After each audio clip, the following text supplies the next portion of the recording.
Can we rise up on our feet and just greet somebody beside you? Just welcome them to Ascend Business Summit. Just welcome somebody to Ascend Business Summit. Just, shake somebody. Welcome them to Ascend Business Summit.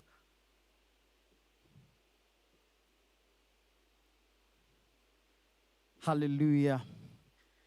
Let us pray. Heavenly Father, Lord, we thank you for this morning.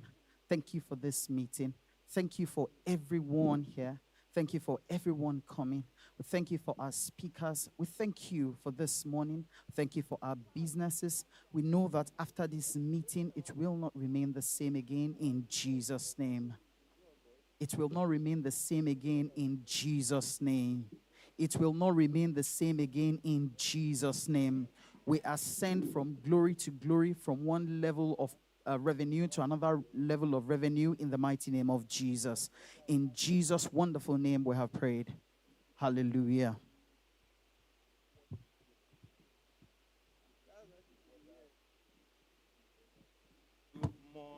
Good morning, ladies and gentlemen.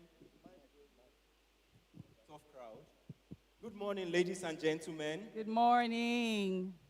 Welcome to Ascend Business Summit 2025. Woo! Come on. Let's put our hands together. Wonderful faces we have here this morning. Beautiful faces. Can you just greet your neighbor? Tell them welcome to Ascend Business Summit 2025. All right. Wonderful, beautiful. So we are your hosts. My name is Paul Jatau, and my name is Tracy Afolabi Johnson, and we're here to take you on a beautiful, exciting journey.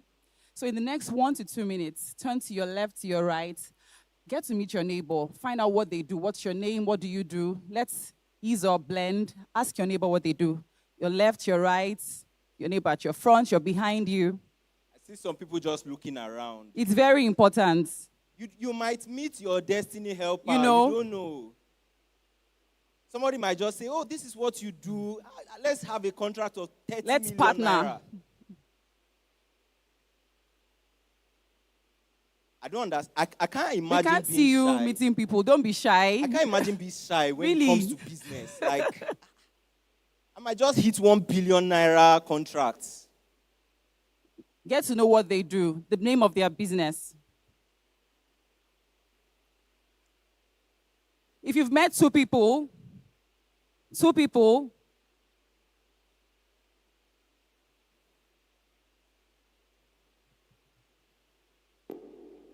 all right.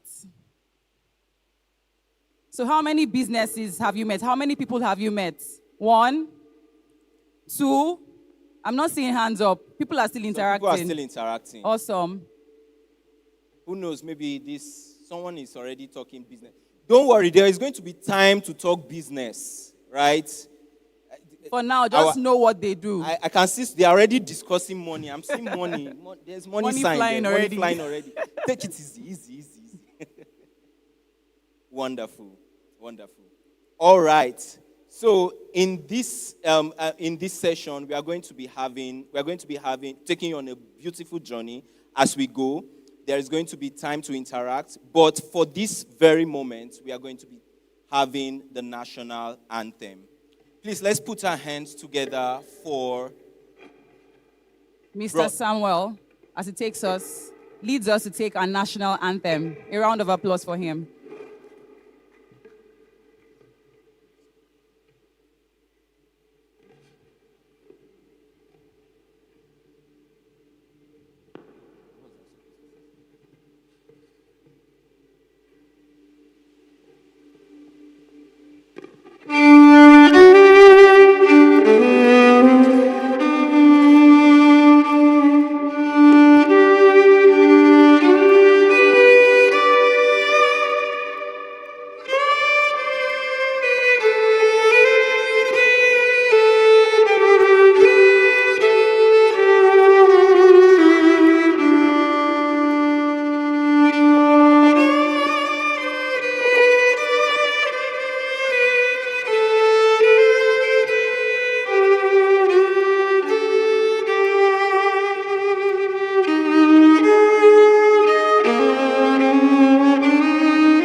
Amazing. A round of applause for him. Wow.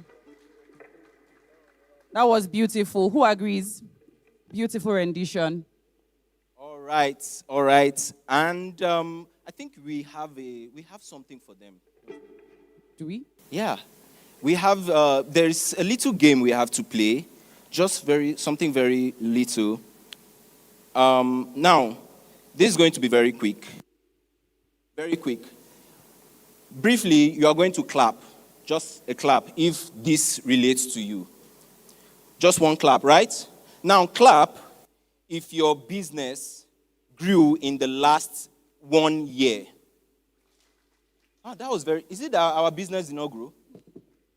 No, let's take that again. I'm not sure they understood me because I'm very sure we have business that grew. Now, clap once if your business grew in the last 1 year. Unlock it. Now, also clap once if you know that 2026 will be a defining year for your business. Okay, that was much better. Now, finally, clap if you are ready for your business to ascend. Thank you very much. Please put your hands together for yourselves. Thank you very much. And for this next session, we are going to be inviting Director Sheyi Ayesa as she gives us the welcome speech. Please, let's put our hands together.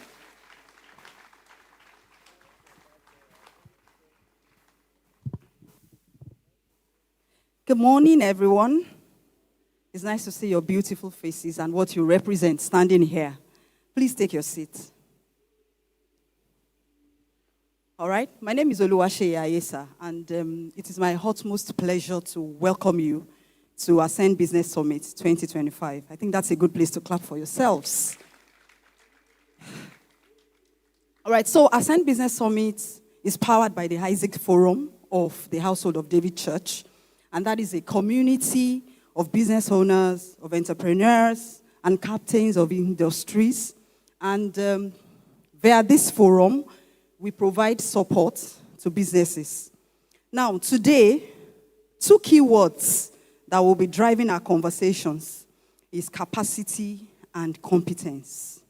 And I believe that while we are here, we will get the wisdom that we need to step change our businesses. Now, let me tell you something you may have guessed or you don't know. We have prayed for you.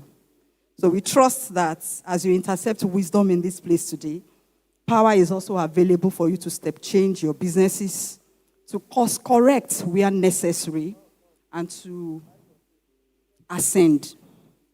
So once again, I welcome you. Please tell the person seated next to you, you are warmly welcome. All right. So please forget every other thing outside of these walls. And let's go on a journey together. We believe that the 1 shall become 1,000, and 1,000 will become uncountable. You're welcome.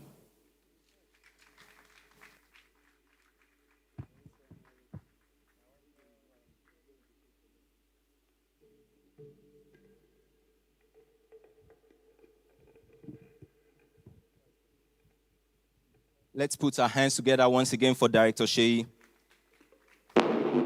Okay, we are already getting into the thick and thin of the business of the day. And we are going to be having our first speaker for the day. So we have Mr. Jesudeton Onosonya.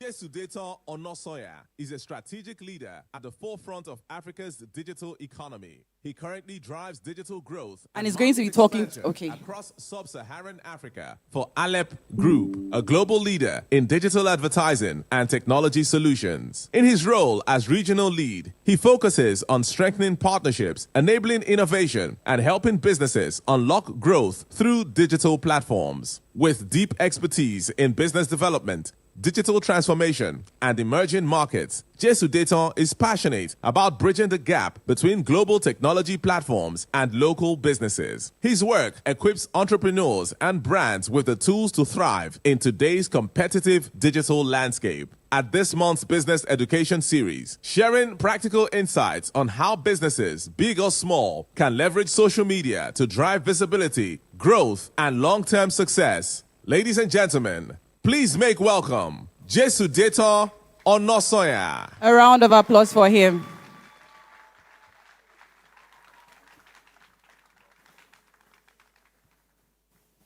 Thank you so much. Hello, everyone. Are we happy to be here? If you were here for ABS, I think it was 2023. Can I see your hand? Okay, not a lot of people. So we have a lot of newbies. So we're going to do a bit of a crash course on different topics. Before I get started, I want to thank my pastors, Pastor Schollah and Pastor Abby, for this divine privilege. I also want to thank Pastor Shade, Director Sheyi, the leadership of the iForum for this opportunity. I don't take it for granted at all. The team that put this together, I can imagine how much work has gone into this. So please, can we jam our hands together for them? All right, before I get started, I want to, feel the temperature in the room. If you are here and you're a business owner, can I see your hands? Okay, quite a number of people. If you are here and you work for a business, can I see your hands? Okay, so I see there's a lot of people who have side gigs, right? This is like the side gig economy. All right, I'll be sharing with us today some topics, and I'm going to just quickly. Can you project my screen? It's up here. It's not up here.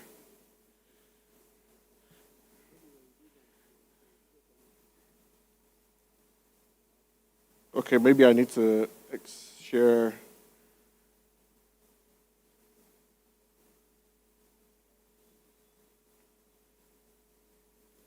It's extending. Apologies. Yeah, we can do this. Yes.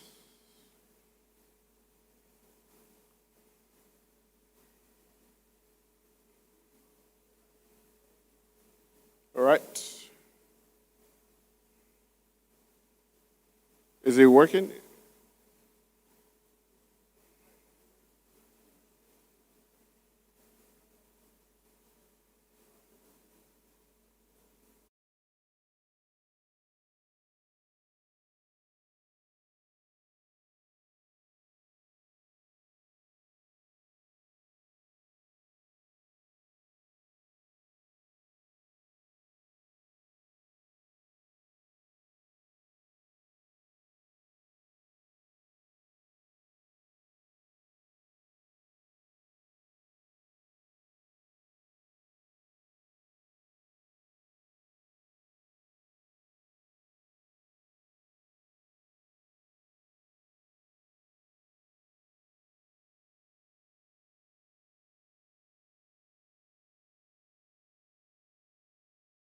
Session. I want to, feel the temperature as well.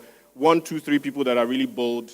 As a business owner, you must be ready to sell your business. So I expect that I will get 1, 2, 3 people quickly who will be able to share what they expect to get from this session. Anybody? All right. Can I get some mic to her? Quickly. All right, she's right here. Yeah, she's waving her hand. Thank you.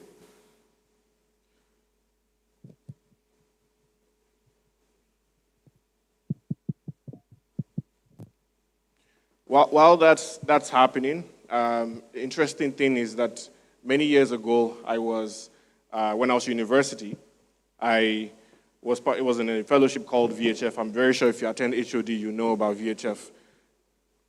All right, she can yeah, please, go ahead. All right, good morning, everyone. Good morning. So I run a business. I've been running for the past 5 years, and what I want to get away from this session is, one, how to scale up my business to make it bigger, and how to take advantage of opportunities that can actually take my business to a global stage. So that's it. I love that. Can we jam our hands together for her? as a business owner, one very key thing is that you must have a vision. Your vision must be, in a way, daunting. It must be clear. You must know what you want. There must be a vision that you're following. So it's very important to that. You articulated very well. Any other person? I'll take one more person.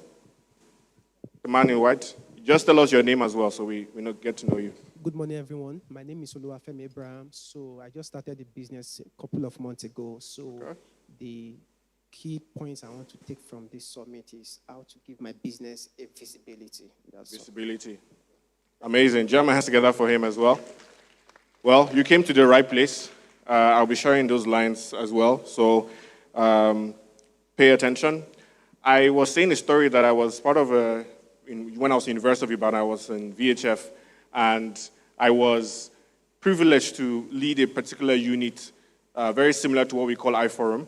It was called Dunamis. It was for business owners. And just to show you the passion, by the time I was leaving university, I had touched at least 200 brands.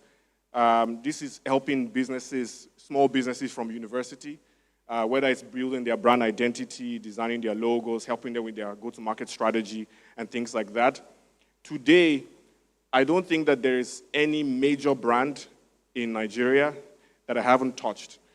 If you look at the continent, in Nigeria, in Africa, on the continent, we have about 9 unicorns. And a unicorn business is a business that does $1 billion in revenue, right? There are about 9 of them, at least 5 of them I've touched. So I'm just saying that not to blow my own trumpet, just to know that I know whatever I'm saying today, I know what I'm saying.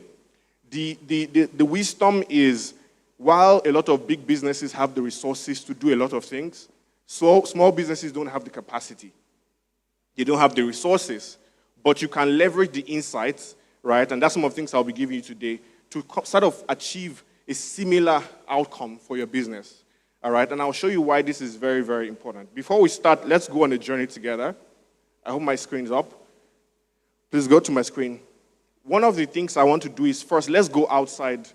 Let's zoom out, right, and look at the globe, right? We need to understand the value of where we are. If you look at the world today, people are moving to the US, to Canada, Silicon Valley. There's something called the American dream. The idea that I'm in Nigeria sometimes sounds like a disadvantage. But is this really, really true? Is this really, really correct? Is there really something for you on this part of the world? So the question is, can you find business opportunities in Nigeria? Before you say, yes, I can, or before you say, no, I've been struggling for some time, the honest truth is that there are certain things that we look at. We can call it the Gigamula counter. Gigamula counter essentially is what you use to find reactivity, right? So there are 3 indicators that let you know where opportunities are, anywhere in the world. 3 of these things, one of them is, where do you see economic growth to be fastest, right? And we see economic growth to be fastest in emerging markets. Emerging markets, for example, Nigeria. For example, for many years, it was the countries like China, all right? So we have seen economic growth to be fastest in countries like Nigeria. That's one. Secondly, you need to look at, where do you have the most youthful population? Where do you have a population of a median age of 20, 21, 22? Obviously, you know that in Nigeria, we have a lot of young population. The third thing is, where do you have strong proliferation of technology and very strong adoption of innovation? In Nigeria, the adoption of technology is very, very, very high. So you can, case in point, for example, when we launched TikTok in Nigeria, I think even like last year, 2 years ago, there were about I think 29 million monthly active users on TikTok. Last week, I got the new report that they're now 43 million. So you can see that massive jump just within a year. So when Nigerians love new things, they love new technology, they're ready to try new things. If there's a new app, for example, you're sure Nigerians are going to be there. And this indicator makes it correct, or it makes it clear that they really, to my next slide, you can actually find opportunities in places like Nigeria. So first off, we are sitting in a place that has so much opportunities, all right? Now that we've established that, you don't feel like you're disadvantaged, you know that there is such opportunities in the market, the question then goes, how do you leverage these opportunities? How do you access these opportunities? All right. When we look at and I'm going to share some stats with you. Feel free to take a picture of this just to have it at the back of your mind. It's very important to know these stats. The first thing is that if you look at the SME ecosystem in Nigeria, we have over 39 million small businesses in Nigeria. 39 million. These staggering numbers. 40% of Nigerians are what? Are entrepreneurs. So like I mentioned before, how many people have businesses? If you go to any room, 40% of Nigerians in that room are entrepreneurs, right? So we have that DNA. We have that, and this is not true in many other countries. There are many countries that run socialist systems where they expect the government to take care of them and things like that. Nigerians are like, no, I'm going to determine my own future. I'm going to build opportunities for myself and things like that. 51% of these SMEs are located in the Southwest. So there's such a great critical mass of small businesses around where you are. This also means there are pros and cons to this. It means that access to finance, access to capital is more situated in this region than in the north, in the southeast, and many other parts of the country. It also means that there's going to be a lot of competition, right? Because a lot of people are in this. It means that, so you need to do things like differentiation and things like that. I'm going to go into detail in that regard as well. SMEs are driving 48% of GDP.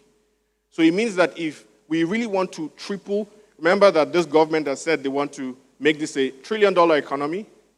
The backbone of that, to make that happen, is SMEs. All right? So just to let you know that the government is also looking at this ecosystem. Also, 84% of jobs in Nigeria are driven by SMEs. So when you look at poverty eradication, job creation, things like that, the vehicle that carries that is SMEs, right? And then, but another challenge is that less than 1% of SMEs make more than 1 million naira every month. About 65% of SMEs make 15,000 naira monthly. It's really nothing. So it shows that a lot of SMEs are living hand to mouth. If you stop working one day, they stop eating, all right? And these are things that needs to change. Now, why do SMEs fail? There's a statistic that says that 50% of SMEs will fail in their first year. 50%. So it means that if, God forbid, in this room, if 50% of people say we want to start a business, or if everybody says they want to start a business next year, 50% by the end of next year will say, it's not working. But not this room, right? Because we have the advantage, right? Right?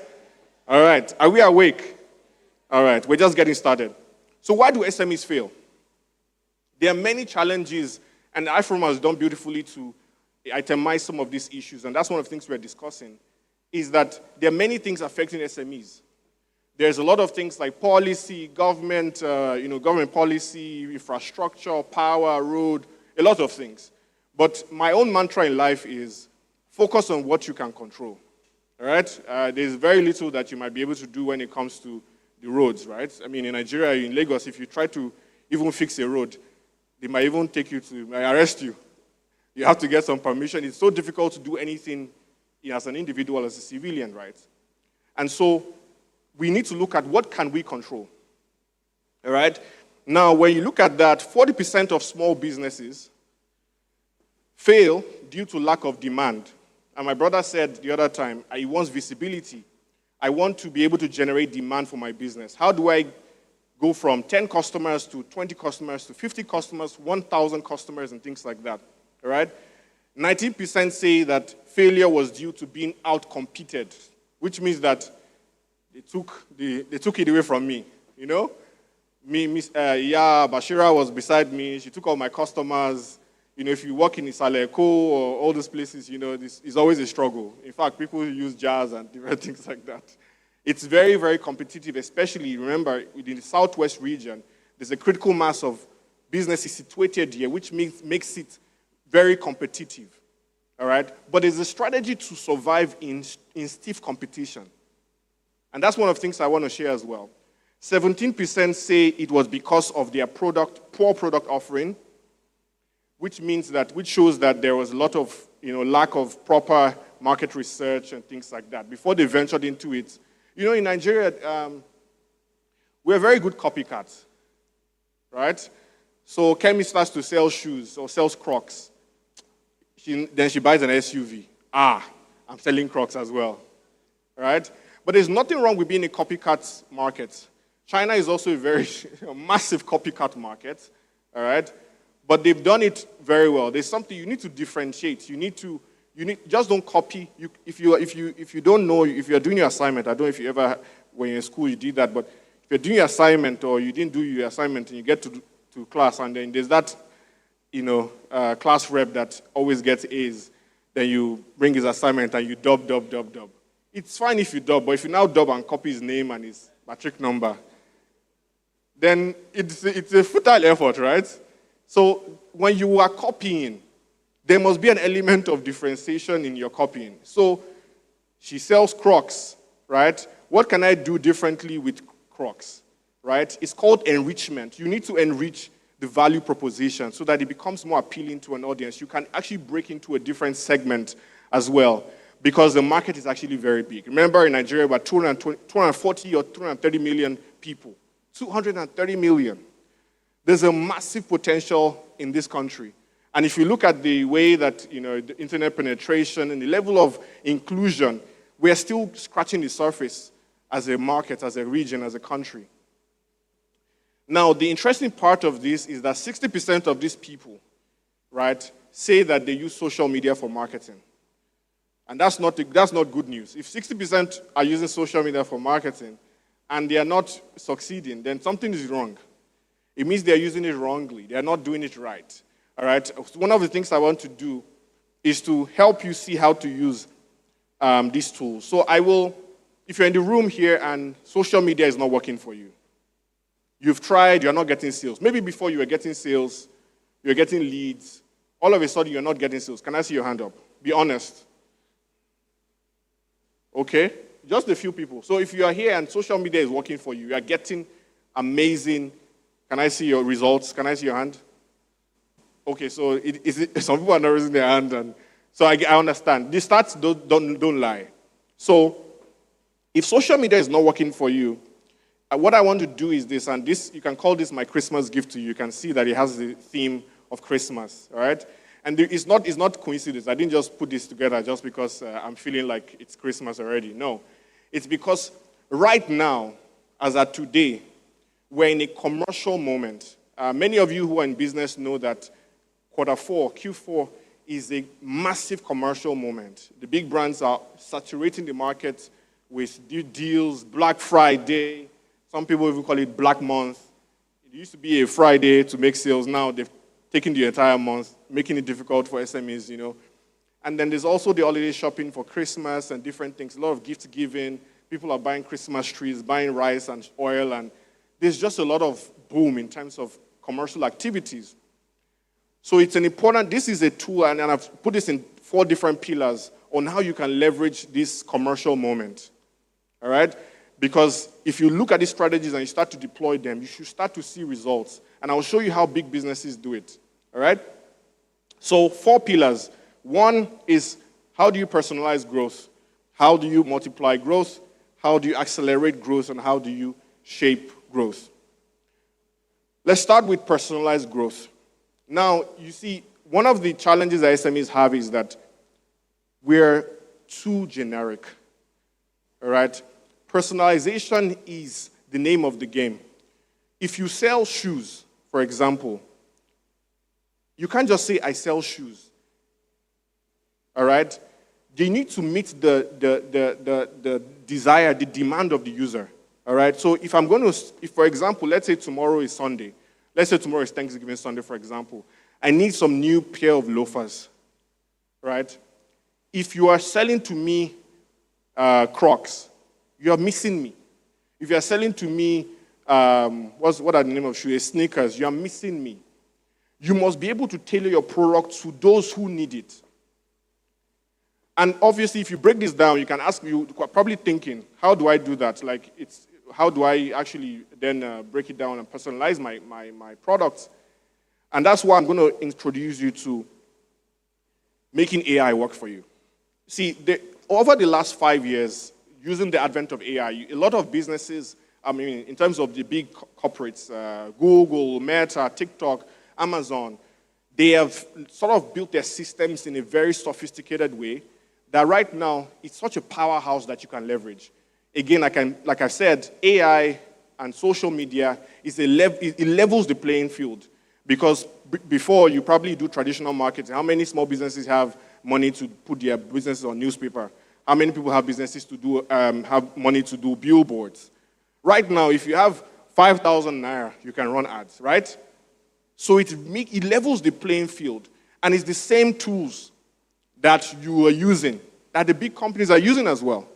It's the same Facebook ads, it's the same Instagram ads, the same TikTok ads that the big businesses are using.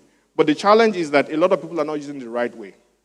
Making AI work for you, there are a lot of signals that are being collected. For example, right now, and don't quote me on this so I don't get into trouble, but right now, do you know that you are sending signals? They're collecting signals from everyone here. All of a sudden, the platforms know that everyone in this room, they know that Pastor Josh, for example, is here in Ademuwagun. And they know that I'm also in Ademuwagun. So they are triangulating, the data is talking to each other. Okay, there must be a similarity between P. Josh and JD. Okay, maybe they have the same pastor, they worship in the same place. I see that he comes here every Sunday, every Wednesday. Okay, there must be something around here. So the data starts talking to each other. And see, this is not data like, okay, the way I'm talking about it. Because of the computational power that these systems are using, it can take a lot of parameters and combine it together to make some very insightful recommendations. So there's something called the recommendation engine. So for example, sometimes I talk to businesses and they tell me, say, JD, do you know last week paying money, right? But there are more data points that the system then uses to make sure that even within Banana Island, you don't even know that there's a rich man in Makoko. Well, maybe very unlikely, but the system, apologies, the Makoko I know is the some. But the truth is that you don't know. But the system knows. All right? The system knows that this guy recharges XYZ amount of money every day, uses amount of data. There's just the economic profile is there. So it makes the decision for you. So it's much more smarter than you can ever think. Even if you had A plus, A parallel, the systems are far superior than any human, any 100 human, any 1,000 humans. All right? So going very quickly, and I have just 8 minutes, so I have to run, right? The systems, they built something called algorithms, right? Algorithms, I know people use this word a lot. You probably heard this many times. The algorithm is being bastardized. But the algorithm is just a system of logic, right? That allows you to do recommendation engine. It just basically, it's just a smart way of understanding users, the behavior, and things like that. Now, when you make content and put content on social media, the algorithm hates posters. There are people that they have a social media calendar. Monday, post shoe. Tuesday, post bag. Wednesday, post. It doesn't work that way. Let me make you understand something, that the platforms value their user experience, right? As much as people go on Meta, when you go to Meta, what do you go to do? You want to catch up with friends and family. You want to see what they're up to, what their birthdays, the celebration. Facebook even shows you when it's someone's birthday and all of that, right? When you go on TikTok, it's a different experience. It's entertainment. People go there in lean back moments to have fun. How can I put out content that solves that particular problem? Remember, it's customers who pay for value. They will pay for an easier life, right? They will pay because you are taking stress off them, right? Because they are solving a problem. It could be an emotional problem. It could be because they feel less of themselves. And you tell them that when you wear these really nice shoes, then they're going to take, they are going to take, and that could be a value proposition, right? It could be anything. So you must example here. There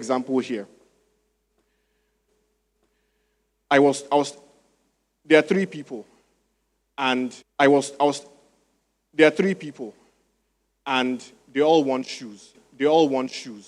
But the motivation why they want shoes is very different. One person wants the latest shoes, right? Let's say this shoe we're talking about, the latest shoes, right? Let's say this shoe we're talking about is what? Is a Gucci. Well, should I use Gucci? That's quite a... What brand should I... Gucci... Well, should I use Gucci? That's quite a... What brand should I use now? I don't want to say Temu, but that's also far out. That's also far out. But let's say it's a Gucci shoe, for lack of better words, right? A Gucci shoe. Now, say it's a Gucci shoe, for lack of better words, right? A Gucci shoe. Now, one person is looking for the latest shoes.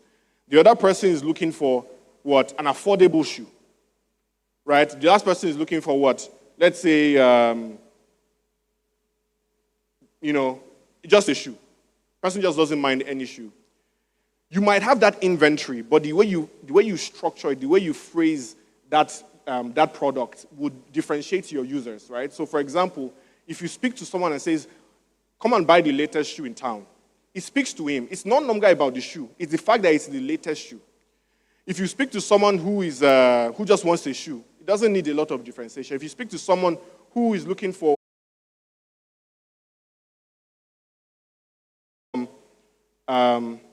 Menoli Pine. So just watch really quickly.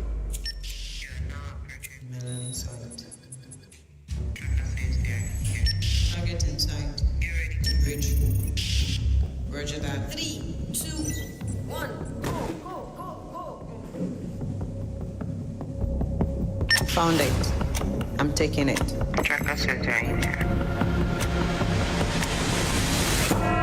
What's that sound? Anike, The place is rigged. get me out. Get the melodic pines and get out. You've got just 5 seconds. Z, get out now. Now. Z, you're not listening. Z, now. You did right. What you should amplify. All right. So they give you extreme data points as regards how you can be better. They also become your sounding board, your feedback loop. Oh, and we're about to launch this. What do you think about this? Do you think people will be interested in this? Beyond that, your customers can also become your advocates. So instead of just, hoping and praying that they would tell their friends about you, you can actually incentivize them for that as well. You can tell them that, if you bring 10 customers, I'll give you a free outfit. Things like that. Because when your customers are the ones doing your marketing, they are more believable, right? In fact, stats say that it's 2 times more inspiring when a customer is actually the one pitching the product. So you step back, let your customers be the ones announcing and shouting about the product. You would see 2 times more results there. The second part is accelerating growth. A lot of people expect to make sales by just posting content, just doing organic content. The algorithm is changing every single moment, right? Paid advertising is not for those who, have a lot of money to spend. It brings predictability to your business. Once you start to grow your business and you start to have investors and things like that, they expect a level of growth from your business. You can't say, things are not really working, the market is not really... It can't be that. These big businesses actually prime the market. They don't wait for you to buy. They create situations where you even buy. They prime you. So that's one of the things about brand equity. They prime you. So I remember Pastor makes this very interesting example of Coca-Cola, how that the biggest competition to Coca-Cola is water. It's not even Pepsi, right? So they are primed you in the sense that when you feel thirsty, what you want to drink is Coke. So they're no longer waiting for you to want to drink Coke. They're like, how do we make sure that every single time they re-engineer your thinking, every single time you're thirsty, you're thinking of Coke. That's the level of effort that goes into priming. So you can't leave your business to algorithms. And algorithms are shaped by user behavior. And user behavior is, in fact, Trump announcing that, this is going to happen, we're going to take these steps in Nigeria, shifts the user behavior on the platforms. All right, all of a sudden, people are talking about it. They want to hear perspective from this person and that person and this person and that person. And that shapes the commercial moments. So sometimes you cannot wait for the algorithm. The algorithm is picking and prioritizing that kind of content. But paid advertising guarantees that my product will still reach my customers, regardless of what's happening. All right, there's still a bit of influence there, but it at least fail-proofs you quite a bit. The second thing about is also making sure, can I just get 2 more minutes? 2 more minutes, man. All right, I'll wrap up very quickly. Make your customers, don't make your customers suffer. There's a lot of people on their Instagram or whatever it is, they would say, DM me for price. You know, I'm like, who has time to DM you for price? If you don't put the price there, these are things that, strategies that I don't know. People think that there's in secrecy, then they'll, no, that strategy doesn't work. It allows you to filter those are not serious. They see the price, they're like, what is this? You then DM you. You now tell them, this one is 2 million naira. They say, kilo day, is it not just you? So you're just wasting your time. So stop doing things like DM me for price. Automate as much things as possible. Some people send you account numbers. You want to buy something, they send you an account number. You can't even copy the account number. They will put the name. You can't even copy and just paste into your bank app. You have to copy out and then try to remove the, come on. So the more you make these things happen, you're losing your customers. 20% of your, every step that you take your clients through, your customers through, you lose 20% of those guys. And the last part is brand building. So stop selling what it is. Start selling what it's for, right? Vendors, don't be a vendor. Vendors will they will just say, well, this is what I sell, this is my specs and all of that. Brands will do storytelling, all right? They build brand equity. They build brand love, such a way that you just love the brand, you buy from them. It's because the start with the human psychology is that people don't actually buy with logic. They buy with emotions, and then they justify it with logic, right? Okay, the reason why I bought this is because of, but the reason why they bought it was purely emotional.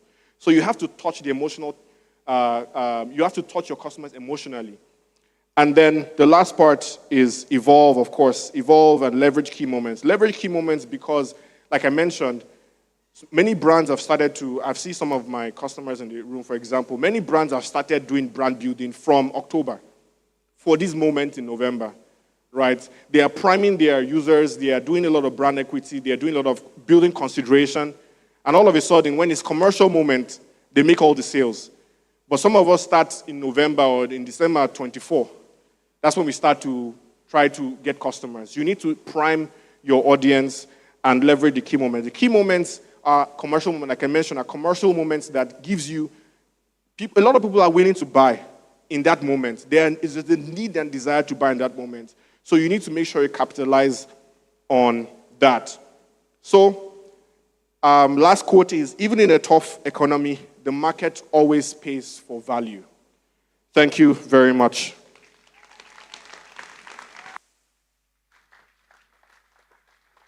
Can we keep putting our hands together for Mr. Jesu Dayton? That was insightful. Please, let's keep going. I wished he had more time because I needed to hear more things. I mean, one of the things he mentioned, DM for price.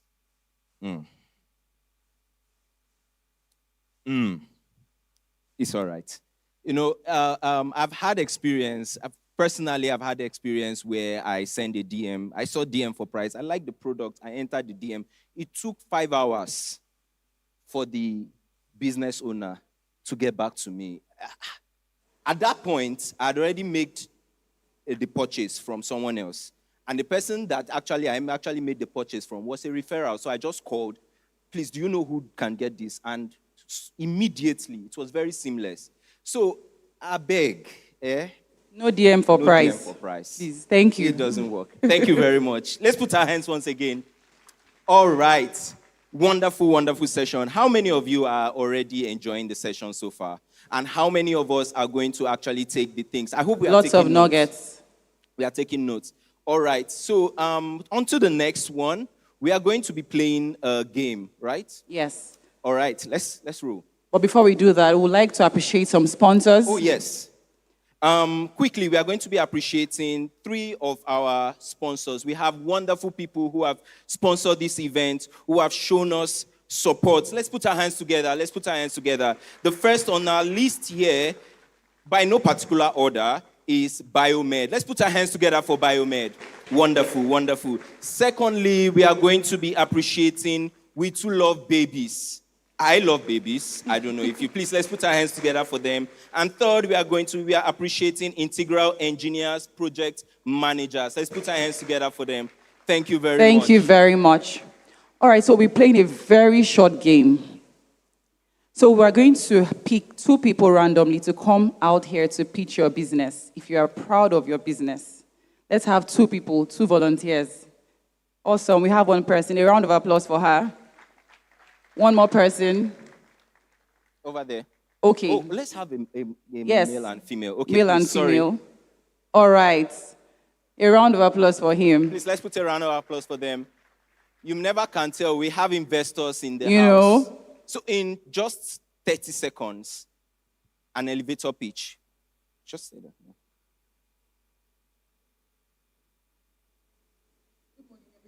Good morning. My name is Monica. I am a perfume oil enthusiast, and I am the CEO of Perrod, the perfume oil brand. And I cater to individual needs and corporate needs. You ask how?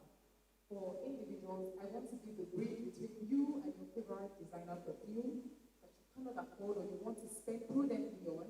Get the oils, and for corporate. 30 seconds is 30 over, seconds. man. Thank you very much. A round of applause You for see, her. these are the things. Okay, 30 seconds, sir. All right, thank you very much. My name is Israel Chinagoram. I'm a consultant for systems, like network marketing system, but right now I'm working with Fafo Life.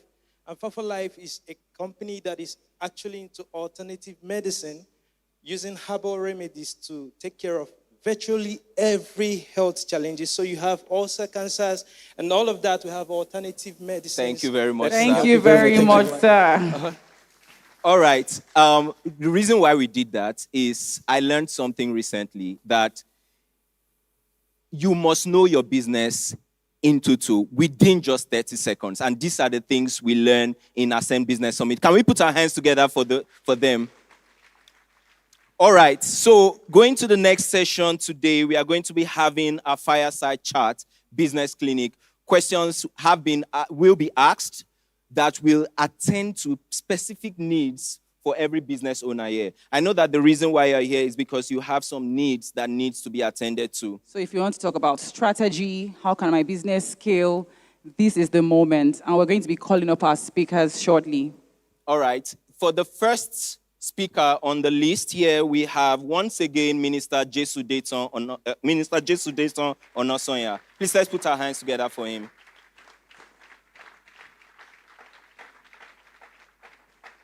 Let's keep putting our hands together as he comes up stage. Thank you very much, sir. And the next speaker, we have Mr. Michael Nwayemike. Mr. Michael is a seasoned marketing leader with over 18 years of experience, combining deep strategic insights with a solid technical foundation in computer engineering. He is the CEO of 2 innovative digital agencies. Wonderful. Markova Creative Limited and ROI Digital, where he leads multidisciplinary teams in delivering high-impact marketing solutions for brands across Africa. Under Michael's leadership, his agencies have worked with top industry players, including Flour Mills of Nigeria, Dano, Dulux, Unity Bank, Hot Forex, and Bet Niger. Let's clap for him. I mean, this is wonderful.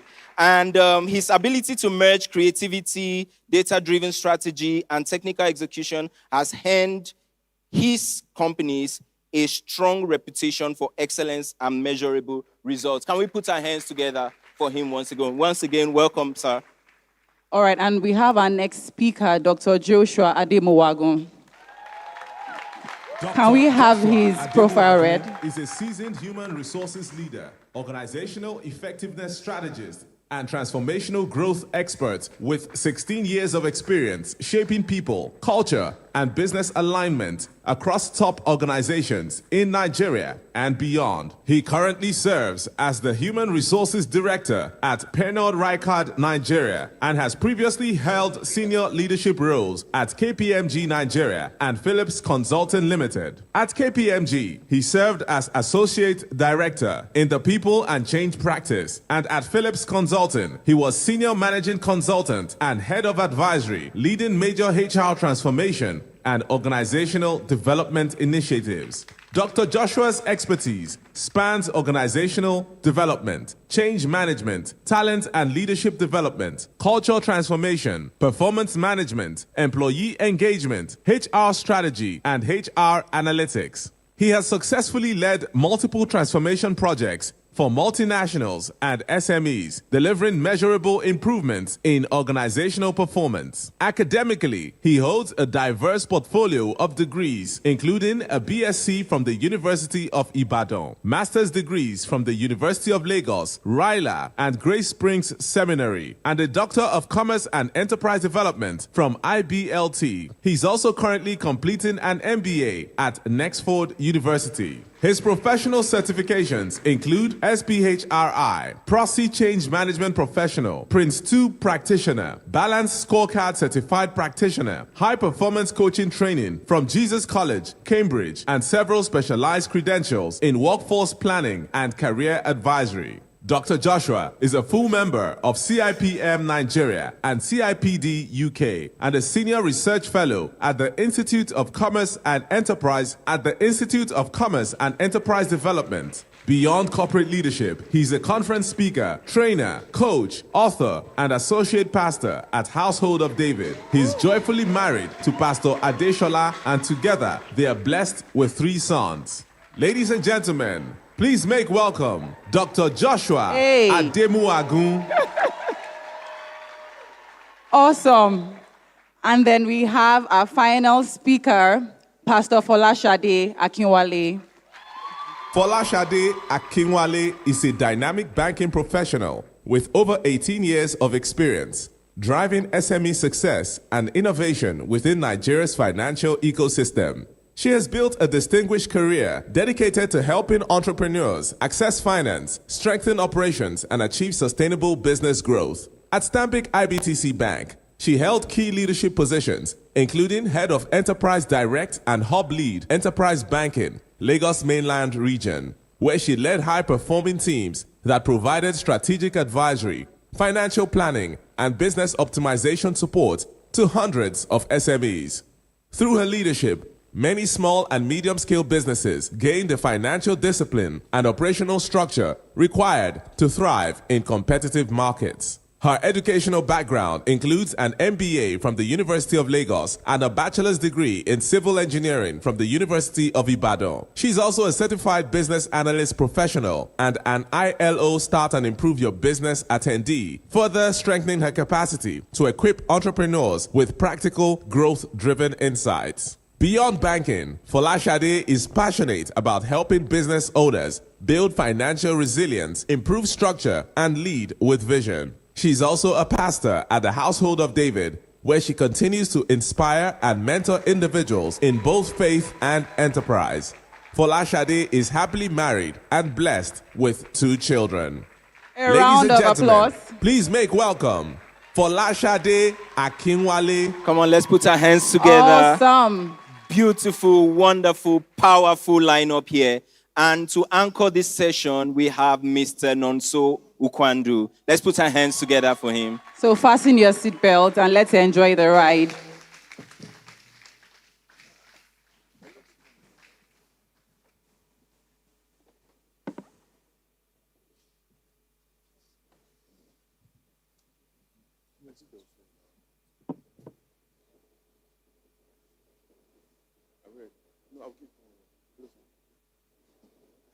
Good morning, everyone.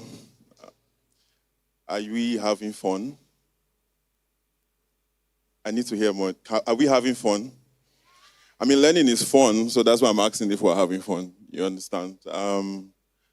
I've brought, I think, the best people in the world right now to answer all your business questions. And those business questions have come from the surveys that we've done. How many of you guys are in iForum? Raise your hands now. Are you? Thank you.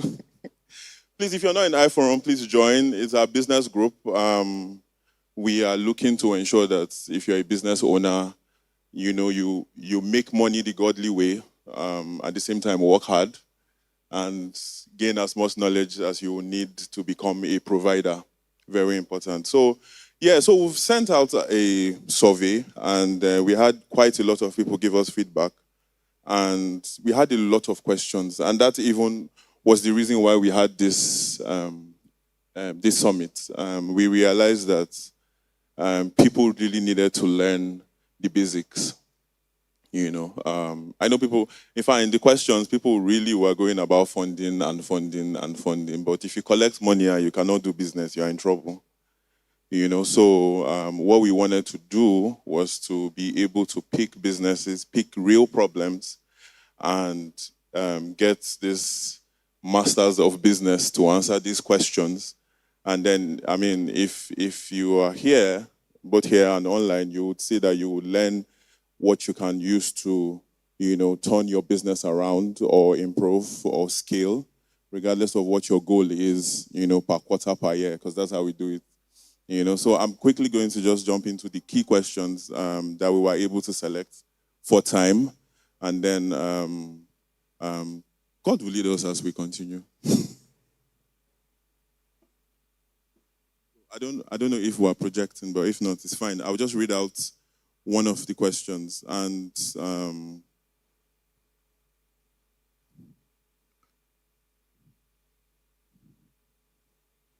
so listen. This is almost like a brief. It's very long. I have been in baking business for 5 years. I got orders, but they don't come consistently. I've expanded into pastries, desserts, trainings, and while they move, the growth is still slower than expected. I actively use social media, but the results ain't impressive. Most of my sales come from referrals, repeat customers, because my product is excellent. I like the confidence. But some people feel my pricing is high. Since I can't buy ingredients in bulk, I price based on the cost of production and overhead, yet it seems expensive to some customers. Another challenge is that because my product is delicate, I must use car deliveries, which are costly and sometimes make customers withdraw after hearing delivery fee. Given all these challenges, what strategies can I use to increase consistent orders? 1, improve price competitiveness, manage delivery costs, and grow my baking business sustainably. I would put this question to my strategist, Pastor Josh.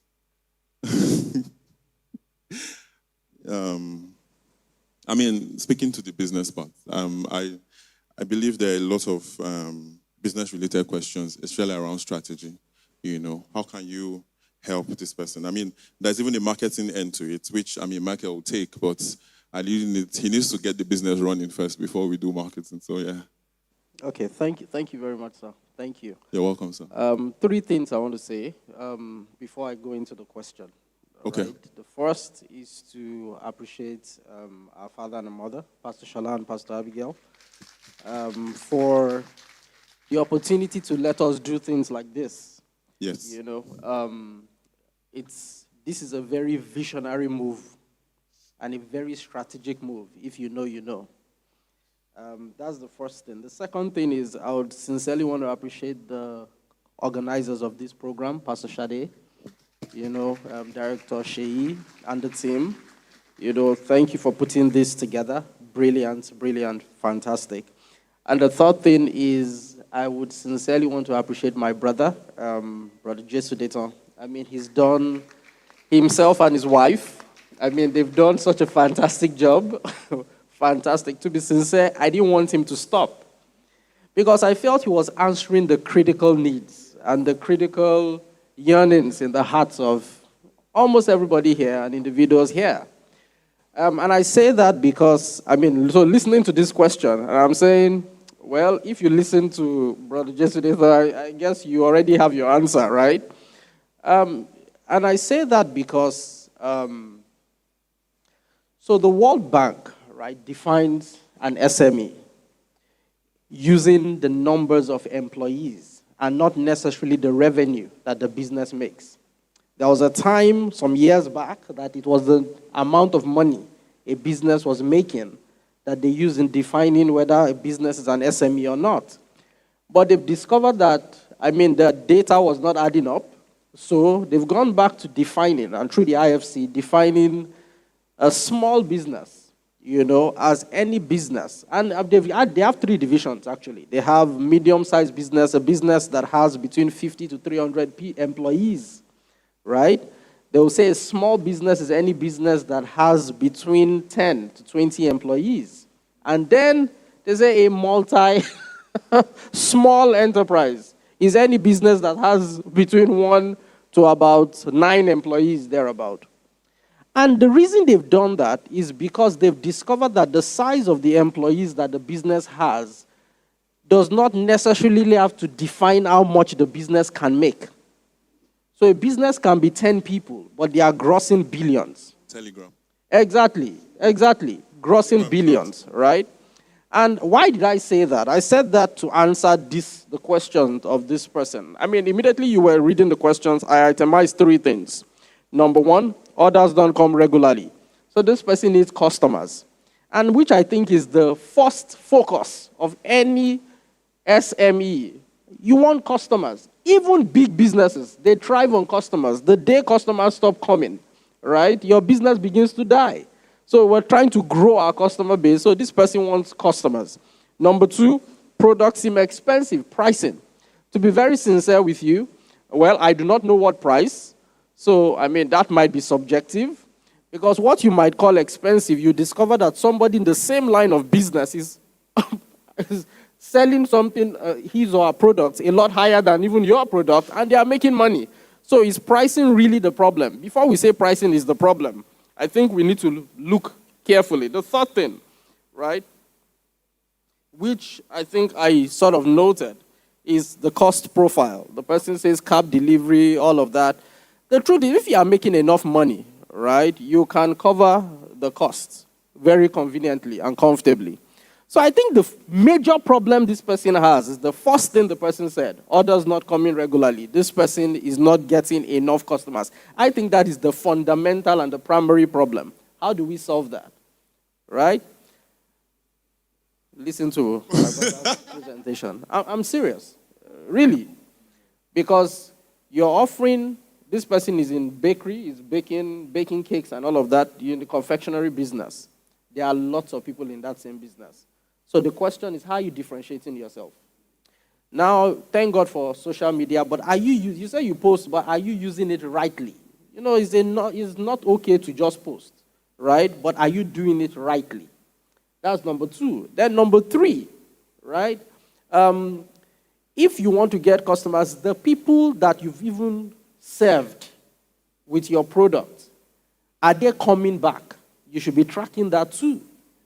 Because are you giving them enough customer experience to return, that they are returning, and they are talking about your brand, right? They are talking about what you are doing. Somebody said it this way, and I think I'll stop. The person says, if you sell a product to someone, you've made a sale.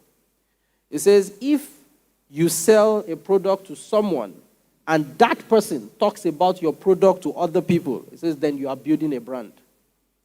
So, are the people you're serving, are they talking about your products to other people? So maybe what you want to do very quickly is number 1. And I mean it very sincerely. Listen to my brother's presentation again.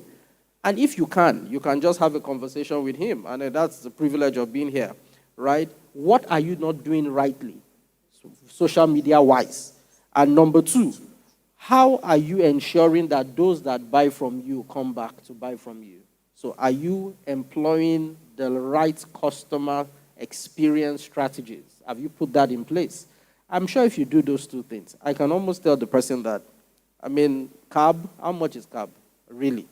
Then the price of your product, you'll be shocked. People that are selling more terrible confectionaries are making more money. That's what I would say. Thank you so much. And then just to quickly add, we have masterclass sessions for business process and strategy, and then for digital marketing, because we see that this is a lot of issue that people are giving us as feedback. So please sit still, and we will get into that. And one thing I took out from what you said was, is the person speaking to the right customer? Because I mean, what you're selling is not a country, so there's somebody that can buy it, you know. So, I mean, Michael, from do you have a mic there? Okay. I mean, from a marketing point of view, you know, I know that we've spoken to the products, we've spoken to a bit of strategy around ensuring that the business, you know, makes sense even to you. You know, what can you, I mean, how can they, first of all, find the right people, you know, and then convince them not just to buy, but to, would I say resell or spread the word? Good morning, everyone. Okay, my name is Michael. It's a pleasure to be here. Please bear with me. I'm coming out of one of the worst spouts of common cold in a while, so my voice is a little shaky. Okay, so first things first. The fact that your product, first and foremost, a 5-year product, so it means that the workflow has been smoothened out. Most of the errors in the product has been pretty much smoothened out. So the product efficacy is not a problem here. The pricing, the fact that you are expensive is a good thing, not a bad thing. I'll repeat it again. The fact that you are a little bit more expensive, and that the point is a little bit, okay? If you are 4 times more expensive, then we have a problem. But you are not supposed to be the cheapest in the room. I repeat, you cannot build a brand on the cheapest in the room unless there is a unique business model that is built with price in mind. To fund brand building / marketing, you need margin. Without margin... Michael, I need you to bring down. Sorry. Don't use words like margin and you model. Okay, so I produce a product for 500 naira and I sell it for 750, 800 naira. Obviously, that's the 300 naira is not profit but margin, right? The more that buffer exists, the more you can invest in things that will give people more reasons, more ways, and less friction to come back. Okay? At the 5-year mark, usually, you have saturated your friends and family, business, people who are supposed to buy from you within your immediate circle have already bought. So at that point in time, you want to be looking at the next circle. Here is the solution from what I can think right now. Invest in, this is baking, right? Invest in paid media advertising and sustain it for as long as you can, period. That's what it is. Advertising is not posting. In fact, post less, but put money behind every content piece that you put out. It forces you to ask 2 questions. 1, this content that I'm putting out, is it worth me spending money on? Secondly, will it add value to the people that are looking at it? Post less. Post more intentionally and put money behind every major content piece that you put out. Make sure it is solving a problem. Okay? If it has some entertainment value, like he mentioned, that's always a plus. But you are at the stage now where you need to invest in your business. And unfortunately, marketing is one of those things that are very intangible. So spending the money in the month 1, and let me tell you something, for 90 days, you will not see what you're looking for. That's okay. You are not supposed to.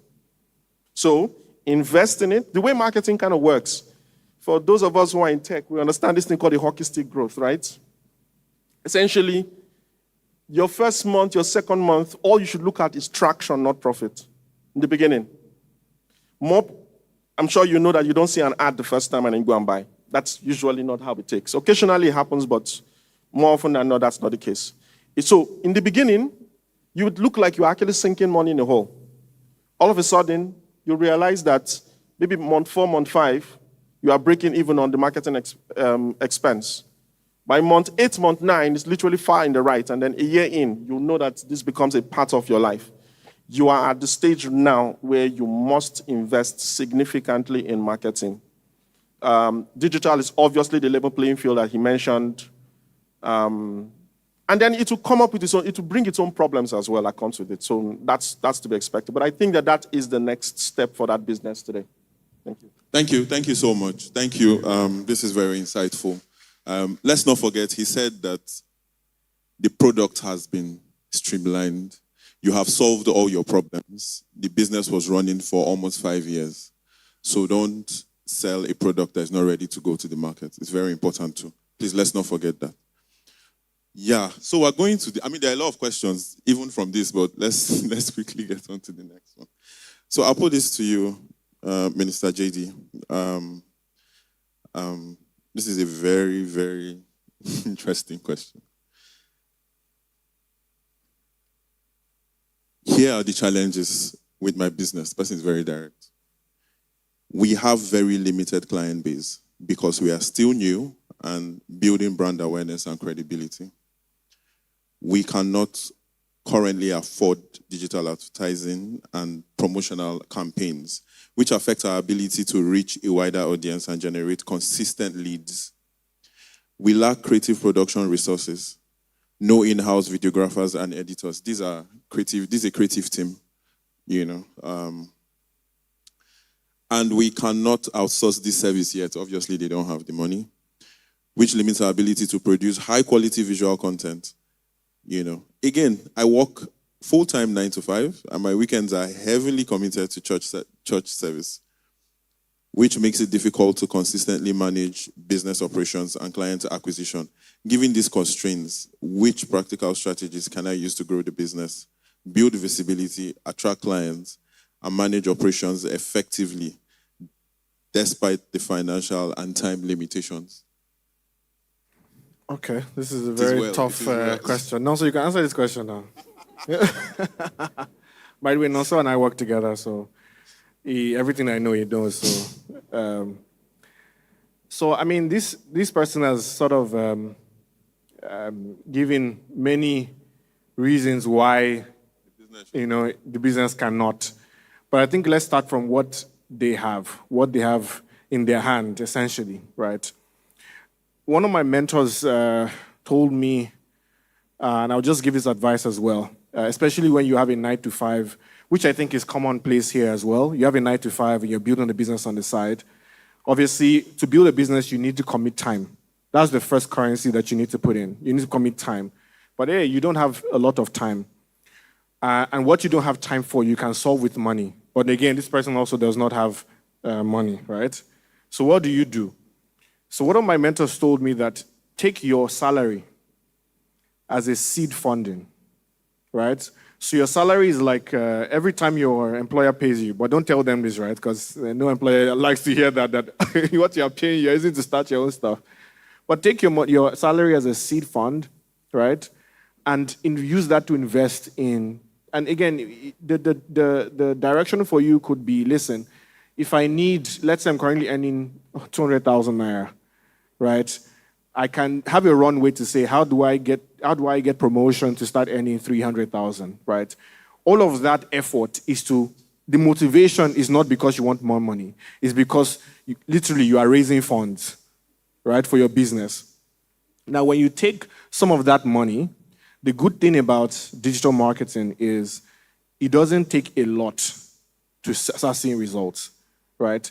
The maturity of a business, the way you need to start your business is not to start doing brand equity from the get-go. No, you have to look at the maturity of a business. So you've been in business it's been running for under a year, right? You can plug your marketing investment in what we call lower funnel objectives, right? So lower funnel objectives is you're focused on breaking even, achieving ROAS, with return on ad spend, which is return on investment. Brand equity helps you to drive what we call LTV, long-time value, like lifetime value rather, which means every business has churn. So you start your business, some clients will leave, right? Obviously your customer service, your CRM, all of that allows you to reduce your churn and all of that. But just assume that brand equity allows you to sustain your business in that way. Get clients to keep loving your brand. Like I always give an example, Coca-Cola all they do is brand equity, right? They're not trying to make more sales per se, because everybody knows Coca-Cola, but they want to be top of mind so that every time you get to that store, Coke will be your option. So they invest in making sure that they have a place in your heart, if that's the way to explain it, to continue to have a place in your heart. You are too small to start to think in that way. So focus on lower funnel objective, which means, let's say your budget is 5,000 naira. put your 5,000 naira in your Meta Ads Manager, TikTok, whatever it is, right? And optimize for, conversions. So your 5,000 naira then will give you, let's say, 2 customers. Now, when those 2 customers pay, then you have revenue. And then you can repeat that process to have 3 customers, 4 customers, 5 customers. Keep plowing back the profit from that into your investment. And then you start to see that you start to get a geometric increase, an exponential increase as time goes on. Great. And then you can then when you get to a certain level of maturity, then you start to invest in brand equity and things like that. So for this person, I would advise whatever money you have from your salary, put some of that in lower funnel objectives. I can't go into detail about how to do that, but you can talk to me after and can explain how to do that with the tools that we have. But also, another thing is, let's just say, for example, that salary is already, like many people, is maxed out, right? Maybe you have to send money home, you have to pay for this person's, all that stuff. Let's assume that's the case. You have to look at all the platforms that we have and look at which platform can deliver organic performance, right? And platforms like TikTok does, because it has an element of virality. So things can easily go viral on TikTok. If you're a business and you're on Instagram, it's very unlikely that you achieve virality. Why? Because you need to have a massive following to get eyeballs on your product, right? On TikTok, it's not about how many followers you have. It's about the quality of your content. So you said you don't have money for video production. On TikTok, you don't need video production. Just take your phone, record it and say, I need sales, oh, come and help me, oh. Put it out there. You'll be so shocked it goes viral. People just say, this person, let me help this person. Let me buy something. Then you have 2, 3 first customers, and then you plug them into that pipeline, start to get revenue from those customers, make sure they are fine, make sure you support them very well, customer support, customer service, referrals, and that's how you can boom from there. Yeah. Round of applause, please. I think this is very insightful. Mr. Michael, for next 2 minutes, I want you to you've started a business from zero. I know, I know where you started from, and you have 2 agencies now. That's no mean feat. I want you to, you've dealt with these issues. We've spoken about these issues, and there's something you've learned from building a business. So you're going to say it. But before you say it, I just want to add something to what JD had said. I think one thing we need to also do is build our business skills. Things like how to actually approach customers, how to sell value and not look cheap, how to manage rejection. You should be able to manage rejection. If somebody says no, don't go to your house and say, this thing I'm selling now, wow. How can you manage rejection? It's very important. These things are very, very valuable. But yeah, Michael, just 2 minutes. Just give them one cheat code. Okay, so as you were talking, I was laughing a lot. And the reason was because it brought back a lot of memories. Nonso, you saw the very beginning.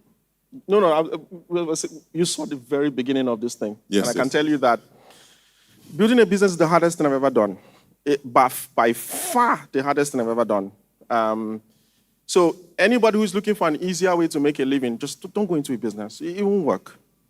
Right? You're going to work harder than you've ever worked in your life.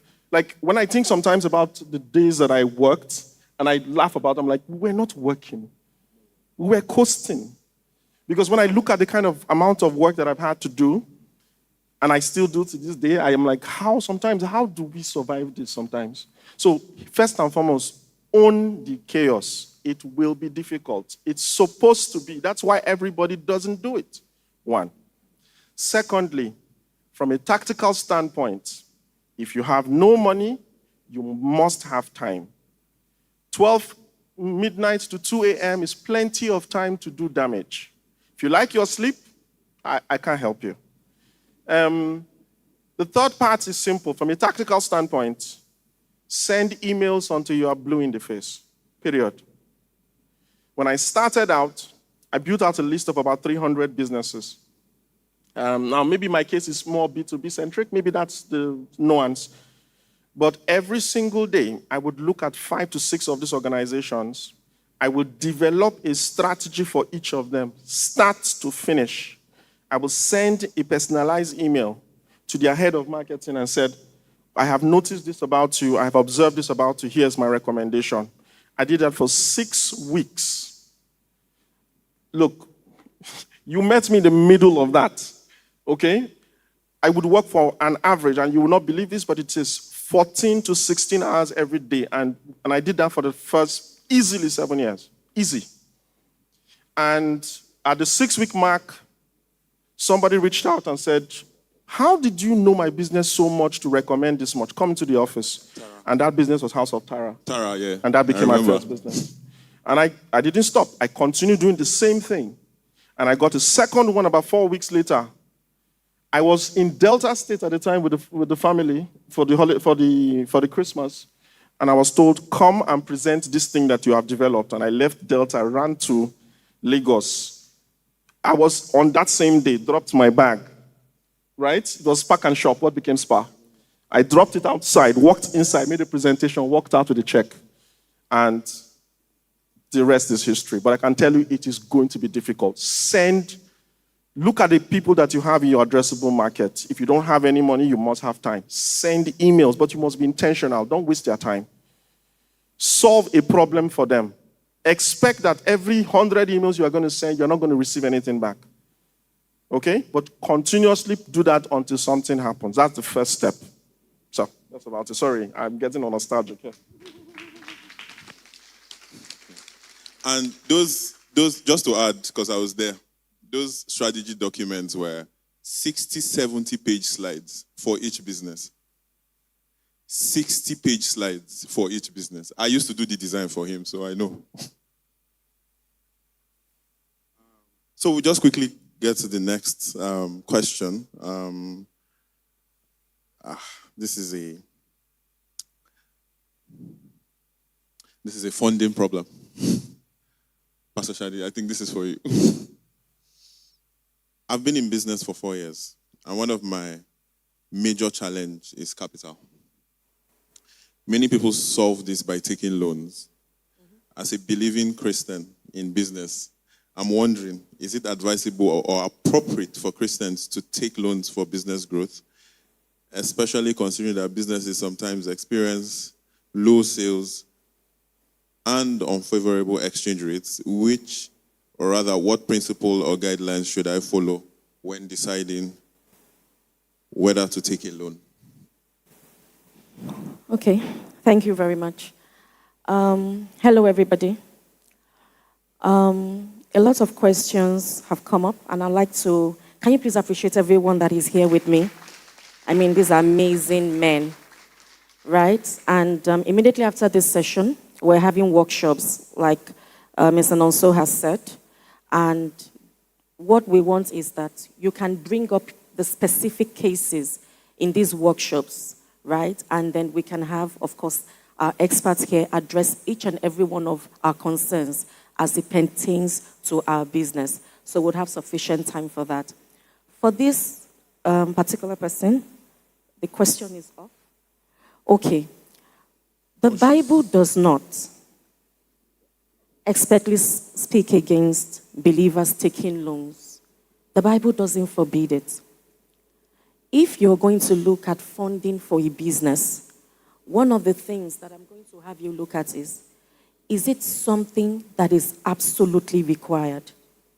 I have been in SME business and SME finance for over 15 years.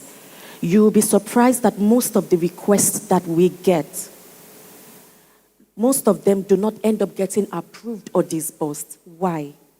Because you find out that sometimes, one, the business does not even have the right structure in place.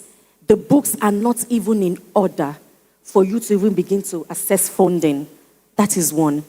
Two, does the business really require that funding? Mr. Michael has said something. He said, if you do not have money, ensure that you have time. I've had a lot of people walk up to me, and so I'll give you a case in point. Pharmaceutical business is a cash-generating business. In fact, for people that know, it is a cash cow.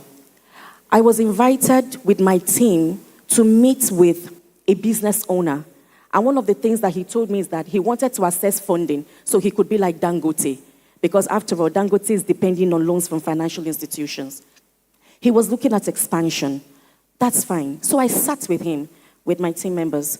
So let's understand, what do you need this loan for? He needs it to expand. And then I began to ask him some very critical questions. And part of the questions the first thing I noticed sitting with him was that he had a really big pharmaceutical, outfits, a pharmacy and all that, where they also sell household items. And I'm asking him, the first thing I noticed is that there's no cash register. And I said there's no cash register, and he's telling me that in this day and age, they are still writing it down in books. And I said, why would you do that? And he's saying that the people that have worked with him have been with him for several years. Well, that might be one of their unique selling points to actually defraud you because you trust them. 2, how do you take stock? Because I want to understand your revenue. How do you manage stock? What's your cash flow like? And then, do you take inventories? He doesn't even take inventories regularly. And how do you know when your stock reorder levels are low? How do you know that these are the products that are really moving? It's dependent on the information from the employees, And the business, and one of the things also that we've seen with SMEs is that the business funds are not separate from that of individuals. There needs to be a clear demarcation. Your business funds are not your personal funds. And he took joy in telling me that everything, the business pays for everything. And you expect me to fund you. And I told him there and then, we cannot fund you. We cannot. If I fund you, the money is going to go out of the door. Because the truth about it is that he cannot even account for his cash flow. He just has an idea that the business is profitable and that he's making a particular sum every month. You need to get your books in order. To do things, there are so many trainings that we can access online. I think that's one of the questions that we also got a lot. You can access trainings online on record keeping, bookkeeping, cash flow management. You can do all these things. But one of the things that the Bible also says about funding says that the wicked borrows and does not pay. And I'd like to address this. We have representatives here from the Bank of Industry, from Nexim Bank. We're going to have a whole session on access to funding and opportunities for growth for SMEs. But one of the things that I need to say is that you need to ask yourself, do you have the capacity to repay that loan? We have already asked, do you need that loan? Or is there something that you can work on to ensure that you might not necessarily need that funding? But if you do take that funding, do you have the capacity to repay? I was speaking with somebody in a lending organization, and he was last week, and he was telling me that default rate is currently about 32%. What it means is that 1 in every 3 business that is borrowing is not paying back or paying back as at when due. There are so many requests that I have gotten from loan approval team members bring to me. When you look at credit check reports of SMEs, it's not a very good sight. There are so many colors. There's red, there's yellow, there's green, showing that people have delinquent loans. And what is going on is that people are taking loans from one organization to pay down another. That is not running a business. Do you have the capacity and do you have the willingness to repay that loan? It is very, very important. These are things that we need to look at. So access to funding, yes. The Bible does not speak against it. There's nothing wrong with accessing funding as a business owner. But it is important that you ensure that you have the structures in place and then you're able to repay those loans if and when you do access it. Thank you.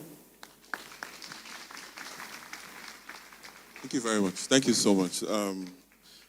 So yeah, you can take loans, but let it be for value. Let it be for value. I have this question, this very unique question, Pastor Joshua. It says, my POS business is facing several challenges. POS. This is a very small business. Low profit margins, irregular transaction volumes, frequent network issues, high competition amongst agents in the same area, and occasional cash scarcity. Sometimes bank networks fail and delay or reverse transactions, causing customer complaints and reducing trust. Also, when cash is scarce, operations slow down because most customers primarily come for withdrawals. Given these challenges, what practical strategies can I implement to improve profitability and also get funding, attract consistent customers, manage the network issues, if that's possible, and keep business stable during cash scarcity periods?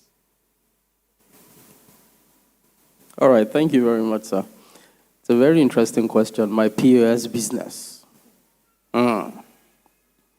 Sadly, again, during Minister Jesudeto's session, he mentioned a few things. And one of the things he said is there are things you can control. There are things you cannot control. Right? And if I had the opportunity to sit with this person one-on-one, what I'm going to do is to try to find out why you are in the POS business in the first place. Because you might just be in the wrong business, right?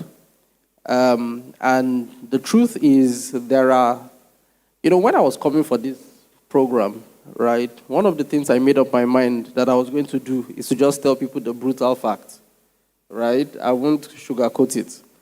So if I were to sit with this person, very likely you're in the wrong business. I'm telling you. So maybe is there any other business you want to do? I mean, as my mother would say, I'm sure your placenta is not tied to the POS business. That you will die here, Because all of the issues you've mentioned, some of them, so if network is failing, of course, your profitability will be impacted. And sadly, you are not Airtel, you are not Glow, you are not is outside your control. Except if it is where you are. Maybe it's the network of where you are. Maybe you ought to relocate and open your business close to a mast. But we all know that in Nigeria, that doesn't even guarantee success anyway. So that's one part. Then you say customers, now if you look at the economy, right, you do a personal analysis and you look at our economy, we are becoming a lot more cashless. So very honestly, the dependence and the need for cash, except people are going for parties, or you just want to hold a small change that's just, small change, 20,000 or something small. What is your profit margin on 20,000? I don't know, maybe 200 naira or something. How many 200 nairas would you make in a day? I don't know if you're getting what I'm saying. What I'm saying is you might just be I think you're in the wrong business. I mean, if I were to just be straightforward with you, I think there are other things you can do. And if you want to stay there and die there, then it's fine. It's okay. But maybe then the things you should do is, number one, relocate to a mast, very close to a mast or somewhere where the network is good. Maybe it might help, but I cannot guarantee it would help. And then maybe you want to start to pray to God to send you customers to come. Because I'm also thinking about it. Okay, so even if you want to advertise your business, how would you advertise? If you want to advertise on social media, I do POS business. And there are plenty of people doing POS business now. It's a very, there are plenty of people. So before I walk from here to here, if your own network fails, I would walk here in 5 minutes. I'll see somebody else whose network is okay. So it's a tough business to be in. I don't think you should do this business as a standalone. If you want to add it to something else you are doing, I think it makes sense. And then you can be hopeful that the network will be good and some of these things some of them are outside your control would work. But I also think that you should think about exploring other businesses, right? Other things on other ways of making money and just doing the things that you've heard from the other facilitators. Thank you. Thank you so much. That'll be very helpful because, this is a big one. And then, we're rounding up, but this is something very critical, I think should be spoken to. Pastor Shadi, this is for you. I'm struggling with keeping proper financial records and tracking my business growth. I also want to put a clear structure in place that actually works, but I'm not sure where to start. What practical steps and systems can I use to maintain accurate financial records, measure business performance, and build an effective structure for smooth operations? Okay, thank you. Before I take that question, so very quickly, sir, what Pastor Joshua has said about the POS business not being a standalone is very important. It's something that you may look at. So pending when you look at other businesses, I think for the cash shortage, so those that run the business, what they are doing now is that they are aligning themselves and going into conversations with cash-generating businesses. So filling stations, supermarkets, businesses that generate a lot of cash. So they are looking for people to take cash off them because of the risk and all that. So they are also becoming a good source of cash for POS businesses. But like he said, I don't know how much commission is a business that's commission-based, and I don't know how much revenue you can make. And you mentioned funding. I don't know how much you can make that can justify the interest rates that can come from funding. So, well, for the sake of time, for this particular question, I had said something before. There are things that you can learn. One of the things that you need to do as a business owner is that you need to know the importance of getting knowledge, the required knowledge that you need part-time at every stage of your business. If you go online, there are a lot of institutions, organizations, development agencies that have free courses. You don't even need to pay for them until you can begin to maybe attend paid courses. And in fact, I wrote some down because I intended that I was going to read it out, because we've gotten these questions a lot. We have the SME Digital Academy by SMEDAN. I'm sure as SMEs, you know what SMEDAN is. SMEs Development Association of Nigeria. We should also familiarize ourselves with some of these support institutions that help SMEs in Nigeria. We have the SME Toolkit Nigeria, which is an initiative of IFC, the International Finance Corporation. There are different courses: record keeping, cash flow management, customer service, different things that have to do with your business. We have the MSME Hub by Faith Foundation. So many banks are in partnership with international development institutions that offer free courses. And so I really like to enjoin every business owner. You can read up on these things. You can get the required knowledge that you need part-time to help you at every stage of your business. Thank you.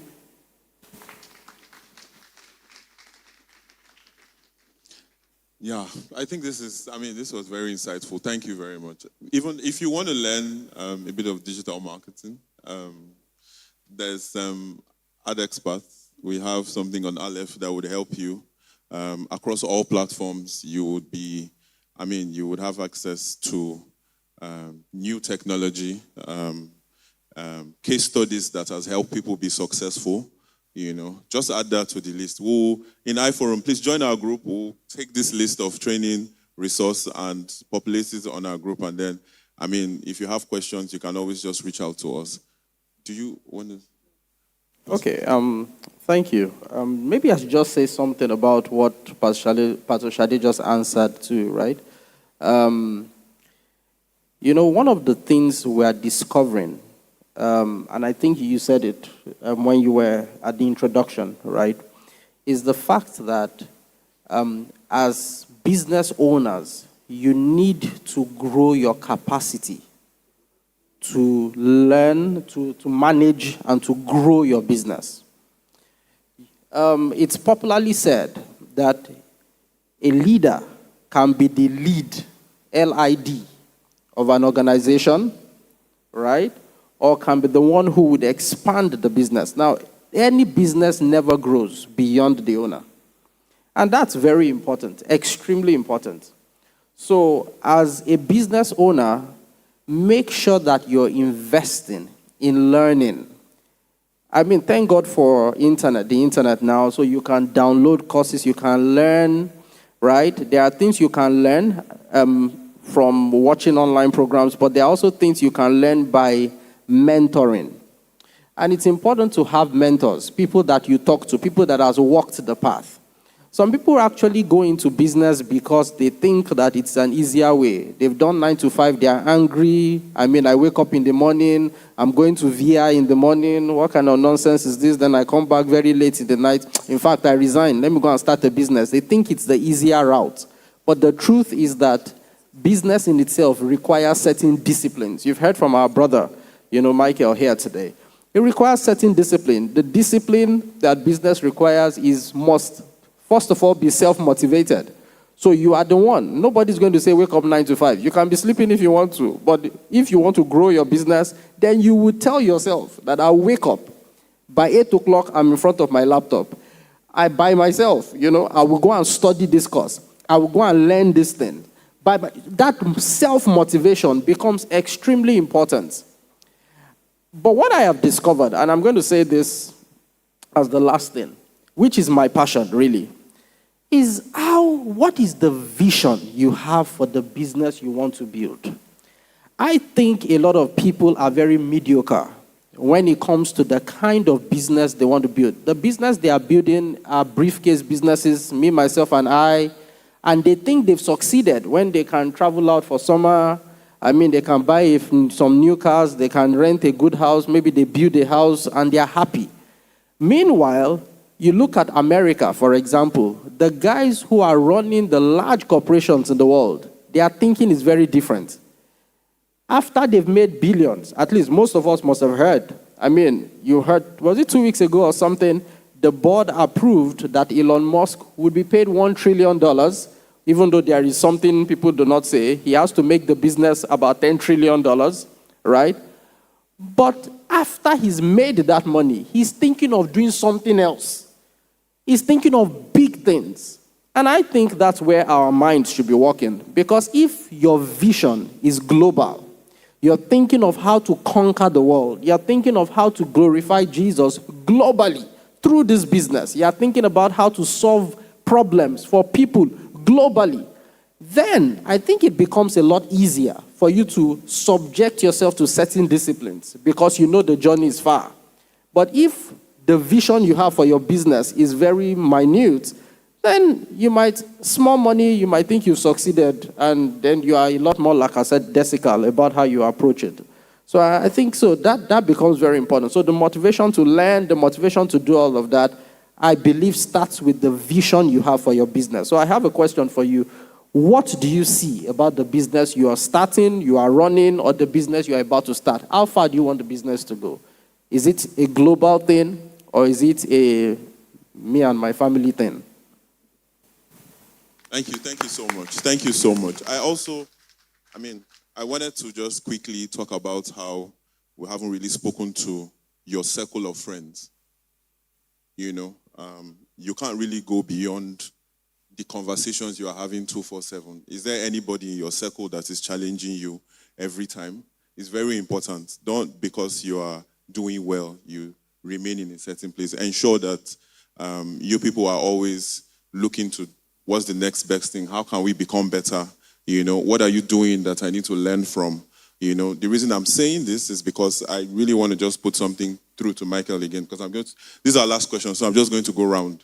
I have seen you, I saw him one time work on a sheet for finance, and it was something I hadn't seen before on Google Doc. And I asked him, he said, if this business is going to be successful, I have to understand the numbers. Same thing JD has said. JD always says you have to understand the numbers.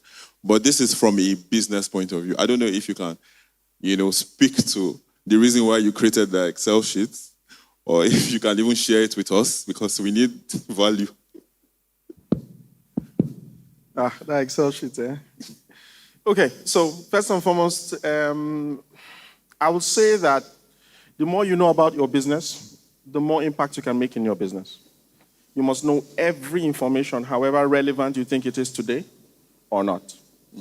I will give a very small tip for people who are really struggling with it, because I struggled with it for quite a while. For those of you who have internet banking, the remarks field is very important. Start from there. Do not move any amount of money without being as elaborate as you can about what that money is used for. That's the first part of your record keeping. At the end of the month, you can actually export or get your bank statement, and then you are able to see from the labels what you spent the money on. If you cannot afford to buy some accounting software or you can start with that. Then you need a repository of sorts, an Excel sheet where you actually log this information. Everybody has a system now. The system might be flawed, the system might not be optimal, but it's a system nonetheless. If you have a book, it's a system.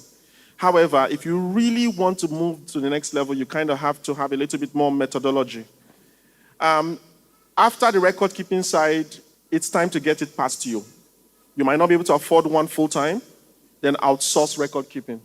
Get a bookmaker that you pay on a month-to-month basis. There are certain software there's certain services that can start from 50 grand a month to almost 200 grand a month, right? And then at that point in time, it is time to get somebody dedicated. You should be willing to spend, if you are a growing business, you should be willing to spend at least between 5 to 10% of your net revenue on making sure the financial structure is in a good place. And then as you get bigger, you can bring those numbers down. I think for many organizations, the benchmark is between 1 to 2%, but you're talking about billions here. So you are able to invest. But the structure is very important. You want people if you are the only one that knows everything about your business and somebody cannot study it, you don't have a business, actually. You really don't. Yeah, thank you so much. JD, just one more. I've seen you turn things around in Africa. Something wasn't going well. I don't know if you say here. Something wasn't going well. You had to actually look at it, look at what was going on. In fact, you had to even visit the country, and then by the time you were coming out, the numbers were were shockingly good, So, from a business point of view, not from a market, from a business point of view, what was it that you took out from what you did, Because, it was very unique and it was fantastic. And, it went on to be so good quarter on quarter, So, what was it? Tell us. We want to learn. Jesus, I'll be honest. I think I would maybe just go a different route because what you mentioned is a major thing. I think every business owner needs to pray for the spirit of wisdom. Yes. Right. There's a limit to what you can learn. You can do courses and try to do this. There's a limit to that. But the spirit of wisdom allows you to interpret certain things, focus on certain areas. Because at the end of the day, when you're given a task to turn things around, or you want to turn things around in limited time, limited resources, only the Spirit of God can allow you to focus on a particular area and give the resources to actually deal with that. And that changes everything. You see what I mean? But that doesn't mean that, we play a chess game, right? And not do the due diligence. Like you mentioned, you have to know your numbers. In our calls weekly, I'm always big on knowing the numbers. You must know, what the population is. You must know the addressable market. You must know all of these things by heart. If you're talking to an investor and you don't know these things, they're not going to take you seriously. You know that investors sometimes don't necessarily, especially the VCs, don't invest in businesses. They invest in people. So whoever is running the business, your pedigree, your gravitas actually is what makes them like, this person no matter what business you are doing, ask me for money, I'll give it to you. So it's very important you pay attention to these metrics. When they talk about GDP, when they talk about tax, when they talk about those things happening, don't just say, it's not my business. No, you have to understand where you are playing. You have to understand the lays of the land. You have to know your unit economics and things like that. Yeah. Thank you. Thank you, everybody. Thank you, ABS, for bringing this fantastic team of businessmen. I can call you people businessmen and women. This will continue. We have master classes with the same people, and we have something on financials, on investment. We also have tax, because it's a big issue right now. I think people need to know the numbers. They need to know how much is coming in. Even if they're collecting small transfers, how is it working, how to generate invoices and all that. So please stay tuned. But I hope we had fun again. Did we have fun? I want to know. Did we learn a lot? Good, thank you very much. So please, we'll just stay and take pictures.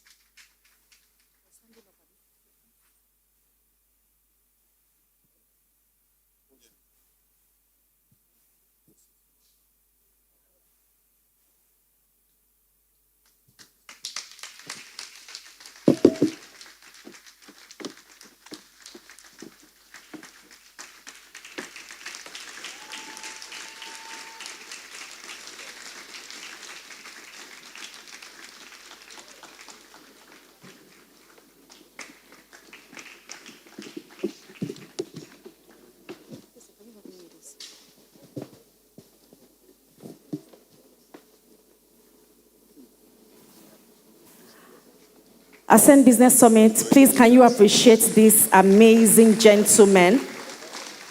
Yes, please. So, we understand that we have limited time, and as Mr. Nonso said, one of the things we did was that we did a needs analysis, and these were the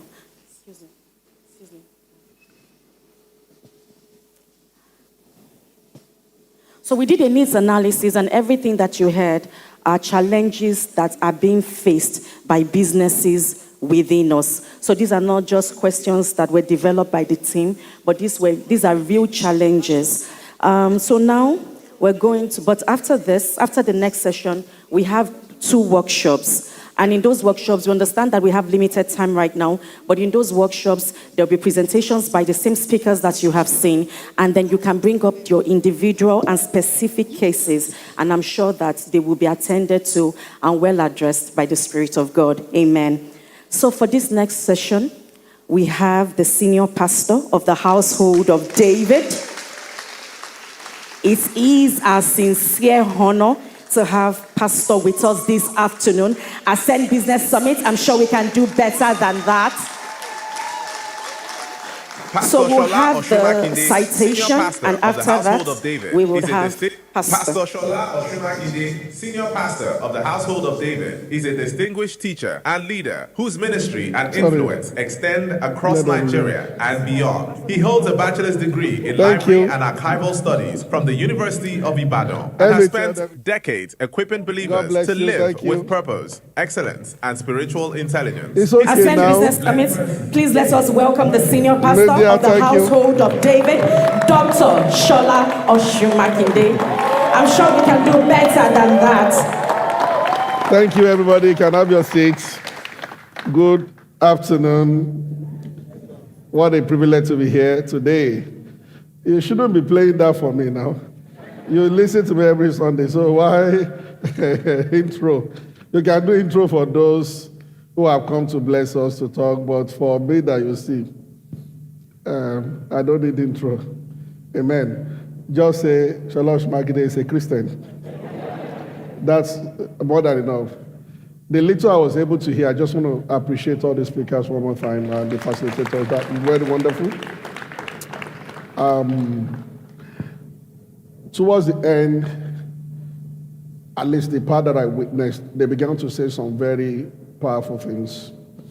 And that's where I have chosen to start from this afternoon, hoping to be as brief as possible, but I trust God that the information will be accurately passed across to us, and that men and women will arise and understand why you are in what you are doing. So please pay attention within the few minutes that I have. I'm going to start with what Pastor Joshua ended with, talking about vision. So Proverbs 29:18. The Bible says, where there is no vision, the people perish. Where there's no vision, the people perish. Well, I was in the pastor's conference, and Ricard would say that, well, they used to perish in those days. He said, but now where there's no vision, they go to another parish. They don't perish again. They are wiser now. So it goes on to this is very important. Now, I'm going to talk as a pastor, but I'm talking to business people, and I want to look at it from the angle of the kingdom.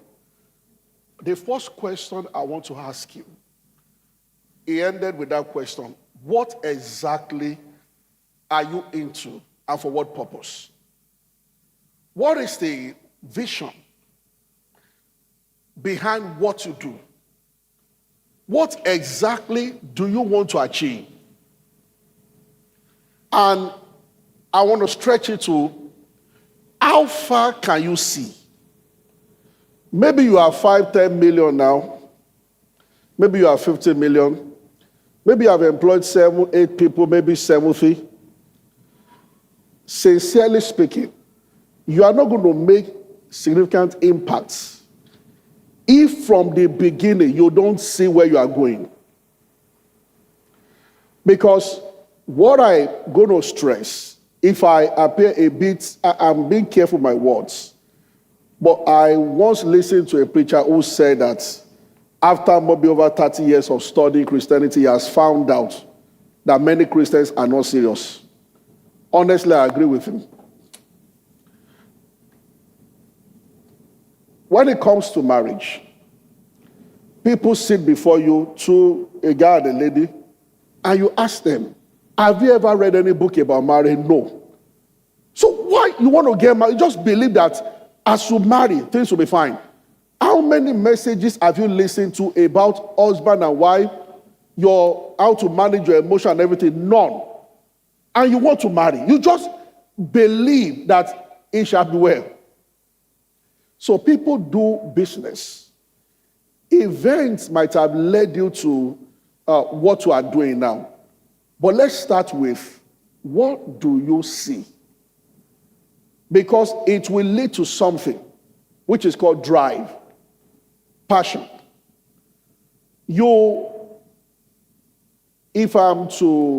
If there is a conference in Ibadan, and I'm supposed to get there by 2 o'clock. If by 1:30, I'm still here. Because I know where I'm going. I know the distance between Ibadan and Lagos. I already know that I'm late.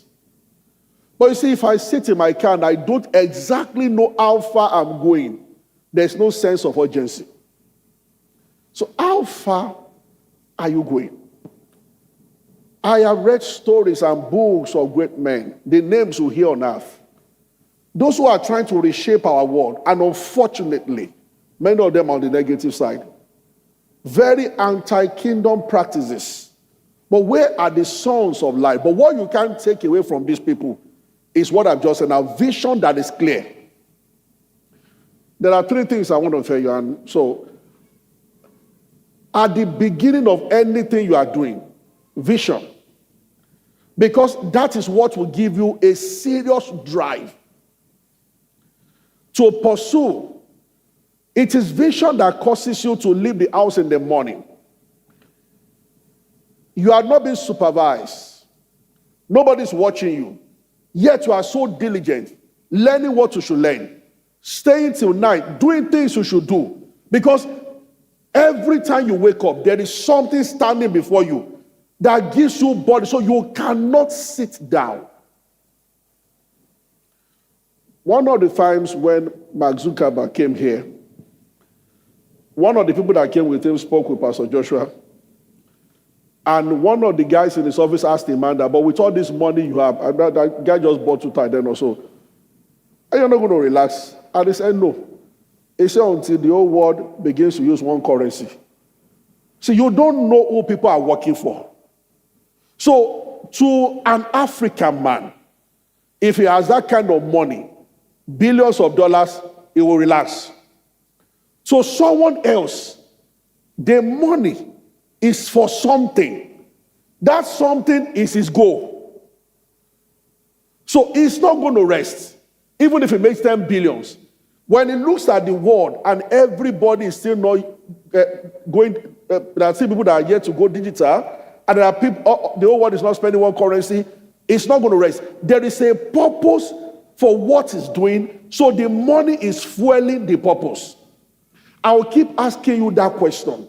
Why do you do what you do? If it is to make ends meet, it's okay, but you can't go far. And before you carve out a vision for yourself, I will advise that you do exactly what God told Abraham to do. He asked him to look around. Study, say, don't have a myopic vision. This way make you to, first of all, in your area, who are the leading names and what have men achieved in your area? Then you have to understand what it is right now before you seek to improve. Are you getting what I'm saying? So first of all, if I want to have, you have to look around and be like, how far have they gone?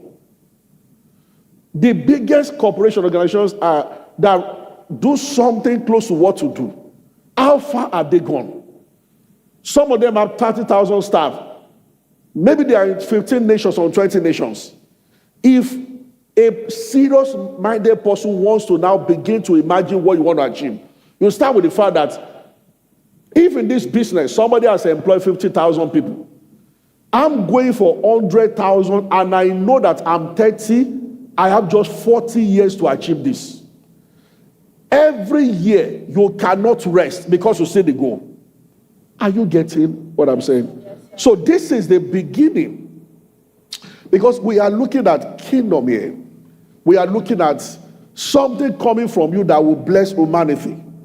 We are not talking about those who just want to survive here. We are talking about those who want to do something that will spread and bless many. I came back from Abuja yesterday and I told them that the hotel where I was, as I came downstairs 2 days ago, I saw a woman at the lobby and he said that, oh, you are pastor of a church, that we watch you. He said, I am Mrs. So-so. And I said, I know you won't know me by that name. He said, but there's a name you will know. He said, I'm the moi woman. Oh, I said, no. I understand, ma. She said, you might not know, but I know you, I watch you. And we started talking. You know the story of the moi woman. I said, now,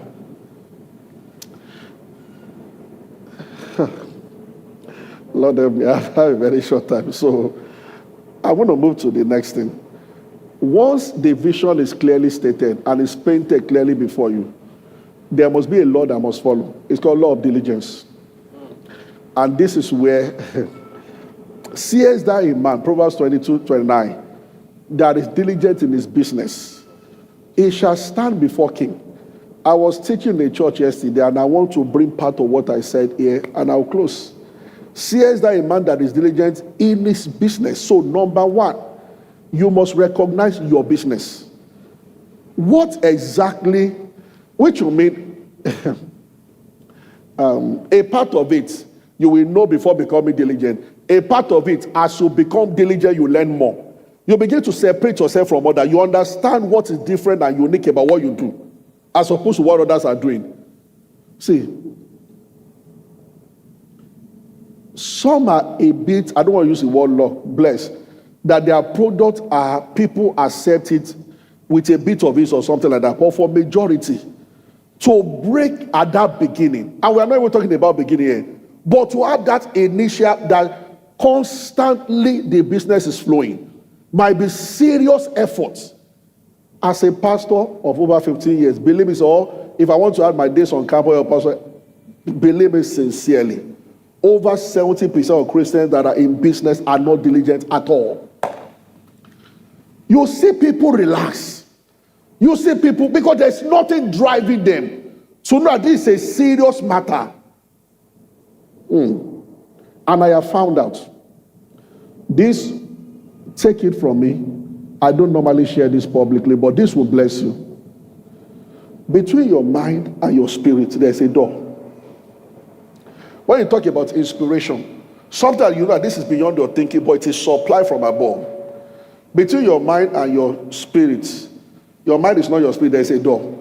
When there is an information on your mind waiting, and you meditate on. This is how scientists, even who don't know God, have made discoveries.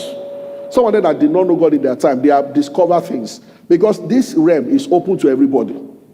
We hear the voice of the Spirit, but God has also given normal men, because everyone came from God.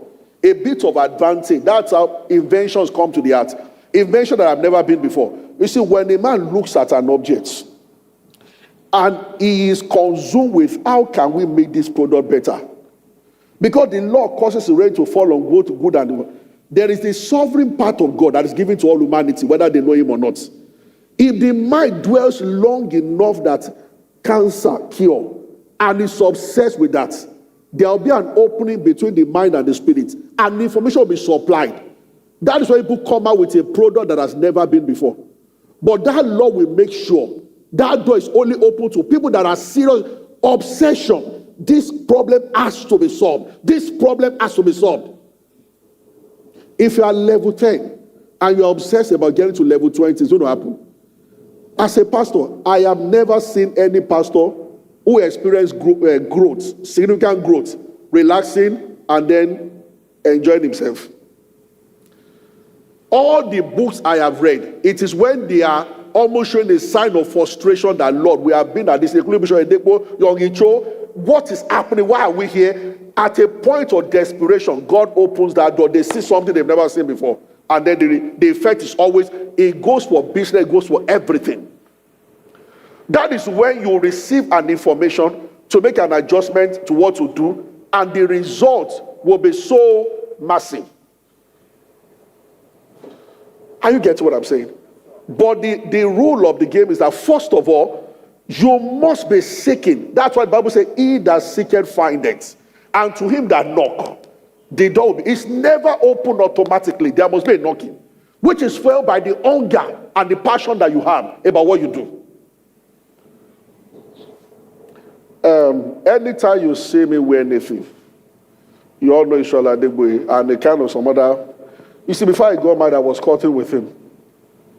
One day in his workshop, I saw how good this guy was then, and it's even better now, in making product, making clothes. We're all in Agege Ukwoba in his house there. One morning, I just told him, I said that he's married now, so I know he won't get angry, but it's my guy. Around 11 o'clock, he was sleeping. No clients. We're all not married then. And I said, oh boy, wake up. I said, you are sleeping. I said, on this road, you have banks everywhere. Why don't you walk in? They don't charge for entering a bank. That time he had a catalog.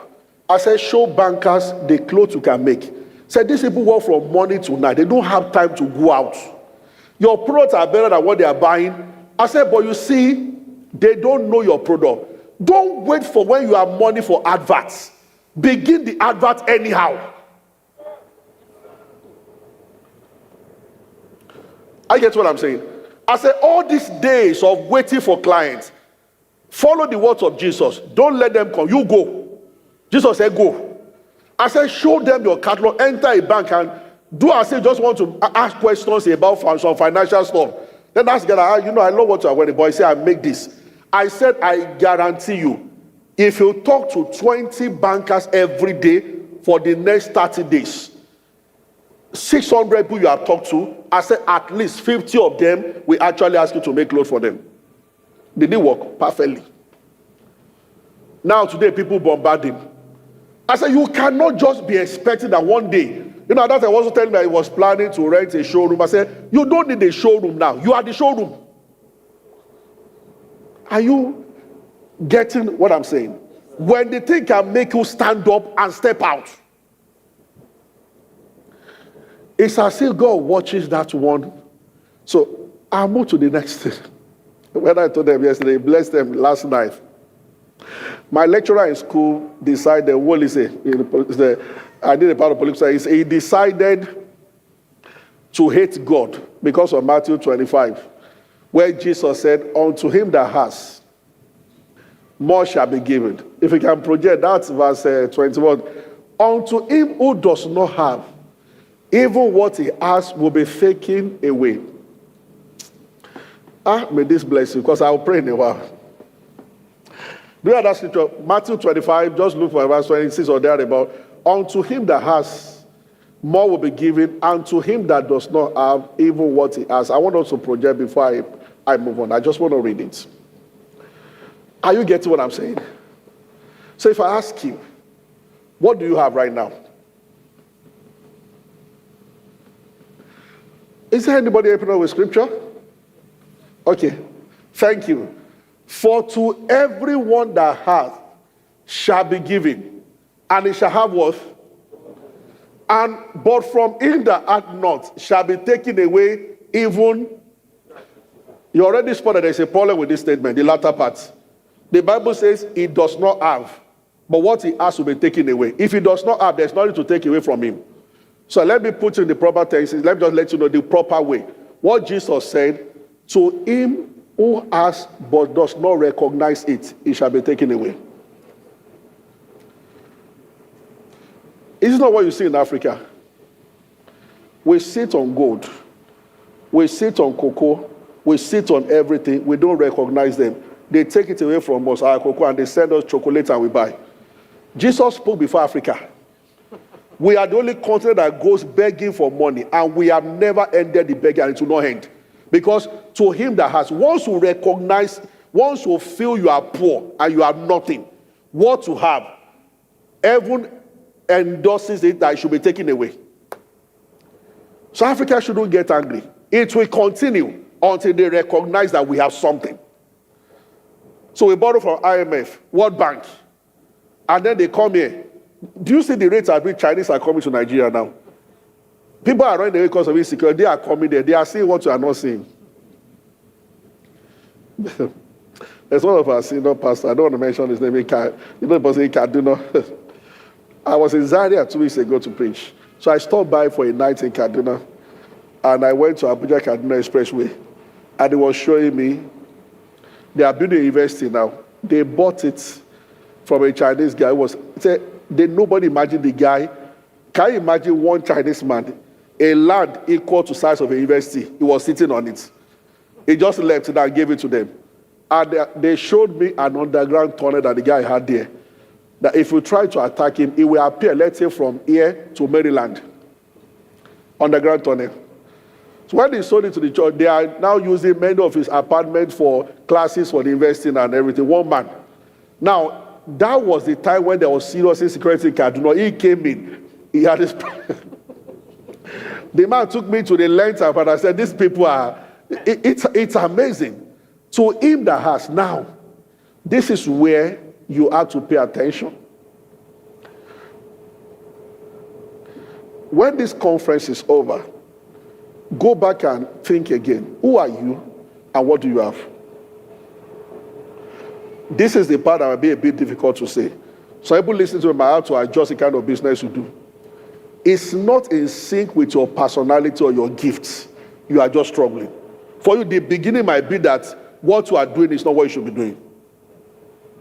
Why some need to scale up what they do, some other people just need to make a total shift. Because you are in the wrong circumstances led you there.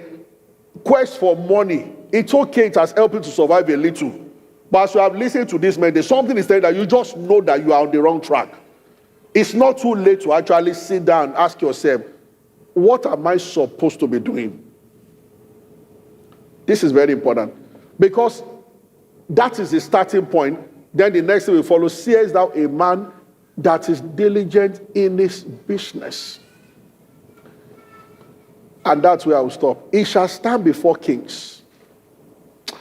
So when you now know what you are caught out for, men, it's like heaven marks you every day. Because one day will be a day that rain will fall on what you do. But you see, that day must be preceded by days of diligence. When the Lord comes for you, may he not find you absent. Amen. Even the day Samuel came to David's house, he was in the field doing the same thing. Only God was seeing a man, a young boy, 16, going to 17, that will take out 100 sheep and vow that not one will be missing.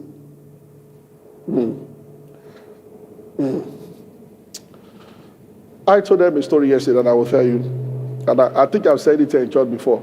I think it was Shade Adu. This is how God, because after the level of diligence, what will happen is that multiplication will come. But it will come, there will be a day that something will happen to adjust what you do. Yesterday, he couldn't follow, a pastor wanted to follow me from, he came from Kaduna to see, wanted to follow me to go and preach where I went yesterday. But he couldn't. I told them a bit of the story, which I've said there before.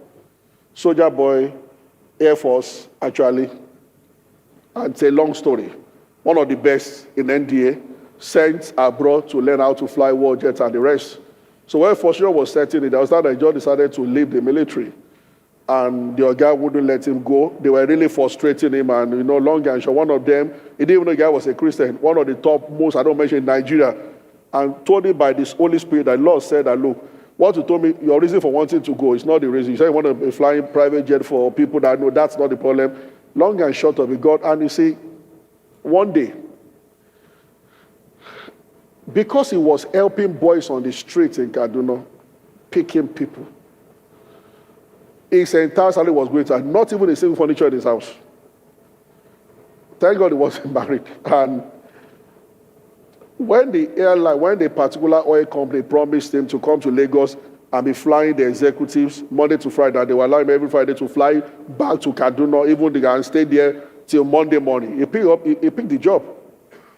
But you see, he said as he was going to resume, he was in the bedroom, and the Spirit of God told him, this is why you must be a covenant practitioner as a Christian. You must have a personal walk with God. You might not hear a voice, but you'll be led. Change your ticket from economy to business class. He said he told God and Lord, the venue we use as our church, I pay the whole money every month.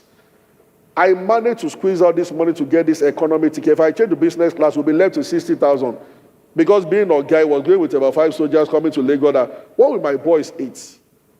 So he told the boy that, God said we should change to business class. Then after 5 minutes, flesh kicked in. He called the boy, I don't change, who have money? The boy said, but guy, you said God said. We have changed it and we are not changing it back. And when they got to the airport, he entered the plane. The man just sat beside him with nose mask. Just about last or 2 years ago.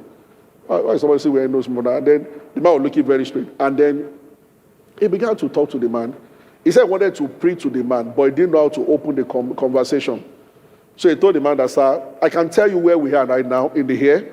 He said the pilot will soon say, we are beginning to descend now. He said by so time we are going to touch ground. Mention everything. And the man said, how do you know? So he brought out a laptop and showed the man the app. That this is where we are. This is how. The man said, are you a pilot? He said, actually, yes, sir. That I'm using the same app that pilot is using. So the man laughed a little. So when they wanted to land, he told the man that, sir, can I pray with you?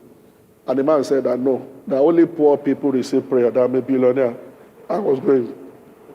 But he said, he still helped him to bring down his bag, gave him and everything. So the man walked a little forward and turned back and smiled. I said, I'm actually a spirit-filled Christian. I'm just pulling your legs. He said, God told me that, he said, this is my first time in 17 years of flying commercial plane. I have a private jet. He said, I told them to bring my jet to Abuja because I'm going to America tonight. They said they'll be working on 1 or 2 things in Lagos. So I told my wife that, let me go and meet them. So we leave for America from Lagos. He said, the moment I said so, I told my wife that there must be a reason for it. He said, because I don't fly commercial. He said, when you sat beside me, I just knew. He brought out his card and said, take. He used this word. He said, if you ever need anything money can buy, call this number. If something money cannot buy, no problem. He said, if something money can buy, call this number. Then he walked again. Then he stopped again. Told the guy, he said, you know what, keep that card very well. He said, the job you are going to resume in Lagos, I don't see it turning good. He said, well, you are going to need that card. He said, so keep it well. He said, when they resumed truly, it's one oil company like that. The first, they said they were paying $10,000 a month for flying, the executive. Then he got there and he found that the white boys working on them, other pilots. He trained them when he was in America, and they were paying those $35,000. He said, but it was like, well, 10,000, if you convert that, it's still something. Then about the time of salary, they were going to pay the following day. Then they told, let's say 26, or the 25th, they told that, because we are just starting, we start this month with 7,000. He said he still wanted to collect. Then the Lord said to him that, leave now. And he called those boys at home, start packing. We are leaving Lagos today. He said he begged God, let me even wait till tomorrow and collect. But God said, leave. And they left. They couldn't get a direct flight to Kaduna, so they stopped in Abuja. As soon as they came down from the aircraft in Abuja, this rich man's call came in and said that, how are you? This month, this was what? Myself and my wife, after devotion, our heart just started going towards you. He said, I'm too busy to think of one man. I have projects all over the world. I have accountants and staff. So he said, but your thoughts kept coming. Are you okay? He said, how? What about that job? And the guy said, I just resigned today. I just landed in Abuja. And he said, I'm also in Abuja now. I'm sending police cars to come and pick you right now. Then he asked him that he has this idea that he's been praying about, and he has started experimenting something about security. And the man said, how much will it take for this business to kick off, to start in a very proper way? And he said, 200 million. And the man said, just ask his PA. He used one very word, funny word. He asked me that, sorry, can you borrow me 250 million? Cash. And gave him. Now, when you are a soldier, you have escort with you, so you can carry money around. He told me that when they carried the money, his heart trembled. And he started. My brother went to his warehouse where he's doing business. There's nobody has kind of security gadget they have in Nigeria. Nobody. When he came to me the last time, he left my office because he was going to attend to federal government a deal of $50 million. And this guy that's not married. There will be a day. But when he told me the stories before then, seest thou a man that is diligent in his business. So I will end with David's story. You see, thank you, Lord. When you have found that thing, follow all that they taught today. Expand your heart, your mind. Learn. That's part of being diligent. Learn how to achieve three things. Once you have found your rhythm, the question is, and you have done some things, after every 3 months, ask, how can this be done in a faster way? I was telling also leaders this last night, around 3 a.m. this morning. Faster way. Number 2, better. And number 3, easier. This is why we used to have laptops or computer. So laptops, so tabs. Now everything can be done on your phone. When you talk about progress, great people who make it, they always think, once they have achieved something that is blessing humanity, the next question is, how can we make it easier for people to use this? Or easier for them to access this? The next thing is that how can it be done? How can we reduce time? And then how can you make it to serve a better purpose? If any business, now I'm talking about those who have scaled that level 1 now. If you are always being bombarded with these 3 questions in your mind and trying to solve it, there will never be an end to your growth. How can we make it faster? So everybody now is delivering things now. Some people started it. They stopped waiting for clients to come to their shop. So you order something, they carry it to you. You know, many years ago, you have to go and, we all have to go and buy things and then to, but now they will bring everything. So everybody doing delivery, I just pay, and then they will come and deliver to you. And if you have a business and you are not willing to do that, you're already behind. Because people now want to sit in the comfort of their homes and wait for whatever they have bought to be brought to them. So that is beginning to really, praise God. Faster, easier, better. Memorize that. Everything. So it moves from, you make 15 clothes and it takes you a month to make it. Your next target should be, how do I develop a system where we can make 15 in 1 week? And after a while, your next thing should be that, how can we make 200 in 1 week? Because a time comes, your name is out there, and the moment they demand, God has actually tested some Christians with this, the gate opened, their gate went up, but they were not ready. And sincerely, if you miss at that point, you go down again to go and start the ladder from the beginning. So now, you now have 35 people making a request They want your clothes, and you can only supply 6. And the rest are angry. They paid. Maybe you had to return their money. They were going for a party, and they could not wear what they really wanted you to do. You have lost something big.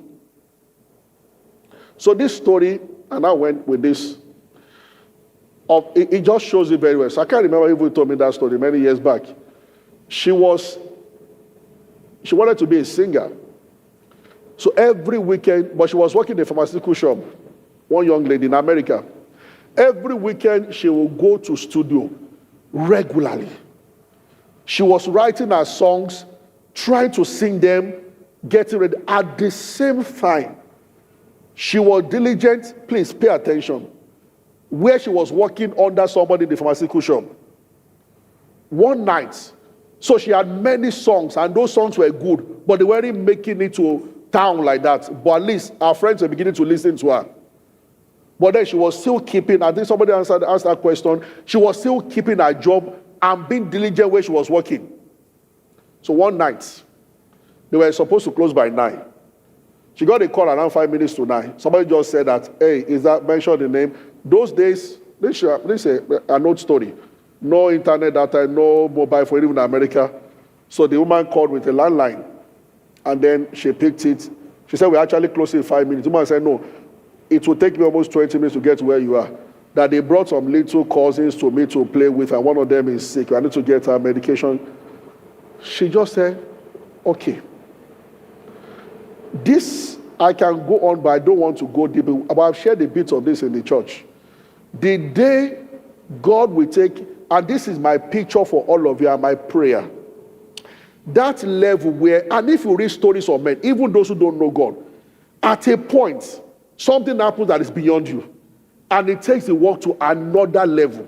I can tell you from politics to business to the rest, how some of the people that have led this nation and some other nations almost gave up or were not even interested at a certain level. Somebody came and did something and brought them back into the game. Abraham sat outside and he saw 3 visitors. That was the day a promise became a reality of Isaac coming. It compelled them to come and eat. You will have to serve one way. He carried food to his brother David, then he saw Goliath. And this part, God won't tell you. Your diligence and your willingness to be a blessing is what will bail you out. Yeah. I get what I'm saying. We can only pray for mercy that when that day comes, we will not miss it. Are you getting what I'm saying? So the woman, finally, about 9:20, through the car pulled. For, number one, she saw a very an exotic car in those days. And then the person that came down from the car was Shadi Adu. I guess she was one, or maybe another, but she was the leading pop artist in America at that time. The girl didn't know that the person that called that was number 1 female artist in America at that time. Remember, she's a singer. So this woman entered and said, I know you closed. When she bought what she wanted to buy, she said, I know you closed by 9, so you actually waited for me. And I said, what can I do for you? So I know you are the best in town. I also want to be a singer. I've been trying. Said, don't worry. Gave her an address and said, come and meet my producer. It will become your producer from now. That was how the girl's music. Another level. But you see, she did the first step. She was diligent. If she came and she asked her, I was told that she looked at her song, said, okay, come and see my producer. I'm planning to sing. I want to be a singer. Where are your sons? Nothing. That's 0. The man that I gave, this soldier man I gave his example, they said the wealthy man asked him, give me step by step, break down your business, tell me how this business will move. By the time he got halfway, the guy told the PA that you have the money, give him. Because on his own, himself and the boys were already pushing this where there was nothing. If you are hearing me, because sales are not coming yet, you are lying on the bed till 10, 11. Sales are not coming yet, you are watching Netflix. Sales are not coming yet, you are... If I say I'm available for counseling now, I will counsel from morning till night. So I run in from other pastors' counsel, I run in from counseling. Or see, in the early days, when we were at Blue Pier, the store where we used to keep speaker, there was no window. They just gave us, because it was a multi-purpose hall. But it was a little store. We didn't have access except on Sunday and Wednesday. But they gave us a little store to keep our speakers. I was at home one day, and the Lord asked me, what are you doing at home? I'm at home now. He said, go to the office. He referred to that place as office. So I went there, I put a little table there, they were all there. And they put a little table and a chair. No window, no nothing. I would sweat like, and I was doing 5 hours every day there. I would just open the Bible, pray, sit down. There was not even a single board to cancel. Not talk of human being. But every day I was going there. I would sit down alone. The security guard downstairs used to wonder that what's wrong with this guy. I would sit down there. At least in my house we had African Magic and DSTV. But he said, go. And I'll tell the Lord that, well, apart from in the house, I can still pray Lord for 6 hours every day. Must I go? But I will sit down, read books, read things for like 4 or 5 hours and go back home. All those periods, it was towards the tail end of us leaving that venue that a woman came for counseling one day. And after another one, and then, seest thou a man that is diligent? Men and brethren, think about the time when your name or your products, I will tell you this prophetically, sincerely, it looks like the body of Christ, we have just about 4 or 5 years to go. Truly by 2030, some things will happen on the face of the earth. We don't know where we'll be by then. You can see the signs everywhere. But heaven is still giving an opportunity for people to rise and defend the name of the Lord and defend humanity. This is why you are in business. This kind of business that God will partner with. It must be a man that the vision is accurate. It must be a big vision bigger than yourself. Then it must be a man that is willing to push and go all the way. Then when God sees these two things, vision that is clear, passion that is right, then heaven does the third one. They multiply. So that guy told them in palace, they were looking for who to play for evil spirit to leave Saul. 1 Samuel 16. He said, I have seen the son of Jesse, a man skillful at playing. And the king said, go and bring him. If you look at the way that word, the way that verse is, that guy did not see, he had seen David before, but he did nothing about it. Somebody has eaten your food before. When God wants to move, he will recall. I don't know if you're hearing me. Praise the Lord. I have seen the son of Jesse. I can tell you, I can paint a picture of what must have happened. One day, King Saul sent that guy on an errand. He was passing on the street, Ogba. And he saw like 5 people gather. So what's happening? He said, one young boy is playing guitar. And he listened for a while. Oh, this guy is good at playing. No. Then he left. Maybe that was 2 years ago. Remember, sir, the one that Joseph said, remember me, did not remember for 2 years.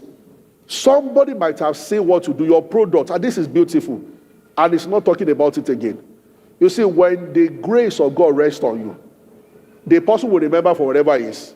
Maybe it's now in the palace. So when they said we need a skillful player, that guy just remembered that, I was passing that street, but let's go back a little. If David said that this is not palace, I'm not going to give my best. The guy will pass and be like, this guy playing nonsense, and he will never refine him. Anybody you handle as a businessman, any job you do, be excellent. Either you don't do something at all, or you do the best. Please. One day, you don't know. The person might be like just a young guy. Maybe his uncle is going to be the next governor, whatever. Or the uncle will be the PA to the governor. They will see your job one day. Who made this bed sheet? Tell one guy in our church. He might not do anything about it for the next 2 years. But one day the governor is complaining, I don't even like all these bed sheets. And he says, hey, I know my younger brother once bought a bed sheet from a guy. And this is where... Did you get that? I have seen the son of Jesse, a man skillful. And he went on, and the king said, bring him to me. I can tell you a lot of stories along this line. I have seen the son of Jesse. That's why you must be at your best. It would have been a good excuse for David to say to his father, I saw lions, so I ran away and killed one sheep. But David said, no way. He told the lion that either we die here or you are not taking my sheep. I brought 12 out of the house, 12 I shall return home. These are the things that God will look at. So a little headache, you are not going to shop. You have opened a place to relax. Any friend can talk you out of. This is what I've seen with Christians. And he mentioned that personal discipline. You are not in an office where you clock in, but force yourself to do that. You must have a time you resume work. And you must have a time that you close. Even though nobody is supervising you. Did you get what I just said? Finally, somebody walks in one day and it changes everything you do forever. Well, like, where have you been? Wow, now this is awesome. Where have you been? And then the person changes everything. Everybody knows about TDJs, but you know about Captain Pearson. TDJs preach woman down loose in a midweek service. That was how I used to preach with fire. They just never grew past 23 in the church. One day. Captain Pearson, you know, those days there was no internet. So you were limited to what you saw. You weren't going around watching things. So you know, America, 50 states, they're like, each state is independent, almost like a nation. Some of them have their own international airports. And so you might be popular, nobody. So TDJs was just 23 people. When Captain Pearson was doing a meeting that time with 40,000 people in attendance, he was a black man. Azusa Street Revival. That was the name of his conference, the name of Azusa Street Conference. That was the biggest conference in America at that time. And they came to this area, like you going from here to Ekiti State, and they stayed in one hotel. For some reasons, and this is how God works, he became tired of the room where he was, and he came out and he heard sound somewhere. And he sat at the back in the church. And this black pastor came out and shared woman down and look. And the person said, Chai. He said, come. Is how you preach here? And you're just 23. Nobody knows you. He said, well, I'm Captain Pearson. We do this conference annually. Thousands gather from all over the world. Come and speak there. TJ shared woman down and loose. I think he said that in one day he got 300 invitations. He turned the message to a book. It became the bestseller in America. And the church went from 23 to almost 20,000. But you see, when they were 23, the same way you will see him preaching now, he was preaching then. That one day will be one day. So imagine that Wednesday, sir. If he just came around, he saw the 23 again. We are pray. We are no more than 20. And just talk for 10 minutes. The first thing the Lord told me when I started pastoring, which is still my policy till now, I am never going to preach in any church to ask them before going there, how many people are in your church? If a person invites me and there are 3, I will preach the same way I will preach to 30,000. Heaven is my witness. Pastors say, follow me out before. So I don't ask. So I pray, prepare a message. I get there. And if I am going to preach for a pastor before, he rented a 500 star hall also. It was only him and the sound engineer in the hall. It's after the meeting that what happened. All his friends promised I will be there. May people not happen to you. Say, we'll be there. And when I entered, I say, another friend came, and that one came in and left. I preached for 1 hour, 30 minutes. I was soaked from head to toe. When I got to the door, he hugged me and said, today I know you are a friend. I said, even if you were not my friend, I have made a commitment. I will preach. See, heaven is watching. If I reduce the message to 15 minutes, just rush and go because you are not many, heaven is watching. That sound engineer might go somewhere in America one day now, and it might become a picture. And they say that they are looking for a pastor, and he says that, I know one guy. Whatever you do, please do it well. Are we blessed? Yes, sir. Can I pray now? Yes, Honestly, as I look at all of it, there's compassion in my heart. The kingdom needs you. You are the kingdom of God. I know Satan will try to resist. I listen to the best of the little I heard from all these speakers. I am fully persuaded the most intelligent people in the Church of Christ. People with wisdom, but we're always resisted. I know. Yeah. But you see, God will make a way. To everybody, may the Lord show you mercy. And in his mercy, show you the step to the next level. I pray that because of the mercy of God, when it comes for you, you will not miss him. So, grace to know what you should do. Number 2, grace to be diligent when you know it. And number 3, grace not to miss the payday when it comes. Let it rest on everybody. In the name of Jesus Christ. Thank you, Father. We give you praise, Lord. In Jesus' name. Are we blessed? Thank you for your time. They forced me to do this, so I didn't plan to speak. They just told me like 40 minutes ago that I'll be speaking. I was planning to go and sleep. I'll see how serious. But hope I've spoken well. God bless you. Thank you.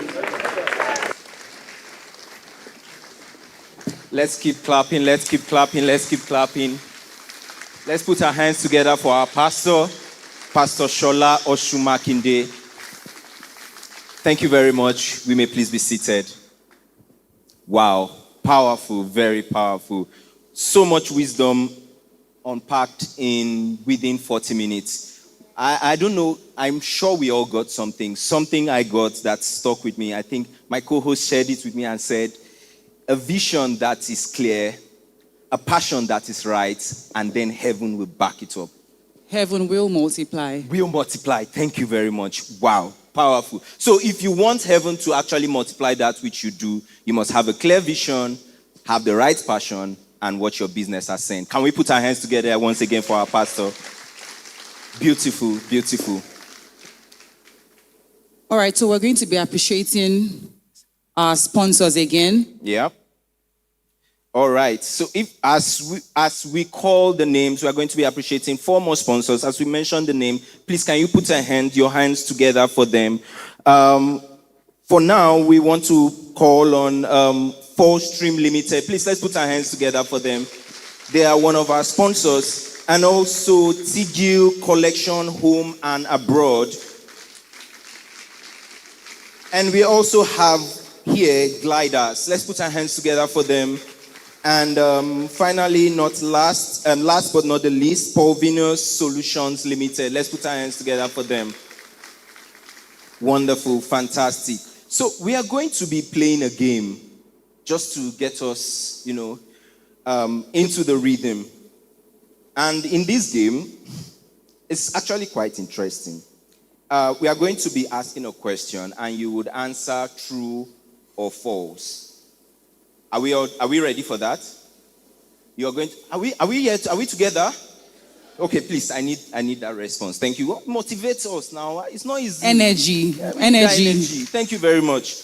So, the first question I have here is, we are all businessmen or potential businessmen. You need a lot of money to start a business, true or false? Really? Me, I don't know. Okay.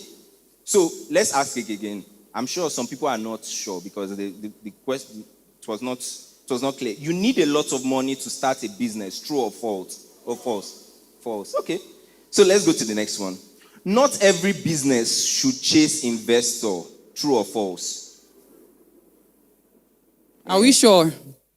Me, I need investor. Not every business should chase investor, true or false? Some people are saying false. Some are saying false. Okay, let's go to the next one. Your business structure affects your funding success, true or false? Are we sure? Some are saying false. Your business structure affects your funding success, true or false? I mean, one of the speakers said that the reason why some businesses don't get funding is because their structure is not in place. So, well, it's up to you to answer. Then finally, more customers automatically means more profits, true or false? Think about it too.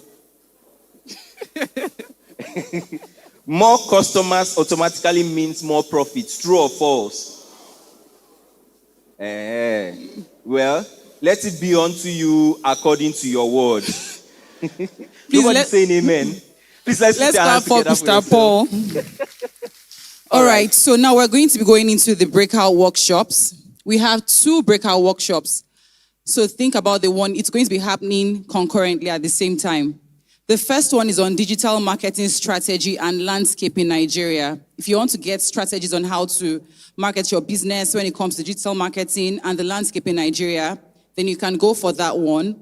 And then the second one is on mastering business strategy for exponential growth, blueprints for Nigerian entrepreneurs. If you want to get strategy on how to, for your business, you can go for that one. So the first one on digital marketing strategy will be happening here. That's your right. And then the second one on mastering business strategy for exponential growth will be happening on your left. So we can move into our breakout sessions now. So we have just the next 2 minutes to quickly move into your breakout session. Which topic actually resonates with you?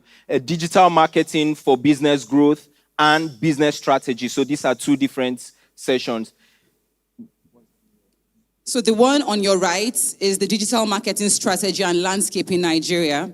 And on your left, mastering business strategy for exponential growth.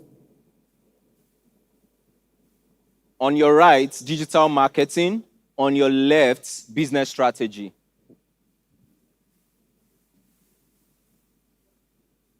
There you have your questions. You have things you might want to learn more about the topic. Feel free to ask. That's going to be a good place to ask as well.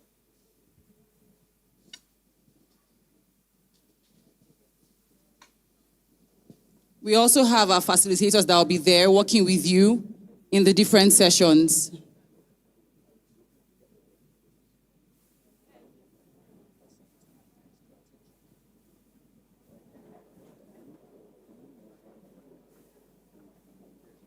Okay. So for digital marketing strategy, we have Mr. Michael and we have Mr. Jesu Deton that will be working with you there on that session. And then for mastering business strategy for exponential growth, we have Dr. Joshua Ademuwagun for that session. Also, not to worry, don't worry, you won't miss anything. These sessions are recorded. So just in case you are also interested in the other topic, as long as you're on the iForum group, these sessions are recorded and it will be shared on the platform for you to watch what was discussed in the other session. So you are not missing anything. Thank you very much.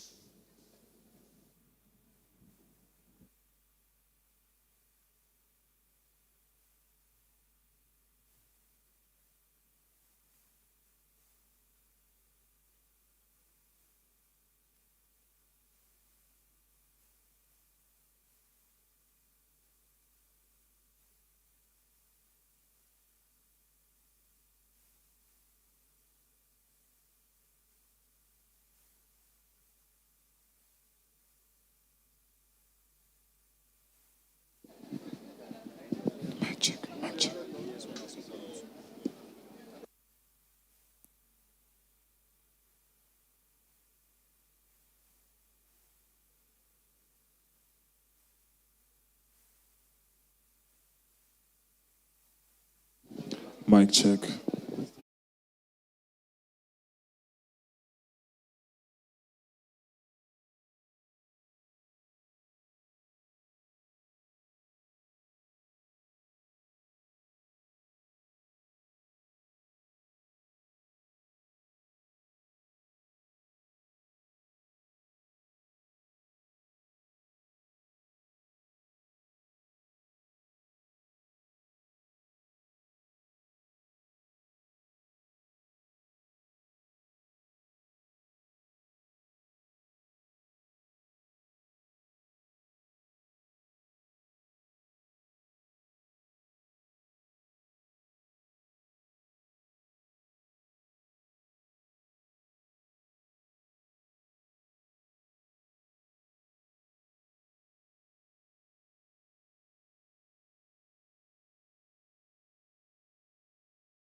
consultancy. In case you want to consult, don't come and meet me. Oh, I'm just saying, let me sell myself small. In case you want your business to grow, I might not be like our Oga, that's my Oga, but at least I know small book. Use this one now. I'll bring this. And in my little experience talking to business owners, I have learned one thing. It's one thing to say a thing and they hear it and they are excited. Wow, this is powerful, this is impactful. Yes, I'm going to do it. Give them 3 months. Mostly that's always the benchmark, right? 90 days. And you come back and say, okay, what have you done? What was your result? What are your results? What did you impute? Can you all hear me at the back? You can't hear me? Wow. Okay. I'm going to try to amplify. So, what are your results? What are the things you've imputed so far? And track this, results. More times than none, I can't really give an accurate data, but I mean, from personal experience, more times than none, what I have noticed is that consistency has always been the problem.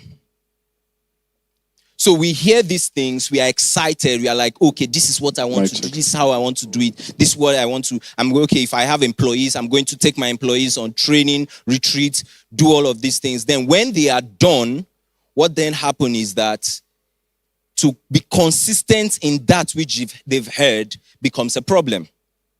So I want you to tell yourself, so we are going to do a little motivation for ourselves. I want you to tell yourself, I call your name. I, Paul Jatau. Let's take that again. For those at the back who can't hear me. Can you hear me? Great. I want you to tell yourself,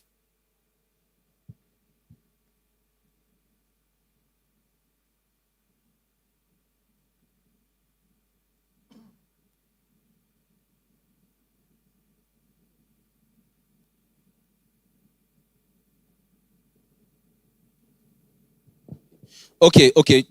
Thank you, sir. So just a quick one before we do our motivation, right? And before our speaker steps up. If you know your bag is still on your seat, don't worry, your seat is not going to be taken. If you know your bags are still on your seat, please kindly, quickly go pick it up for the sake of security, for security reasons.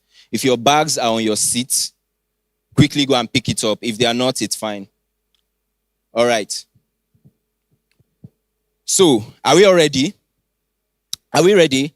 Now, let's do this. Tell yourself, I, Paul Jatau, call your name. I, Paul Jatau, will do accordingly to that which I have heard. And God will grant me wisdom to see it through. This is clear. Can we take that again? Will do accordingly to that which I have heard, and God will grant me wisdom to see it through. Do you believe what you've just said? It's very important. Very, very important. So now, what do you need to do? The next step is that you need to start writing down. You know, Pastor said vision. If you don't have a vision, the Bible said that cast the vision, write the vision, make it plain, so that they that read it may run with it. If you don't,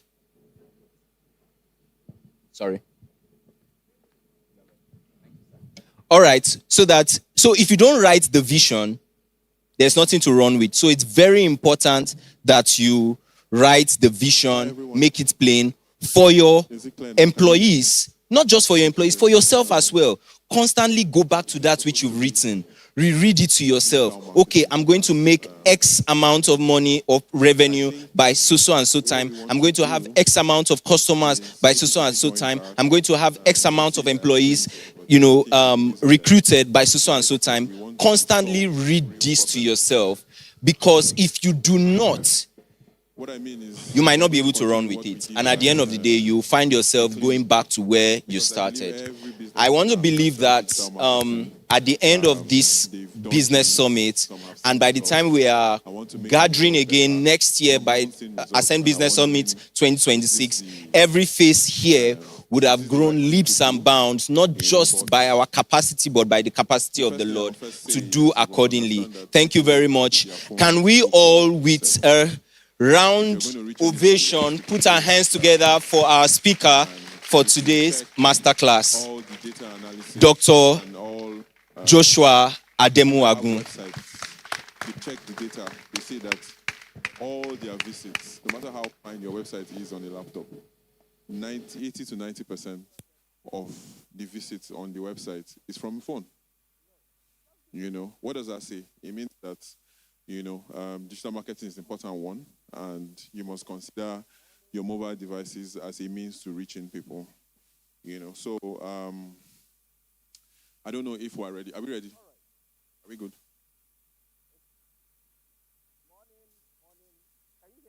Okay, while they are setting up, I would like you guys to start writing questions that you have.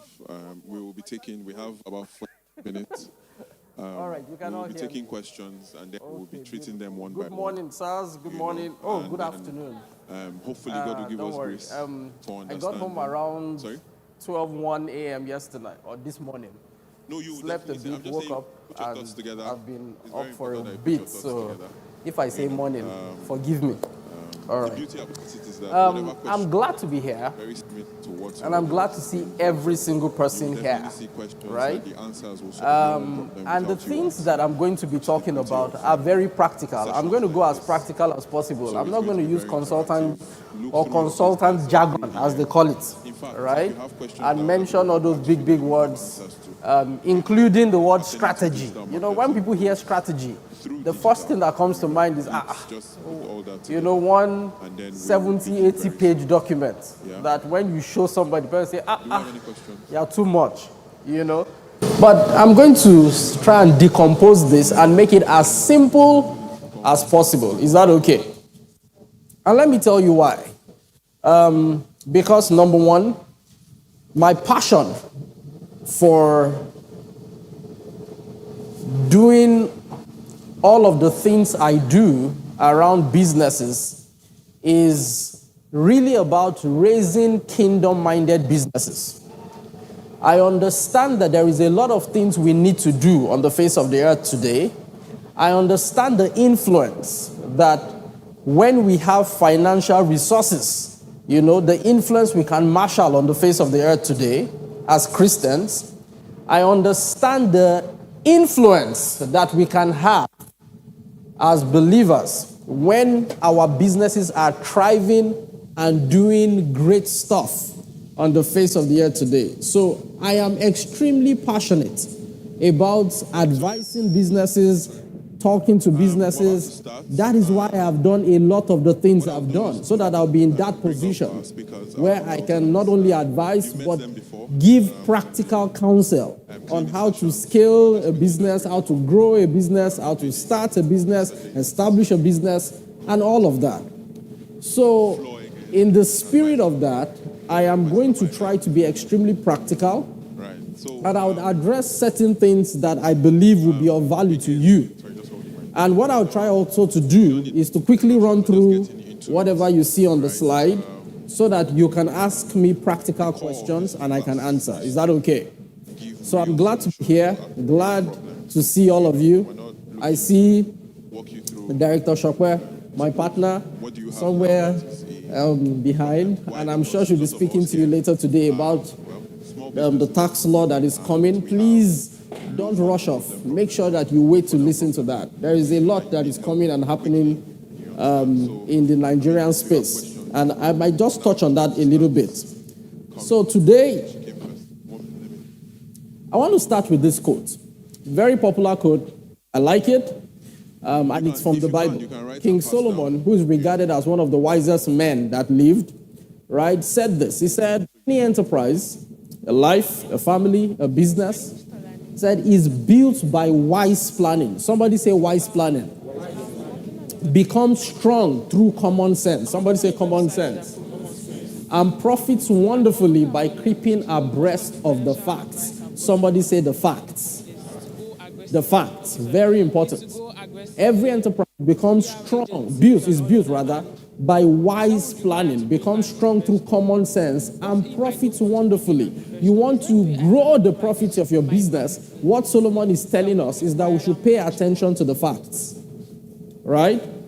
And we'll be discussing some facts later on today.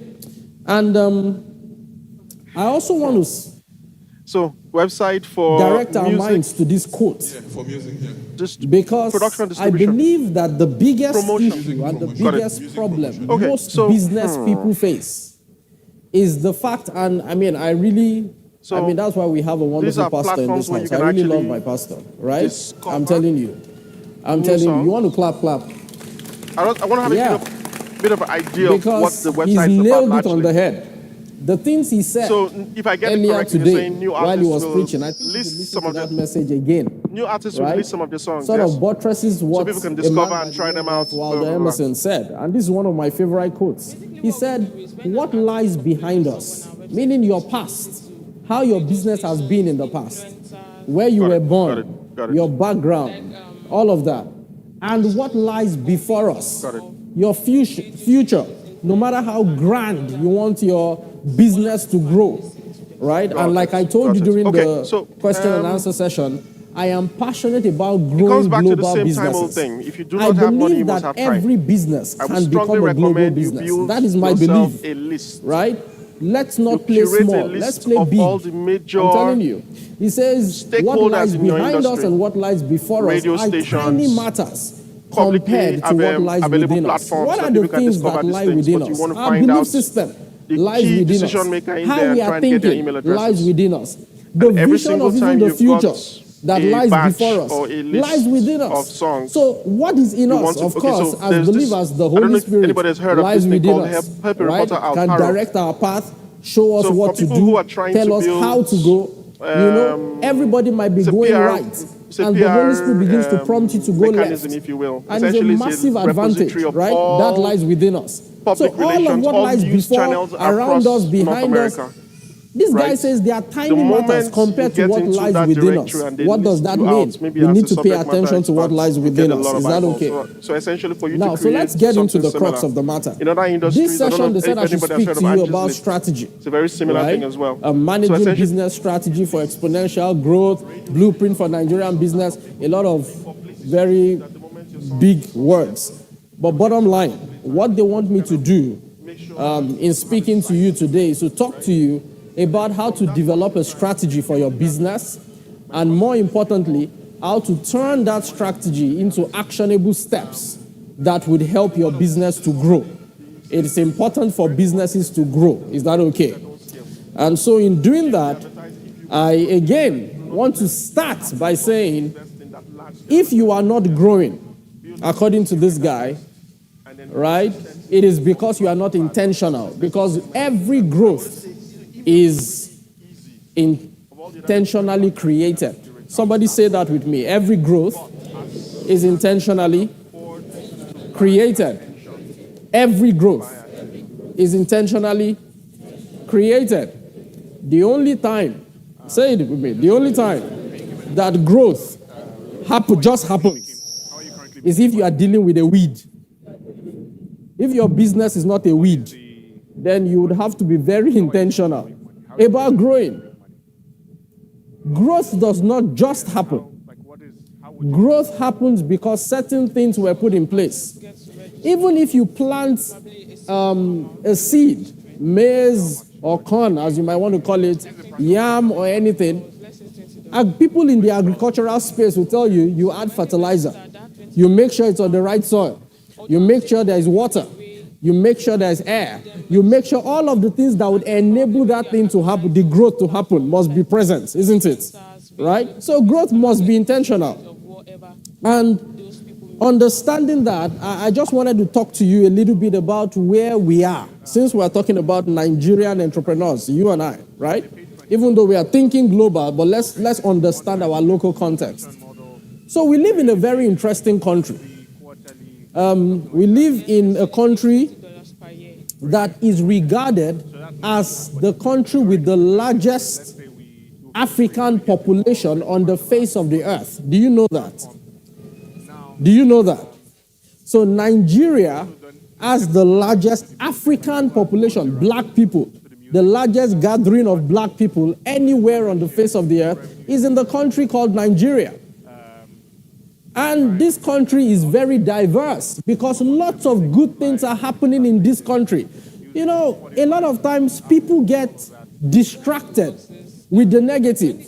You know, a lot of people are, for example, I mean, we are in this, and I think that wave is beginning to sort of slow down or tank now. The Japa wave. Everybody wants to just travel out. You know, everything people are thinking about. You see people carry their entire life savings to travel out as though if they land in America like this, they've made it. You know, but somebody said it this way. It says a lizard in Nigeria will not become an alligator in America. It doesn't happen. When you land in America, you are just a lizard that has changed space. That's all. Right? And trust me, the environment over there in those countries is very complex. Extremely complex. Sure, I mean, we're talking about January 1st coming and tax law is changing. The highest tax bracket to be 25%. You know, that's the conversation we're still having. And you know, it's 25%. That's the highest tax bracket. You know, in the UK, it's 40%. Oh. It's 40%, 45%. In Netherlands, it's about 70%. So what are you even talking about? 25%? I mean, I was talking to some of my South African friends and I told them, I said things are happening in Nigeria. We are changing the tax law. They don't ask me. They said, what is happening with this tax thing? And I said, well, I think the highest will be about 25%. Everybody said, hey. So it's so low. They said, so how much have people paid before? Right? Why? Because Nigeria has a lot of, for want of a better word, gaps. The things that we are looking at. So I give you an example. I remember some months back, I was walking in the UK and I saw a filling station, right? And I saw the price of fuel, right? It was about, and they gave 3 categories based, I mean, for those of you who've traveled out, you know, based on the quality of the fuel. And the cheapest was about 150. That's £1.50. What do they spend in the UK now? Cents. Oh yeah, convert £1.50 to naira. Oh yeah, convert. How much is a pound today? I've not really tracked it. It's about 2,000. Okay, so let's even assume it's £1. Sorry, how much are we buying for now? They just increased to 900 and something. All of them are shouting, I'm carrying placards. These guys is 2,000. Then somebody said, no, don't worry. It's because you are not making money in pounds. I laughed. Then I did an analysis to someone. I said, for example, I said you travel out. And for those of us who've traveled out, have you discovered that when you get outside the country, if something is £5, for example, and you pay for it, now the person who lives in the UK, they are looking at you like, you are paying £5 just like that. Now you are looking at it and saying, it's £5, it's not a lot. Because you are thinking it's 5 naira in your head. I sort of want to cry. Until you start to live in the UK. Then you go to work for 1 week. Then they pay you £80. They say that's all the work for 1 week. And that 1 week, you woke up in the morning. You were there 12-hour shifts, not 8 hours. You did 12-hour shift, 12-hour shift, 12-hour shift. They now give you £80. They now give you the £80. Say, go and buy £5. Say, no, I'm not doing £5. You keep your £5 becomes big money. All of a sudden. Why? Because it's different when you travel on vacation and when you live there. So you see, I'm not saying people should not jackpot, but when you want to jackpot, think about it. And that's what other guys in Asia, Indians, even in America, you sincerely think that when Donald Trump is talking about Christian genocide, yes, he's interested in solving Christian genocide issues, but that's not the only thing he's interested in Nigeria. There are other things. Because, Nigeria is one of their biggest trade partners in America. So it's important. The reason he doesn't want Christian genocide, people don't fight. All of you stay calm so that we can be making more money from you. It's that simple. So my point is this. there are massive opportunities within Nigeria. If God is not telling you to move out, relocate, there are opportunities to explore. And trust me, you can do very well here. Very, very well. So, I mean, our country has massive opportunities. Is it in terms of the youth population? We have one of the largest youth population in the world. I don't know if you are aware of that.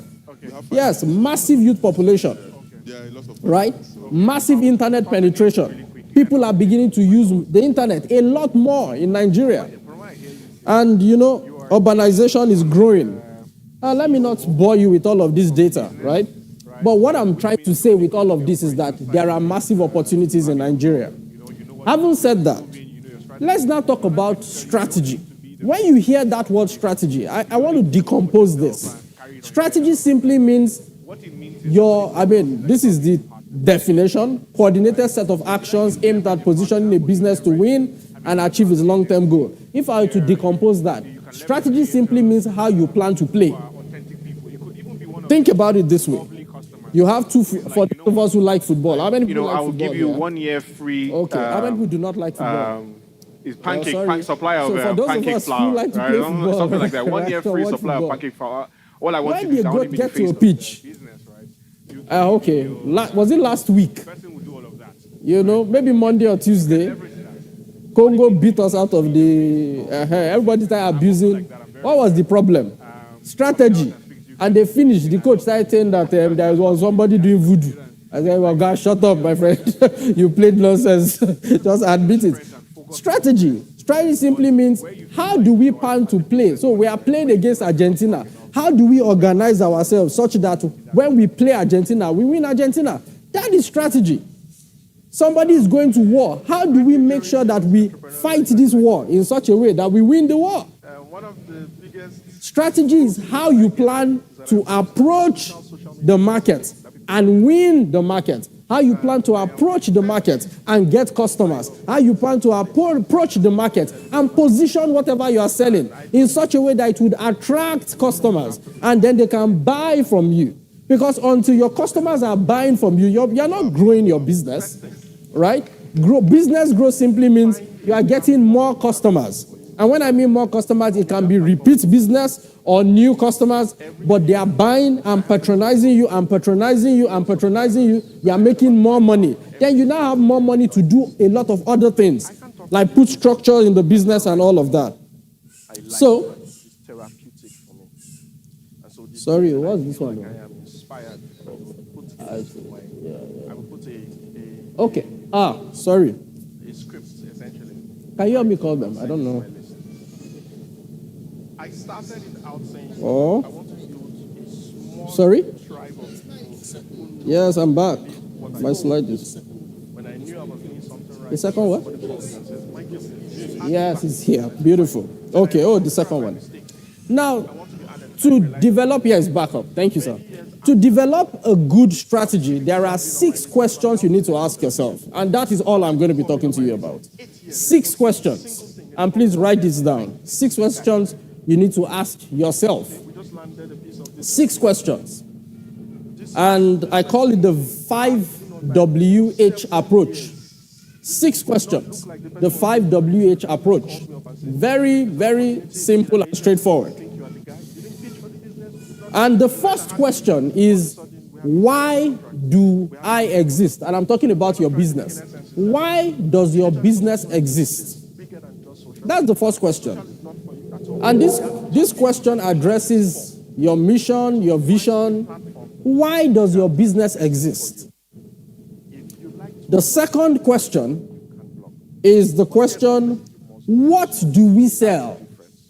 And we're talking about the service or the products that you sell. See that whole idea of when people come in. The third, when do we act?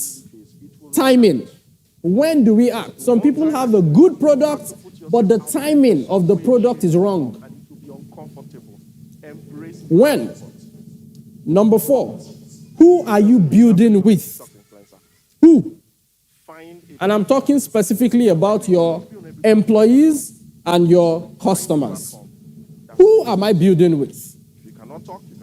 Number 5, where are we operating from? Environment. Where are we operating this business from? That is very important. And number 6, which is the last, how do we operate? Yes, please. How do we operate? Okay. If you answer these 6 questions, All right. Good you would have afternoon, come up and thank you so with much a for good the and a clear insight so far. strategy. My name is Ademuwagun. Is that okay?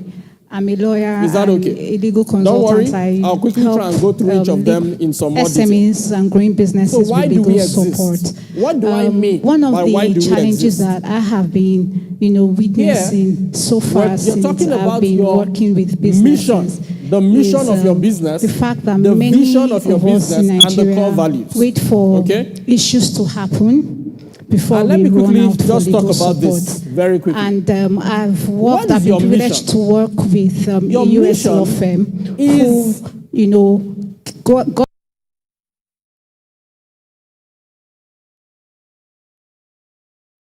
But what is the purpose of your business? a platform where people have And I think this is preventative very important. legal measures rather than waiting for This things is to very happen. When they're important about because, making decisions, they have that on-demand your legal mission support that they pay for. So we about have been the trying reason to, figure why out you how have a can we business in the first ensure that place. the Nigerian market too can, Why do you have a benefit business in from the first this. And place? so we started, And it's a quite legal tricky too. subscription Because a lot of platform where times- people can generally There's a sound coming for from here, right? either monthly or annually pay, and then individuals and growing businesses can generally have that all-round legal support just wait? anytime. Now, here's the challenge. Over time, we have noticed that because of limitations in funds, people still resort, a few people have subscribed, but there are very few. A lot of people that still come to us still rather wait for things to happen. And we have tried working with digital marketing, social media, but it still does not convert. What strategies? The now? question really is, what are the strategies, considering this is a service-based business? So why do you And then it's exist? What's also your now mission? niche down to legal. What strategies can we employ to ensure that this scales and that And Nigerians then the really see next that this is something your that, vision. Your can be vision is beneficial? simply Thank the you. Picture of the future that you see. A lot of people, and this for me, the vision, very important. Very, very important. A lot of businesses are found, their vision is very small. How many people Very small. will be interested? And I think Pastor has done a good job, really. Because Law or legal services, right? if your vision is small, your motivation will also be small. I can assure you. If your vision is small, and all you are thinking of doing is, let me just sell 5 clothes. And it's going to be very After, intensive okay, it's to try moved to here now. drive All right, education, mass beautiful. education about, why So you let me need, just sell 5 to have a clothes. standby lawyer. And who's after going to give selling you 5 advisory clothes, services, things like that. Like I mean, for this it's not year, just I'll a be fine. Pain point for a lot of small businesses. How about worst case scenario, rough aiming it, I'll call my uncle to sell he'll bail in me the out, first he'll year get policeman, 1,000 do something clothes? So you have to understand the market that we're playing. And then What I think do is ask an yourself, opportunity for you is what to do widely I need to do Right, to there are a sell lot of 1,000 businesses clothes? or business solutions Trust that me, a exist lot of times that it have will the stretch ears you. and, the ears of But you see, small businesses. once So you let me sell give you an example. I 1,000 have a friend clothes, who started a company called you Bump. cannot be thinking about selling 500 clothes. Track of his I don't know if that bookkeeping, makes any inventory. I don't know sense if to you. anyone knows Bump. Why? You've expanded your vision. The next year, you're He thinking has about selling he ran 100,000. off SMEs. You're right, thinking that about he- selling a that million. use that Then use later, you're solution thinking about every selling single 1 billion clothes. Right? When you Because partner with after someone all, like that, we with have a about business like that, 8 point and you something why do billion those people on the solutions? face of the earth. They Why add your can't you service sell as an clothes to additional every layer human being to on what the they face do of and the say, earth? okay, you know Check what? out Now every Bumper is partnering business with that the name of your is business, doing to globally offer good. legal services. They are thinking about reaching every single human being on the face of the earth. That's the way they think. 20,000 businesses That's at the way they once. think, and that's the way they 10% operate. of those businesses So I say believe yes. that, especially All of in a sudden Africa you have, and especially in Nigeria, 2,000 I think a lot of businesses people, they think about their business, the vision of their business is very small. It's just, oh, let me take over Ikorodu. And that is not bad. But if all you want to do in the next 20, 30 years of your business is to take over Ikorodu, I can assure you, there is a limit because think about it. How many? You ask yourself, how many people are in Ikorodu? What is the earning power and the purchasing power of those in Ikorodu? Your prosperity is limited and capped to the people in Ikorodu. I don't know if you get my point. So vision is very important. Values I'll talk about later. Now let me show you some examples. I want you to look at this. How many people know Microsoft? You know Microsoft? I mean, they make even this PowerPoint we are using. They made it. Now look at what they said. They said their mission is to empower how many people, please? Talk to me. How many people? Every person and what? Every organization on the planet to achieve more. That is their mission and their vision. So do you now understand why after you say that they are $1 billion company, they are still investing more, they are still going out? Why? Because as far as they know, every person and every organization is not yet using their product. So as long as until every person and every organization on the planet is using their, maybe they will not then change it and say, oh, in the universe, they will sell to God. They'll say in heaven too. Let's be using Excel. We never know. But then, I say, oh, I'm just selling, and I want to use this as an example. Oh, I have a business and I'm just selling phones. It's okay to be selling phones. I'll give you an example. But what phones are you selling? I sell Samsung phones. It's okay. I have a shop in Computer Village. It's okay. But do you know that? Are you dreaming of becoming Samsung's #1 distributor all over the world? Do you are certain people that if they tell Samsung today that, guys, we are not doing business with you anymore, the global CEO of Samsung will call them and say, oh, yeah, let's have a meeting and let's have a conversation. Because this person, the global CEO of Samsung knows that if this person gets angry with me, my business is gone. Are you getting what I'm saying? So you say, okay, you know what? The vision is to become the #1 distributor globally. After you achieve that, then why can't I also make my own product? Are you getting my point? So this is their vision. See Facebook that we all use. Give people the capacity to form communities and bring the globe. What is the globe, please? It's the world. They are thinking about the world. That's what I'm trying to let us see. See Google. To organize what? The world's information and make it universally accessible and useful. All these guys, so is it happenstance that all of them are now known globally? Because in their vision and mission, embedded in it is the world, planet, global. They want to take over the world, and that is it. I believe very strongly that believers should start businesses with the aim and the goal of not only surviving. Trust me, if your business has taken over the world, is it food that will be your problem? Is it, for want of a better, is it private jets that will be your problem? All of those things will become a tool that you would require, and they will come naturally, they will gravitate towards you. Why? Because you take over the world, you get the world's reward. Are you hearing me? So that is the very first thing. Why do I exist? Now, after today, I want you to sit down and just very honestly ask yourself, why does my business exist? And the reason your business exists should be more than survival. Right? And what is the vision of my business?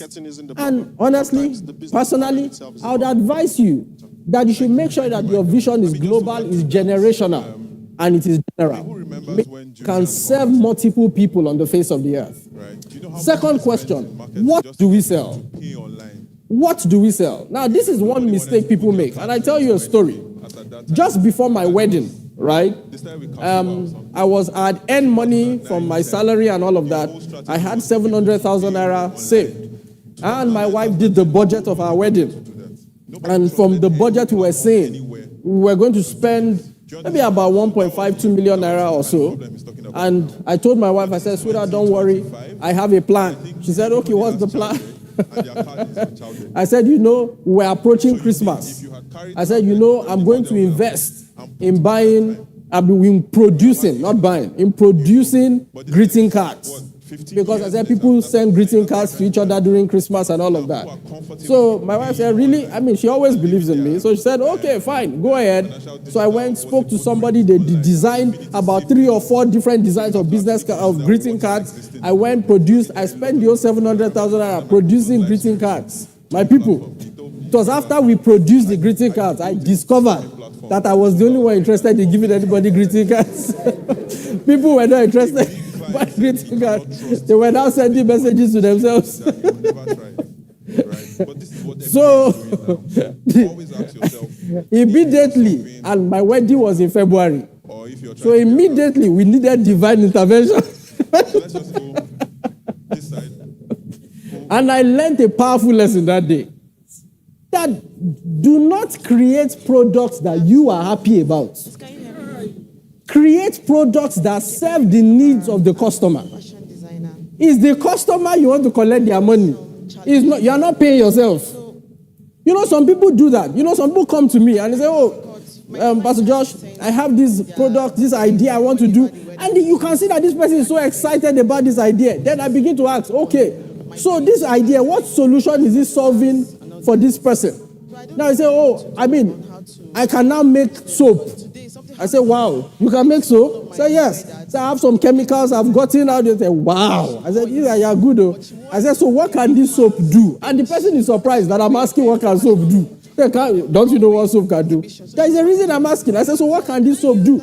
You can wash dish, you can wash. I said, wow. I said, okay. Then I asked the person next question. I said, so who are your competitors? I said, except if this soap can clean the stains and wash better than the blood of Jesus. You've lost this business, except you have something better you're telling me.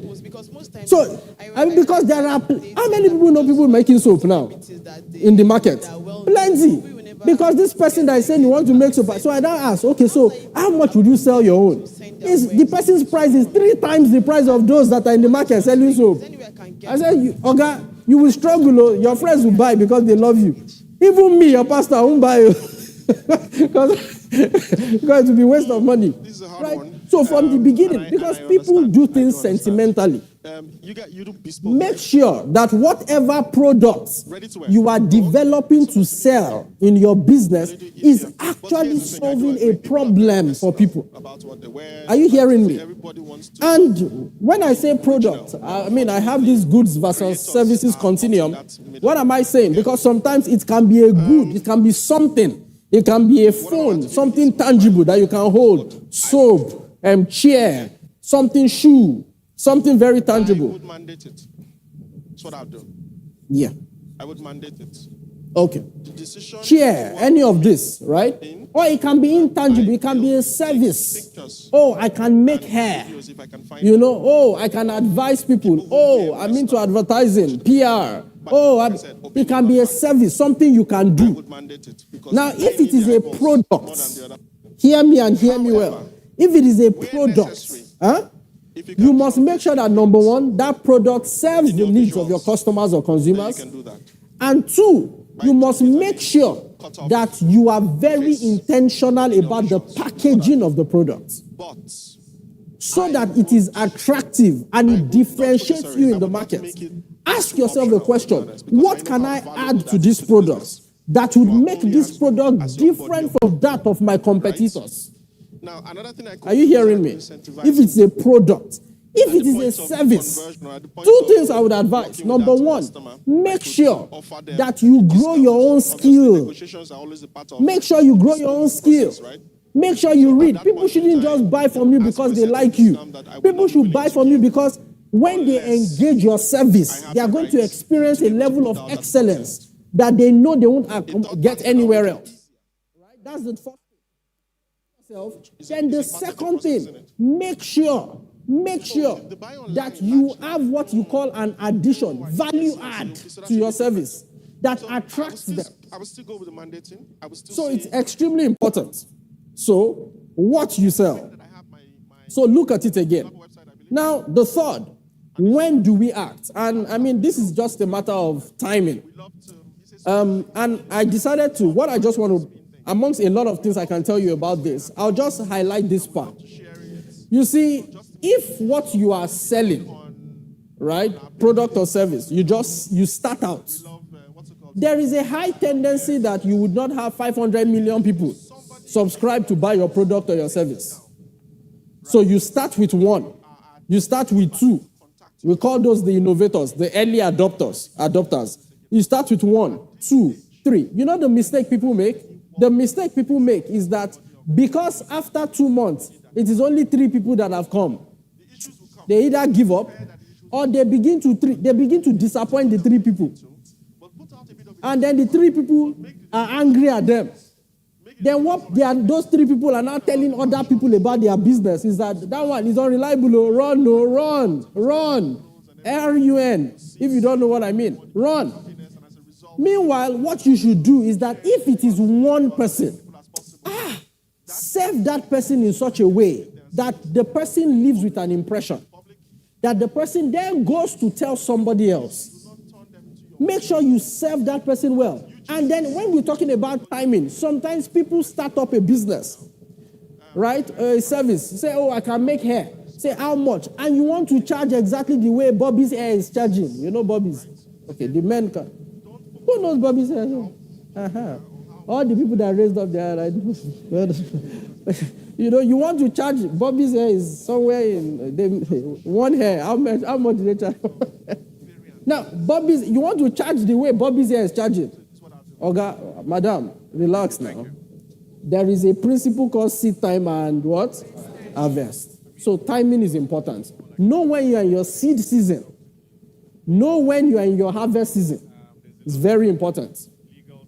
There are some people I know, some products I know, that if they tell you that they want to charge 10,000 naira for that one product, you will see people that will buy it. Isn't it? But there are some people, you are starting and you say, they are looking at it and say, but I can buy this thing for 2,000 naira or 1,000 naira elsewhere. So be very price sensitive. And timing plays a huge role in it. Who are you building with? 2 people that I think you must never neglect. Customers and what? Employees or your staff. Now, this is the important thing about customers. I think sometimes, right, businesses that are starting or mid-sized businesses fail to understand that one of the most important things they need is cash flow. And how do you get cash flow? From customers. From customers. So you cannot play with your customers. If you get any investment, make sure that investment goes directly into growing your customer base or retaining your customers. Some businesses have no business going to rent a massive duplex as their shop. You rent the duplex, and then you now have rent. Your cost profile has risen. You have rent to sell. Then you say, what are you selling? Oh, we're selling clothes. Nobody is coming to buy your clothes.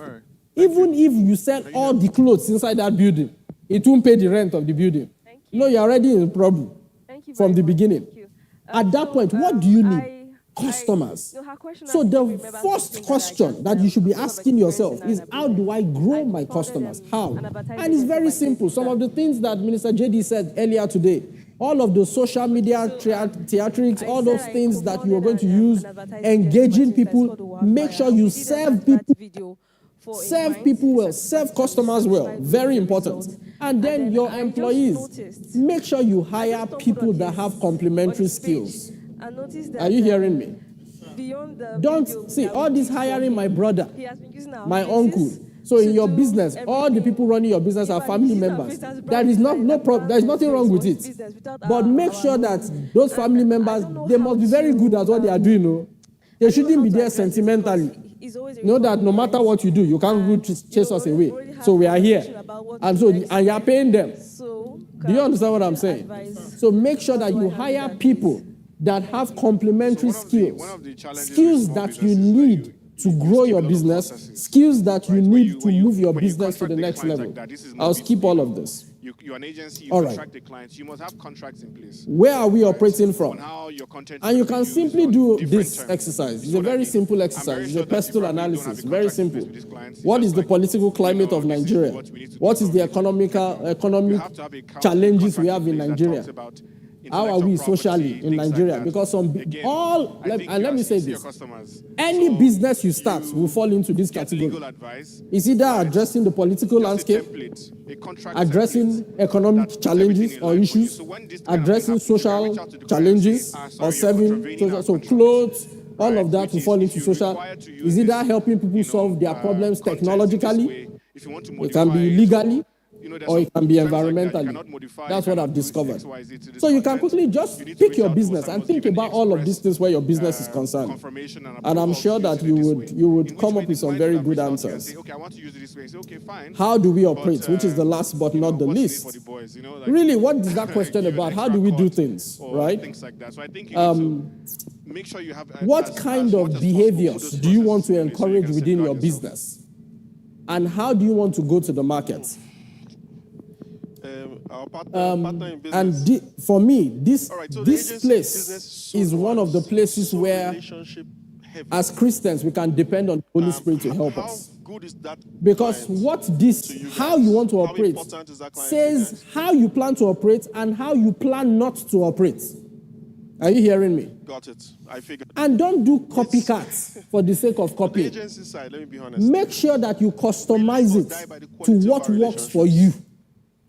Right. So, for example, you heard that one of your brothers started a business and he now has a billboard by the side of the road. Sorry, what kind of business are you running? You are repairing laptops and phones in Computer Village. That is the service you provide. I'm sorry, you want to go and rent a billboard.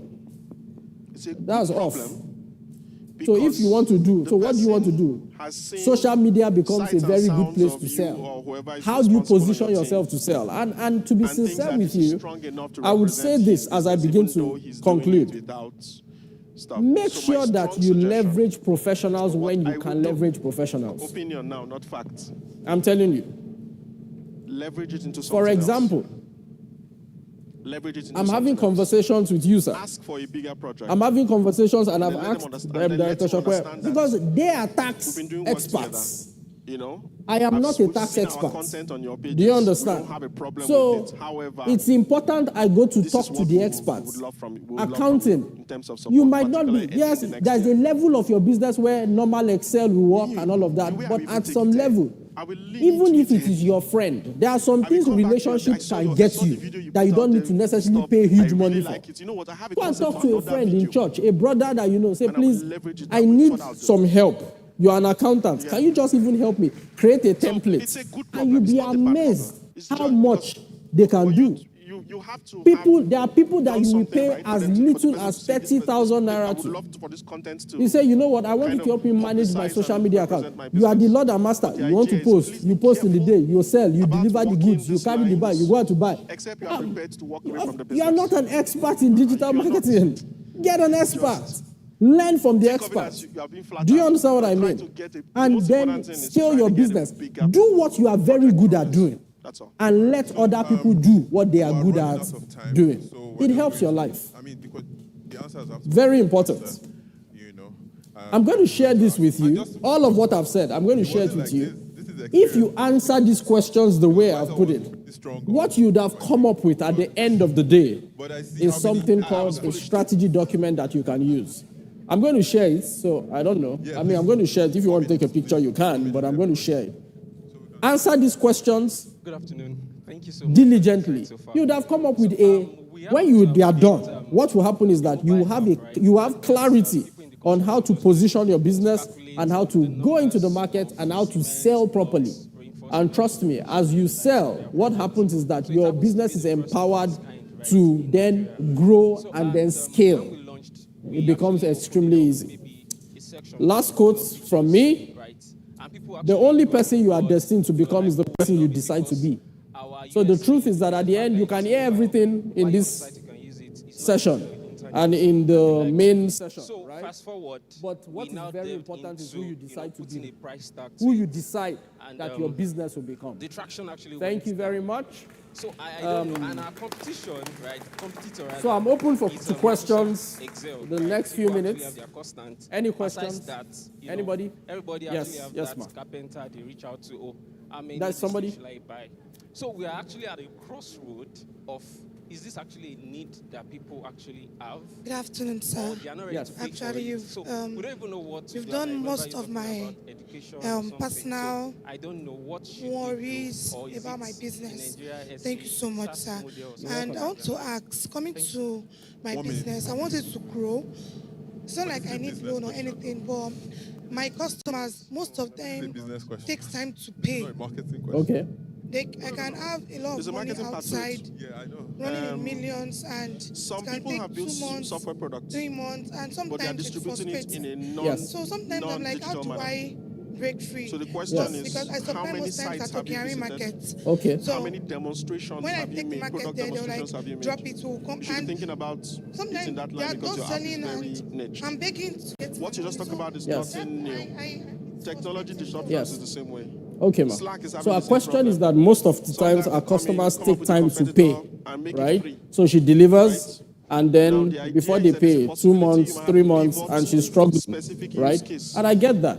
of your So this is product. what I'm going to say, And ma'am. what I mean by that is Um, that in the So event that most businesses, right? And when I mean most businesses, I'm talking about very established businesses. They have something they call a payment cycle, because we're talking practical terms now. and they would define it. 30 days, 45 days, 60 days, 90 days, depending. And the reason they do that is, and they do not just, for want of a better word, talk about these things, right? So two things. Number one, when they want to go into business with someone, especially when it comes to delivering and all of that, or supplying rather, they find out, these are the terms of my engagement. Is this something you are interested in doing, and can you keep to it? Because anybody who, for want of a better word, does not keep to that agreement, then you stop doing business with the person. Because if you keep doing business, you are encouraging the person. You leave the person 3 days, 4 months, 5 months. And the person said that this one has bandwidth to take my any illness and my nonsense. So the person keeps doing it. You'll be shocked that the same business, there are people that they pay them, they pay their own distributors on time. I don't know if you get my point. So might you want to, number one, have a contractual conversation with them where you say, what is our payment? Let's agree on something. Let's agree. So it is not ambiguous. I will pay you later. What does later mean? Does later mean 30 days? Does later mean 45 days? Does later mean, what is later 7 days? With whatever you guys agree based on the kind of business. So number one, when you make it contractual, I think number two is also, so secondly, I noticed that when I post my business, maybe what you also want to do is so that you do not take away your focus from providing the real business in that sense. Even if it is somebody who is an analyst or somebody very junior that you don't need to pay a lot to, and that person's work is to, for want of a better, as they say in Yoruba, to go and follow up with them in terms of payments. Do you understand? Now, let me tell you why. See, if you're a small business, right? In consulting, we do something very funny. You can leverage your personal. If I sell to you, instead I'm the one who sold the service, right? I get somebody else to go and follow up with you for the money. Why? Because you see, this person that is owing me today can become my biggest customer tomorrow. I don't want to spoil the relationship. So if I'm the one, if all the person say, "Oh yeah, give me money, now give me money, give me money, give me," the person associates you with money, the person sees you fast, that's running away, right? So we send somebody else to go and collect money. So we sell to you. But when we discover that you're a risk, we can't be selling to you, I will stop selling to you, but you won't hear it from my mouth selling to you. You just discover that I've stopped selling to you. Then you will now come and meet me and say, you stopped selling to me. I'll say, maybe our policy around payments. When did you pay last? I'm acting as, meanwhile, I know everything, if you get what I mean. So you might want to employ that, right? Because at the same time, it's dicey in the sense that somebody who is owing you money today, things might really be rough, and the person bounces back tomorrow and becomes the person who is bailing your business out in that sense. So you want to be very tactical and strategic about it. Right? Okay. I'm looking forward to in the future where I have a subscription-based model where people don't have to think Praise God. Hallelujah. First of all, I want to say thank you to everyone for putting this together. I've been trying to reach Dr. Joshua for a while. I have his contact and everything. I do not have the boldness to do it. And I have the been saying in my boldness. mind that, okay, maybe I will just ask for his account number and pay a token so that I can come to him. So thank God for live with pay the bills. So I have two questions. The first one is last year, August, I was working with Sujimoto and I decided to stop working and I started MOBPR. And to the glory of God, we had about 9 staffs and we're doing some great numbers. We have clients in high places and I discovered because of the kind of person I am everything God says I am, but in reality, I don't like sitting in a place. I'm not that kind of person that they call a structured person. What do you need? I fix it, I move. I don't have that time to be following up. So I discovered that one of the things you said, I discovered that I employ people. I even have an head of operation who I was paying almost the same thing Sujimoto was paying me as a full-time staff, as a remote worker. But I discovered that later, clients will be talking to me that we have some issues. And I'm like, but I have an head of operation. And the problem is, I don't know structure. It's not something, it's not me. Right now, at the end of the day, we couldn't satisfy some of our customers and they started leaving. And that is the first thing. The second thing is, I know, you're talking about vision. I am not a business person, so to say. I am just a fixer. You have a problem, trust me, I know how to fix it. Or I know somebody who can fix it. Now, I started a company. I am a fixer. And the company now needs me to, what are you doing? And I'm struggling. And now, we are expanding. Of course, all the staffs have been fired. We are expanding. I like that. So now we are expanding. In fact, you mentioned one of the things we are trying to do. I don't want to say it. And then we've gotten some partners coming on board to ease the stress. But I'm not scared in Jesus' name. You're thinking about the future. But this is me. I'm not the meticulous office person. I'm this guy. I want to get a client. One of the issues I have, I see the future. I know that this is your business. You should be doing 20 million. And I'm not making it up. I know you can do it. But I've told you this is what I want to do. I've told Mr. A, this is what I want to do. I've gone. 2 months later down the line, you have not even done 10,000. And you are calling Michael Trek, you are a liar. Bro, I'm not lying. It's just that the people I have, they don't have sense. Sorry to say. So please, sir, how do I? Because it's affecting me. I'm in debt. I'm owing salaries because customers are leaving. It's simple. It's simple. And thank you for your question. Very good question. Very good question. The first thing is that if a football team is not playing well, who do they send away? The coach. So you had a crappy head of operations. That was it. So even though you were paying the person almost what Sujimoto was paying you, the person was not doing his or her job. So it was not, you'll be shocked. It's not the employees, it is that person. So it's okay for you not to be the structured person and all of that. It's okay, right? Most leaders are not. And that's the shocking thing.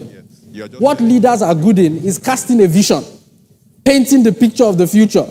But when it comes to the operation, you need a manager who will get it done. So what they do is that they hire the kind of person who can get it done. Do you understand? And that's part of the your operations citation, person. I saw. So if your business, after casting the vision, customers are coming to complain, the head of operations, I question the competence. I hope the person is not your wife, Sha. I question the competence of the person. If it's your wife, I change everything I've said, forgive me. I would say something. But that's the person I question, really. So what is your own job? Your job is to make sure that you hire the right head of operations. From last year till now, I've learned about when you know that this is who you are, from mentorship. right? So you hire the right head of operations. That's the first thing. The second thing I would say, right? And I hear you about, you tell people this is the future, you can see it and all of that, and then after a while you come back and it's not happening and they think you are the one lying. But meanwhile, there are certain things. Now this is, and it's very, very important. Do you look at what's on the screen, everybody? It's a very highly regulated. What have I tried to tell you with this? One of the biggest problems in the industry is that a lot of people promise. The only person you are destined to become is the person you decide to be. right? And that's Do you know why I have quoted this to you? that industry are facing. It's a disclaimer. I would say The Bible says that I'll give you pastors after your heart, right? Who will teach you knowledge and understanding. And the Bible stops there. Your pastor never teaches you wisdom. Because you can hear all the knowledge and understanding until you apply it to your life. It never translates into wisdom. So you don't come and blame the pastor. He has told you this is the way to go. This is how to pray. The pastor is not the one that will be waking you up to pray in the morning. So why do a lot of businesses fail after you've told them this is the direction and all of that? Number one, there is a part for you to play. There is a part for the business owner to play. If they do not play their part and then they come and blame you that things didn't go the way, excuse me, are you getting my point? So it's important you make it clear. So when you are telling people this is the future I see and all of that, make sure you also tell them this is what you are supposed to do and this is what I will do. You engage any of the consulting firms that Oshapoy will tell you, will give you an engagement letter. In that engagement letter is scope, what is in scope and what is out of scope. And we'll tell you there what is our responsibility, what is your responsibility. Because it's a partnership that must make this thing happen. Does that make sense to you? Anything that will help progress. Okay, I mean, I don't know, their hands up, I don't know. What do we do? I mean, they just queued us. So I think we are just going to take, in 30 seconds, your question, and then, sir. You choose anybody. I'm here to answer. So let me transfer the responsibility to you. So if they do consequences, it's him or it's not me. Anybody. Okay, let me. I'm sorry because of time.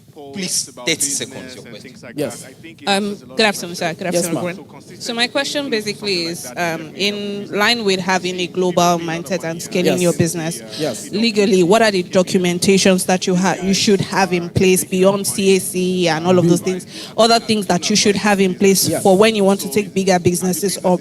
Beautiful. Fantastic. I mean, that's a very good question. In line with having a global mindset, what are the documents you should have? The first thing I would advise, which I am almost certain our tax people will tell us today, is that as much as possible, I mean, if your business is not registered, register it. That's the first thing. Though if it is then registered as a business name, as much as possible, register as a limited liability company. I don't know if I'm correct, right?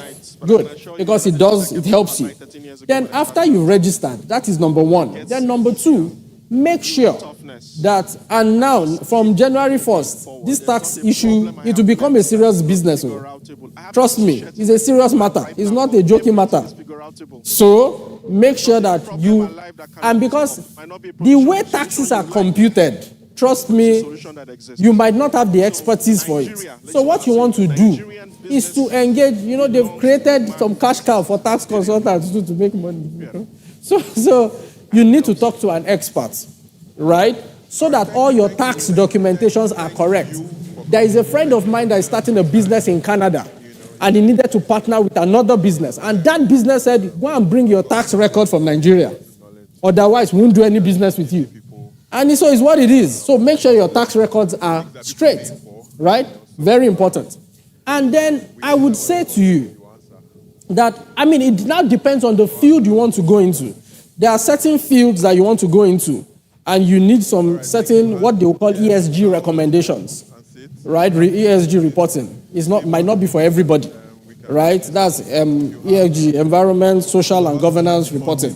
A report that shows that you are ESG compliant. You are thinking about the atmosphere and all of that as you are doing your business. There are some fields like that. So it's not every field, right?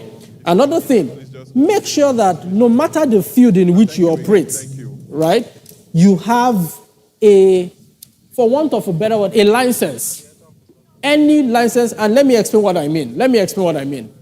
You see, in Nigeria, as at yesterday and today, there are some professions that you can get into, and nobody is asking you questions now. But I can assure you, and if you ask Pastor Torayo, she will tell you, what is happening is that there are lots of restructurings happening that to operate in certain professions, they would say that you must be part of a body, and if you are not, you have a license. I.e., in Nigeria today, I can just go and learn work, and I become an electrician. I'm blowing everything up. Nobody's asking me questions. It's okay. I can assure you very soon in Nigeria, you cannot go and practice doing electrician like that. They will ask you for, in the UK, in the US, you cannot just say you're an electrician. Say, well, I just learn work. Say, they will sue you first. They will sue your father, sue your mother. Then they carry all of you. Then you will do. You must have a license. You want to learn, right? You say, I'm a plumber. So that after you finished work, you flush, the light of the place came on. Say, you put off the light. The thing flush. You say that there is something wrong here. You must have a license, right? So if you can, get a license in any field. If you are in HR, join CIPM. Those are the good things. Have one license. It doesn't cost you anything. Have a license so that at least you can speak. If you are in administration, there is an administrative body somewhere that you can be part of and get a license. That might be very helpful as you are going global. Because as you go global, they are going to be asking that what qualifies you to be able to engage us on this subject. And those are the things that you can present, right? So those are some of the things. Yeah. Thank you so much, sir. Please, can we... No, I'm done. Okay, please, let's put our hands together for Pastor Joshua Ademuwagun. For Dr. Joshua Ademuwagun. Thank you very much. Thank you, sir. Thank you. Thank you, sir. Thank you, sir. All right, that's the final session or final part for this session. Thank you so much. So what we are going to be doing next is...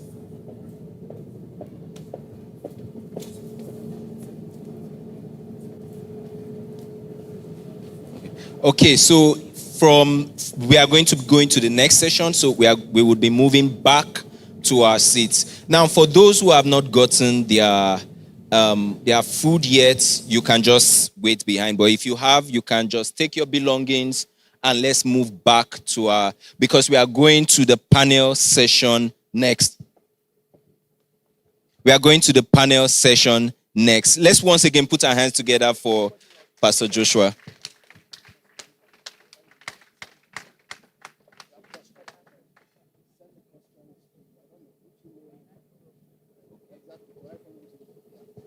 All right. Okay, just a quick one. I know we have a lot of questions. So those, if you still have a question, just get the question together and send it to the iForum group. Pastor Joshua himself will answer them and we'll answer the questions as we go on. Thank you very much.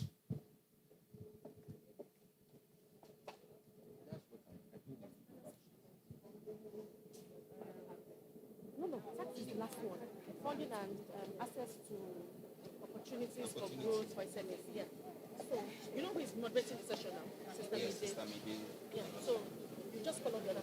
The people that are part of the panel now. Yes, we have them. Who is from BY? What's the person from BY? That's not. No, Mr. David Ogun. That's changed. No, Mr. David Ogun. Go and check my Ogun. Go and check my status. What's it there now? The latest, the flyer of his name is there. He's in the new flyer. Okay.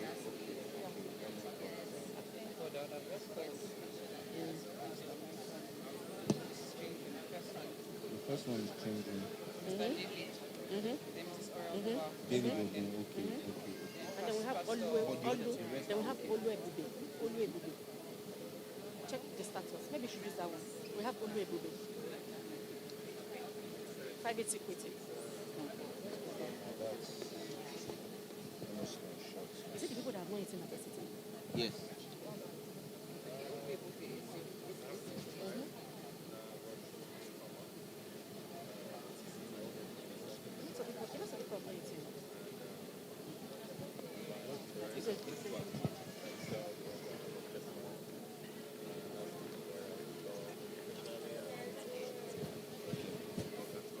Please, as you get your food, you can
on the digital marketing masterclass? Can you raise your hand?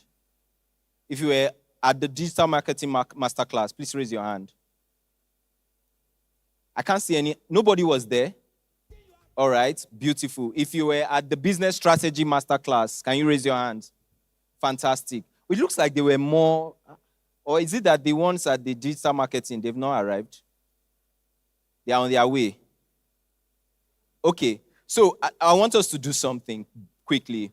Let's joggle our memory a bit. I know that we are still trying to get seated and get settled, but I want just two persons, one from the digital marketing masterclass and the other from the business strategy. And now, this is what we are going to do. You are going to support your people. So, if these people will come out, one person each, and then they are going to give a summary in 1 minute what they learned. Your key takeaway. So please, you have to support, the way you support you want people to support your business. You have to support this person. So we need one person from the digital marketing masterclass. Who is going to come? Who is going to represent us? One person. Just one person, and one from the business strategy masterclass. One from the business. Okay, please, right. please, round of applause. The business class. What about digital marketing? You could support yourself now. Someone from the marketing class. You see the energy from business strategy. Yes, we do. A round of applause for him, please. Please come forward, sir. So just tell us your key takeaway in 1 minute from your session. Summary from the business strategy about what is strategy, the way you plan to play. Basically simple. And then if you need to open a document for your vision, mission, you do not have a business. So that's the summary of everything. You don't need to do something. You don't need to create a product that you feel good about. It has to be something that people are interested in. Thank you very much, sir. Awesome. Good afternoon. My name is Adetola. The key takeaways was like a case study, question and answer, so it was in a pragmatic way. So what I initially learned was digital marketing, how we can make use of our social media to people, the progress about digital marketing, how to make profit through digital marketing, how to make income, not to be too relaxed, and many more others. Thank you. Thank you very much, Thank you very much, sir. Thank you. Please, let's put our hands together for them once again. Now, please, if you are outside or for the ushers, please kindly tell those who are outside. We should get them in. Everyone should come in because we are about to go to the next session. And for this session, we'll be having our panel session. The topic for this session is access to funding and opportunities for growth for SMEs in Nigeria. Access to funding and opportunities for growth for SMEs in Nigeria. I'm pretty sure that we have some of us here seated here who are asking questions like, how do I get funding? How do I get investors to invest in my business? How do I get loan? Now, we have a lineup of experts. We have a lineup of businessmen as well, and also government experts from the banking industry as well, who will be answering questions and giving their insights and takes on how to access funding as an SME, business owner.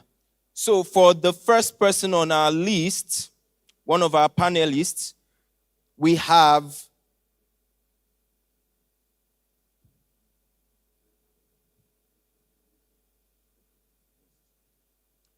for the first person on our list here, we have Mrs. Oluebube Ezioke.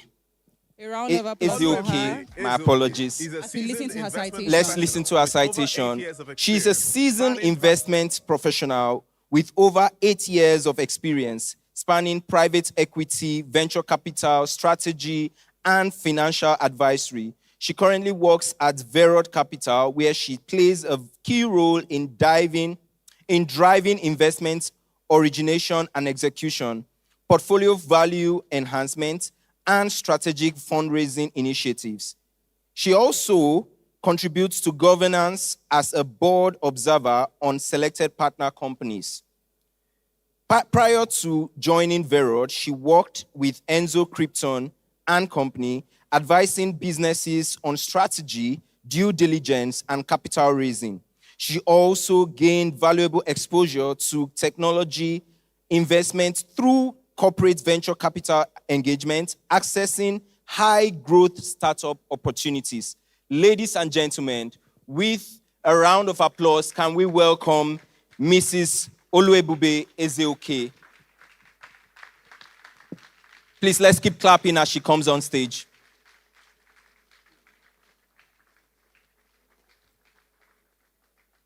You're welcome, ma. All right. And now on to the next one. We have on our list here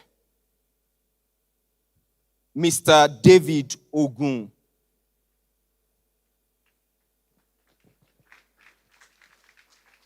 Now, Mr. David Ogun is a finance and development professional currently serving as a deputy manager and project officer within the MSME Directorate of the Bank of Industry, BOI, which is Nigeria's foremost development finance institution dedicated to driving industrial growth and economic advancement. In his role, David contributes to design, evaluation, and execution of funding solutions that strengthen micro, small, and medium enterprises across Nigeria. His work focuses on enabling entrepreneurs to access affordable financing, improve operational capacity, and scale sustainably. Through strategic project supervision and engagement with MSME stakeholders, he helps bridge the gap between business, their vision, and the capital required to achieve it. Ladies and gentlemen, with a round of applause, let's welcome Mr. David Ogun. Come on, let's keep clapping as he takes his seat. Welcome, sir. All right, and we have next Mrs. Oreoluwa Osho.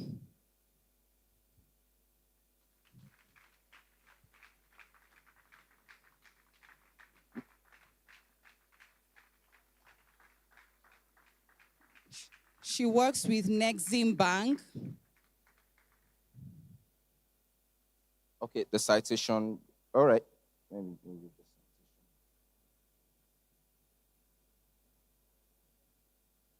And then we have Pastor Motunrayo. A round of applause for Pastor Motunrayo.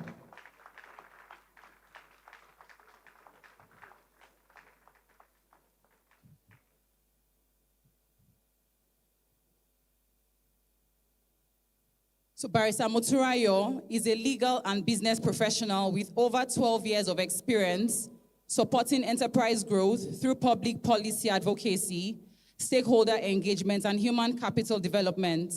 She began her career in legal practice as a barrister and solicitor, where she built a strong foundation in law, negotiation, and mediation before transitioning into the organized private sector, where she now plays a pivotal role in shaping the business landscape in Ogun State. Motunrayo works daily at the intersection of business and public policy. She leads high-level advocacy engagements, facilitates dialogue between manufacturers and government authorities, and helps create a more enabling and profitable environment for businesses across the state. Her work has contributed to improved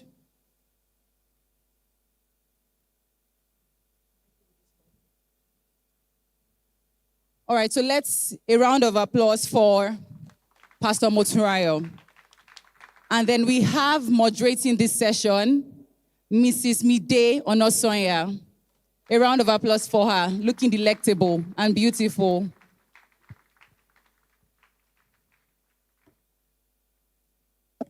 Thank you so much. Good afternoon, ladies and gentlemen. Good afternoon, ladies and gentlemen. I know that we just finished eating. I know some of us are still on the other side of the divide. Please, can we come together and let's have this session together? While we let our panelists just catch their breath, because they're going to be answering questions here, I want us to do something together. So can we stand? Please stand. It'll be very short, I promise.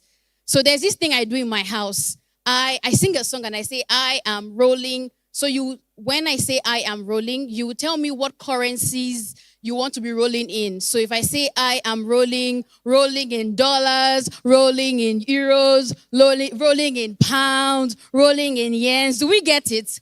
And then when you're done, you say I am blessed, and then we sit down and get the conversation going. Do we get the drill? Are we ready? 5, 4, 3, I'm warming us up. Are we ready? Okay. 5, 4, 3, 2, go. I am rolling. I am rolling. I want to hear in pounds. I am rolling. Did I hear Naira? Did I hear Naira? Did I hear CDs? I am rolling. Pounds. I am rolling. I am rolling. I'm only hearing pounds. What happened to dollars? What happened to euros? What happened to yen? Please give yourself a round of applause and have your seat. Yes, that was not just a song. It is your declaration, because this conversation is going to get you rolling in dollars, get you rolling in pounds, get you rolling in yens. And if you choose to say Naira, then great.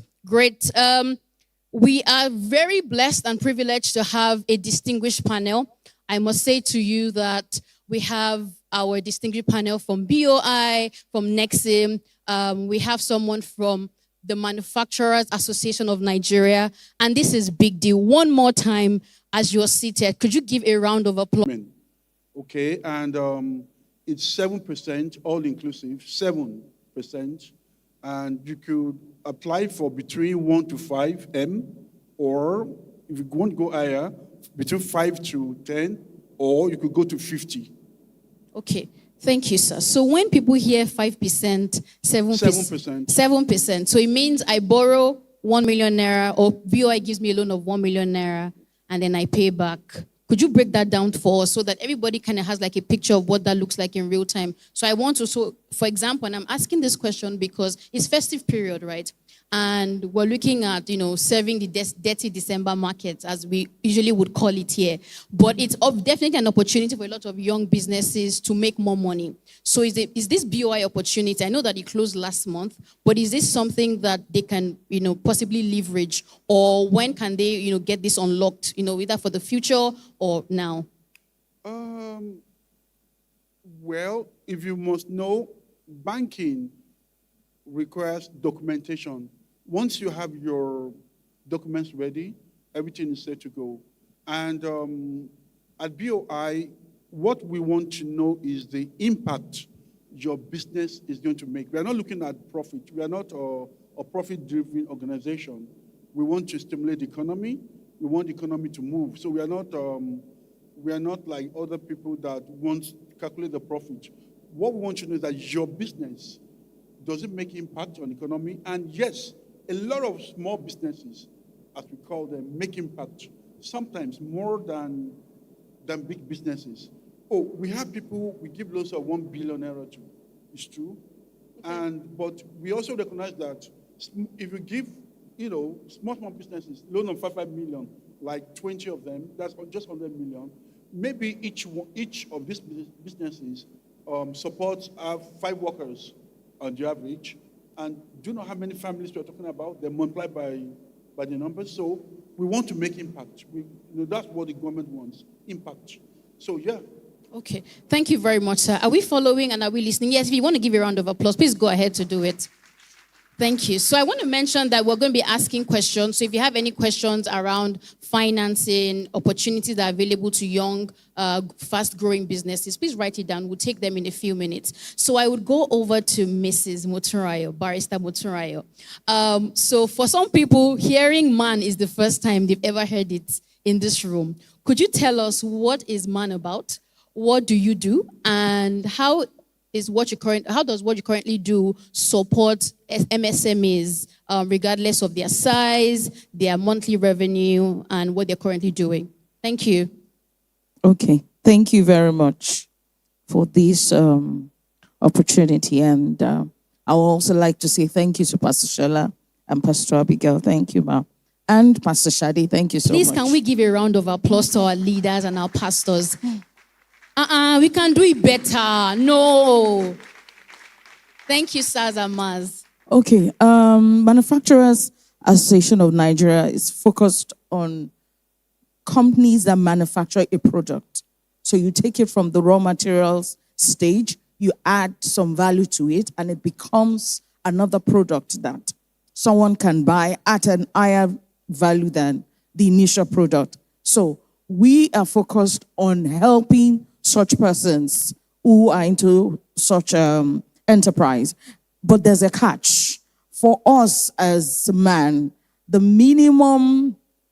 minimum revenue has to be 100 million per year, right? But we have other agencies. So before I go to the other agencies, let me just speak more about man. So for those industries that fit within that category, so we have opportunities for them to grow as members of the association. We have MANEG. What does MANEG do? That is a part of man that's focused on those who want to export. So they have trainings for them. They have opportunities with West African countries and even countries, Eastern countries, different parts of Africa. So they help them to take their goods across. Okay, we have the Man Resource Center that is focused on building your business. So whatever kind of support you need and funding you need as a member, you can get that. Of course, we have sectoral groupings where companies that produce the same thing as you come together regularly, discuss opportunities, make presentations to government. Just find a way to build your business and ensure that the environment is conducive. And of course, at the branch level, we are there to ensure that we serve as an interface between manufacturers and the government to ensure that the environment is okay and things work properly. Okay? So, and then we also have affiliations with bodies like SON, Customs, Ministry of Finance, and all that, such that if at any point in time we have a member that is trying to clear goods at the port and there's an issue, we come in and try to resolve it. And also, we also have some partnerships with some of these agencies, such that, for example, if you want to get your man cap, right? It's a seal that shows that, okay, your product is authentic, made in Nigeria and all that. If you're a man member, you will not pay the millions that the regular manufacturer would pay. Or if you have to do something with customs, we have some level of agreement with them that gets you your goods cleared faster. Okay, so that's just a little bit about man. But for companies and SMEs that are their turnover is not up to 100 million, we also have bodies in Nigeria that focus on them. And they do something similar to what we do, trainings, opportunities, grants, and all that. So we have Nigerian Association of Small and Medium Enterprises. Are we taking notes? Nigerian Association of Small and Medium Enterprises. Go online, you would get the step-by-step guide as to how you can join them, you can register, and you can get opportunities to grow, to learn, to train. They will give you, how do you train? How can you scale your business? And then when it comes to grants, sometimes they are the first ones that get the information about grants and loans and how you can quickly get some money to increase what you're doing. So please check it out. Go online. Nigerian Association of Small and Medium Enterprises. We have Nigerian Association of Small Scale Industrialists. So if you're building something, you're adding value and you're selling it. Ma, would you want to give an example? Because when you say raw materials, adding value and selling. Okay, so when I say raw materials, for example, like Tiger Nuts Company, yes, or like I make leather bags, or yes, I make wigs. Could you give us more examples? Okay, so for example, you decide to take granite and you decide to press it and process it and all that. So at the end of the day, you have oil. We have members who take soya beans, they process it, and at the end of the day, they sell, it becomes soya bean oil that is packaged, and then even the chaff that comes from it, they get to sell it to those who do feeds for animals, different things like that. So what I'm saying is, you have a product, you have, let me look for something else. So if I make leather bags, do I qualify if you for need this opportunity? Yes, if you make leather bags. Okay. In fact, we have a sectoral group like that. Okay. Leather products. Okay. So you buy leather from the market, and then you take it to your workshop, you add some form of value to it. And then by the time you take it to the market, of course, it will not be at the same price at which you bought it, right? We also have, and Shade mentioned this, Small and Medium Enterprises Development Agency. That's SMEDAN. You can also join that one. It's a government agency, but it's also focused on small enterprises. And of course, they too have opportunities for funding, both funding within Nigeria and outside Nigeria. Thank you. I also just like to add, please, you can also explore partnerships. When I say partnerships, okay, apart from family and friends, you can look for people within your ecosystem who do something similar, or peradventure, what they do helps or aids your business. So you sell food, but logistics looks like a problem. You can have a partnership with another company that does logistics, and then, getting raw materials, getting food items, kind of a partnership with someone who sells, such that probably you get it on credit, you produce it and all that. Fantastic, guys. If you're not giving Barrister Motunrayo a round of applause, I don't know what you're doing. No, we have to do it better. She just reeled out different associations that you can join and you can plug your business into, and you have access to all these loans and opportunities. I will bring it back to you, Miss Osho. I know that she spoke about exports, and a lot of people, well, I know of a business right now who someone called in America and say, hi, my friends like this nice Ankara bubu. I know everybody says that, right? And they want to wear it. Could you send it to us in the US? What can you do? Can you send it to us? I know that opportunity exists for a lot of young businesses, especially those who are in the fashion or creative space. What is Nexim doing to make the landing soft, quote and unquote, for young businesses? Okay. Good afternoon, everyone. So I work with Nexim Bank, and that's Nigerian Export-Import Bank. So just to put a name to it, because you can hear Nexim but don't know what it means. So for Nexim, what we do is to promote exports. How do we promote exports?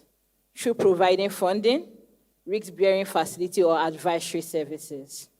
And the four major sectors we support is the manufacturing, agriculture, services, and solid minerals.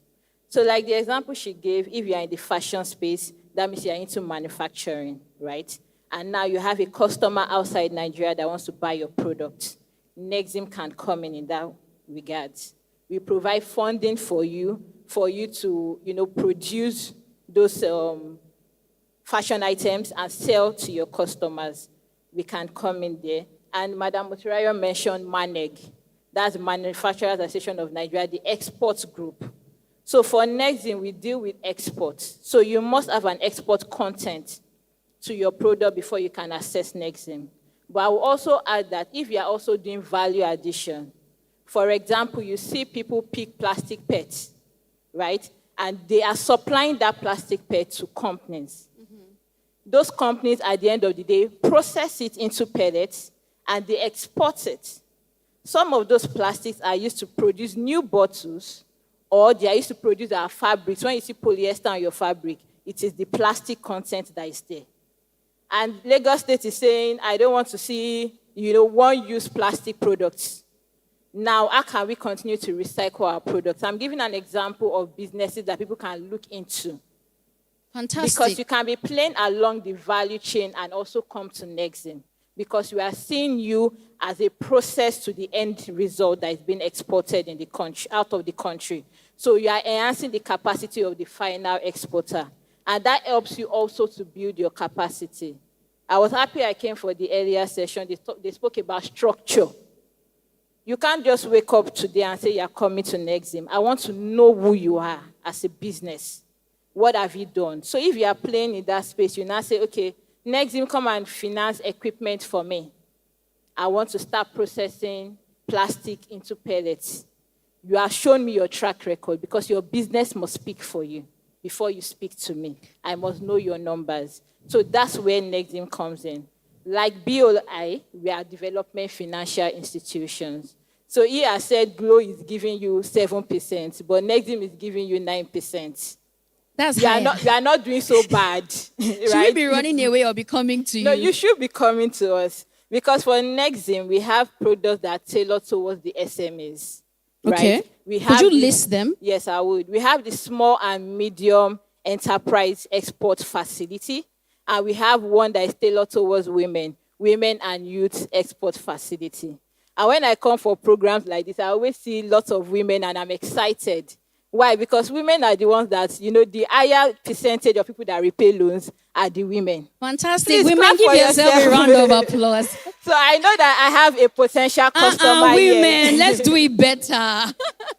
So I know I have a potential customer here. And before I came up, I said, let me get statistics. It helps us to put our mind and our thoughts, in place. Smedan is saying we have about 39 million SMEs in Nigeria, but only 2.08 million companies are benefiting. So that still boils down to structure. So before you can come for financing, structure must be in place. Fantastic. Please. And I also learned something yesterday from the training I went to. You prepare for war in the time of peace. Fantastic. So if you are producing 10 boo-boos and a company gives you 100, it's not when they give you the contract of 100, you start running letter-scatter. When you are producing 10, just like the business strategy session, you must put your structure in place. Thank you so much. So prepare for war in the time of peace. Thank you so much. Please, can we give a round of applause to Miss Osho? She broke it down and she explained it. I would like to maybe spotlight again Mr. David, if you can speak to this. So what are the documents I have to prepare for? So she says, hey, prepare for war in time of peace. What are those documents? What are those requirements I need to pay attention to now that I'm preparing for maybe next year or subsequent years to access loans and opportunities that exist for young businesses in the market? Thank you. Okay. Like I said, it starts with your company registration. Okay. You should have a registered company, and then you should have a company bank account. Okay. Not your personal bank account.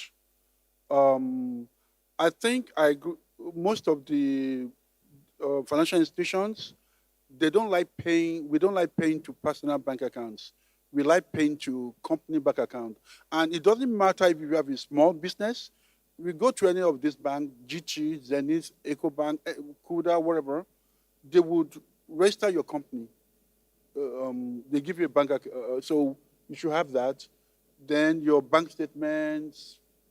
If you want to buy a machine, for manufacturing, your supplier, the person who sells the machine, will give you a pro forma invoice. Okay. What does that look like, sir? Could you break it down a little bit in 1 second? A pro forma invoice is an invoice that maybe the machine is 5 million, so the seller will issue an invoice to you that I'm selling this machine to your company for 5 million, and that's it. But basically, what you need is your CAC registration. Make sure it's up to date. Okay. A lot of people are careless with that.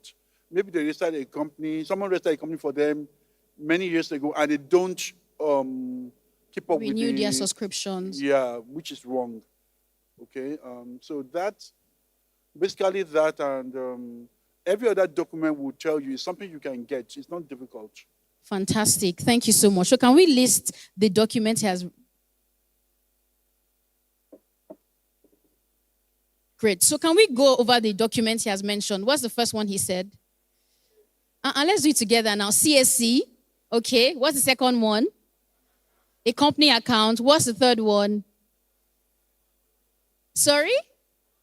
Your bank statement. So if you don't have a CSC account, you don't have a business account, you don't have your account statement, you need to start putting your house in order. ahead of the opportunities that are available and from 2025 and of course the years to come. So I will go over to the audience. Do you have any questions you'd like to ask? We have just a few minutes. Any questions? Fantastic. We have a man in blue asking a question.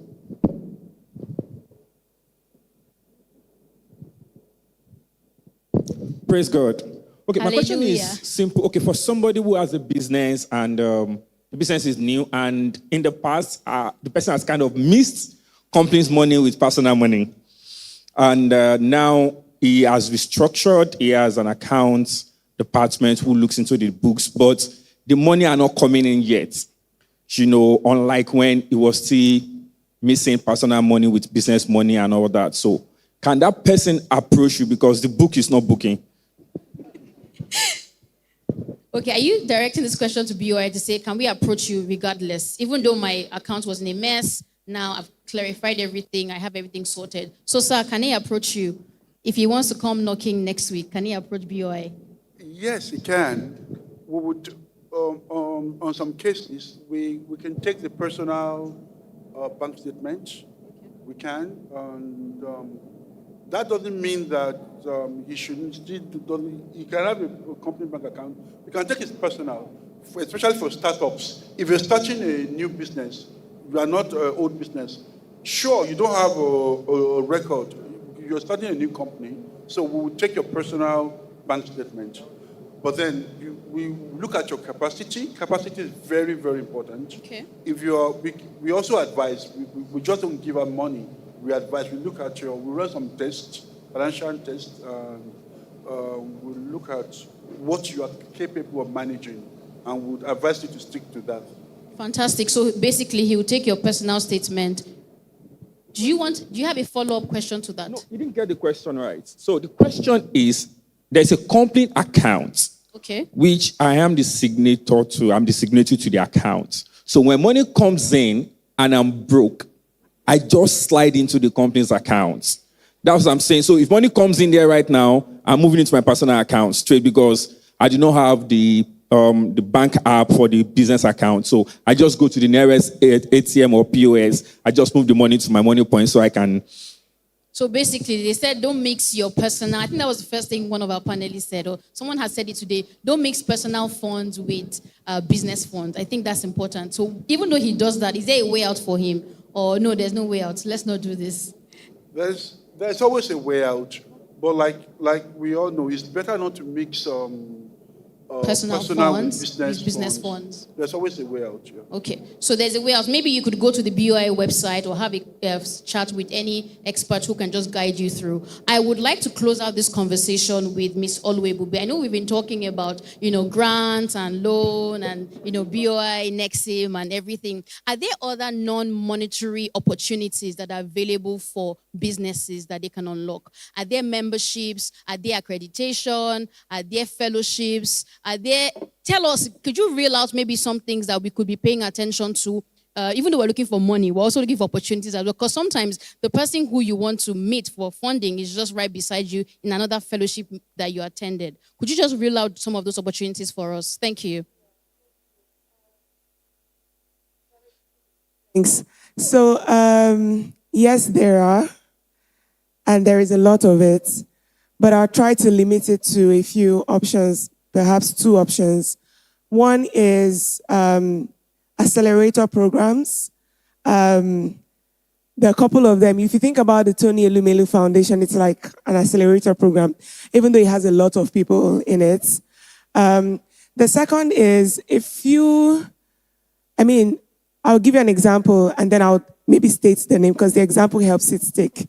So there's a platform called the Deal Source Africa. Deal Source Africa is managed by the Impact Investors Foundation, Nigeria. It is one of the foremost impact foundations. It works with BOI, it works with MAN, it works with Nexim and the rest of them. So I've been on a few panels with people from these organizations, hosted by Impact Investors Foundation. And what they've done at Impact Investors Foundation, for instance, is for Deal Source Africa, they take companies and they match you with investors that fit your profile. Something else that they do is they do like an entrepreneurship support system that's still under the Impact Investors Foundation. So I would maybe say, if you go on the Impact Investors Foundation, you see all the products that they offer. It includes advisory. And I think what is also important is that they have access to grant funding.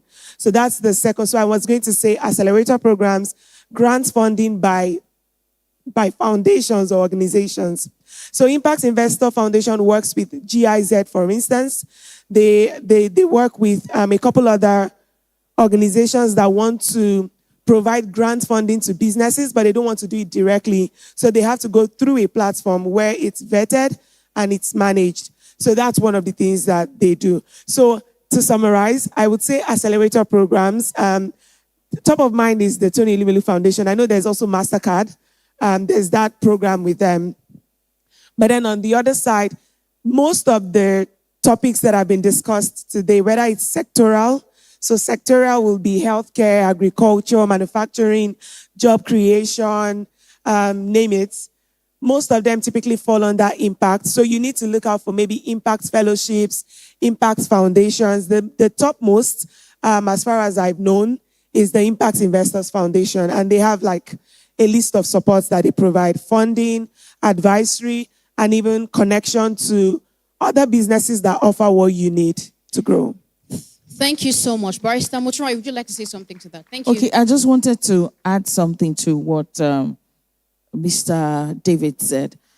Okay, so earlier this year, there was this fund by the federal government, 75 billion naira, that was given to once a particular, it was divided into two, 75 million for manufacturers, 75 billion naira also for SMEs. So I worked with for the ones for the manufacturers.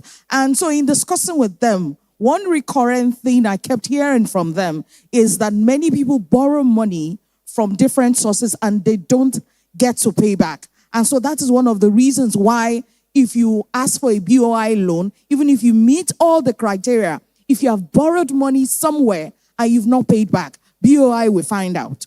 They have a way to vet your track record, which is also what has been saying. They have a way to vet your track record of paying back loans. And if they discover that this person has a way of not paying back, it might be a bit difficult. So please, as you're preparing to go to BOI, also ensure that you've cleared all your backlog. Thank you very much. Thank you so much. Can we rise and give our panelists a round of applause? Thank you so much, Saz and Maz. Guys, let's do it better. Please, could we come together and then take a picture?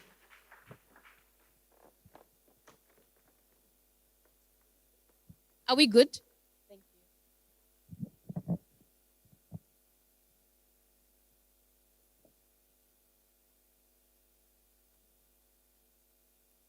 you. Thank you so much. So remember, you have access to loans, grants, fellowships, accelerator programs. So start working on how to leverage them ahead of the new year. Once again, a round of applause for our speakers, our panelists.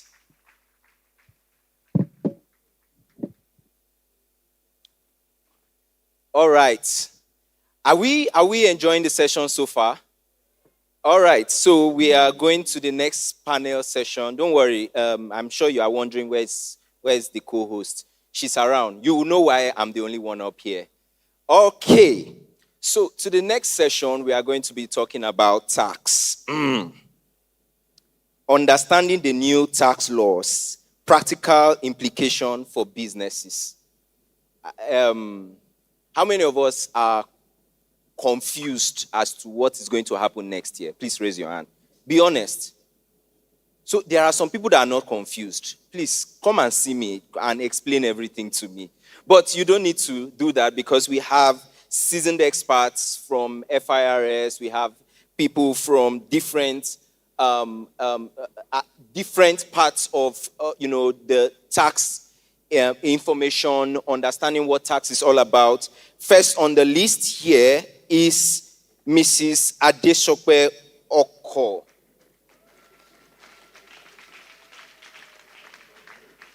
respected international tax expert with over 14 years of experience advising businesses on tax strategy, restructuring, and compliance, both in Nigeria and abroad.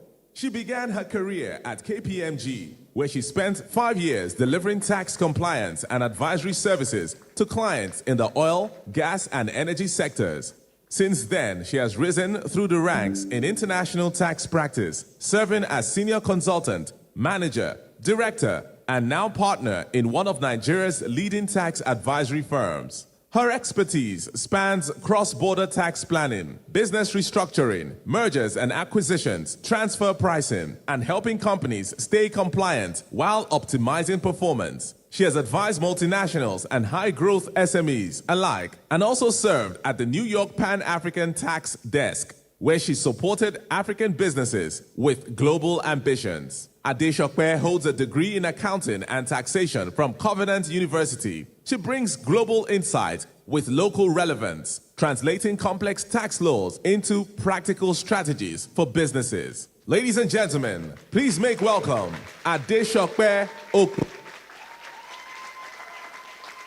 Thank you very much. You're welcome, Ma. And the next panelist here is Mr. Oluwasegun Oluwalono. He's a highly skilled tax and finance professional with over a decade of experience providing strategic financial leadership across multiple industries, including healthcare, pharmaceuticals, construction, gaming, non-profit organizations, and financial services. Throughout his career, he has successfully led key initiatives in tax audits, investigations, advisory, and strategic tax planning, helping organizations strengthen compliance frameworks while achieving measurable business growth. His depth of experience and analytical precision have positioned him as a trusted voice in financial strategy and regulatory compliance. Oluwasegun is passionate about empowering businesses to thrive through sound tax management and financial discipline, ensuring that growth is both sustainable and compliant with evolving regulations. He holds a bachelor's degree in accounting from Ajayi Crowther University and an associate member of both Institute of Chartered Accountants of Nigeria and the Chartered Institute of Taxation of Nigeria. Ladies and gentlemen, please make welcome Oluwasegun Oluwalano. Okay, and the last but not the least here is Mr. Lanre Uwoye.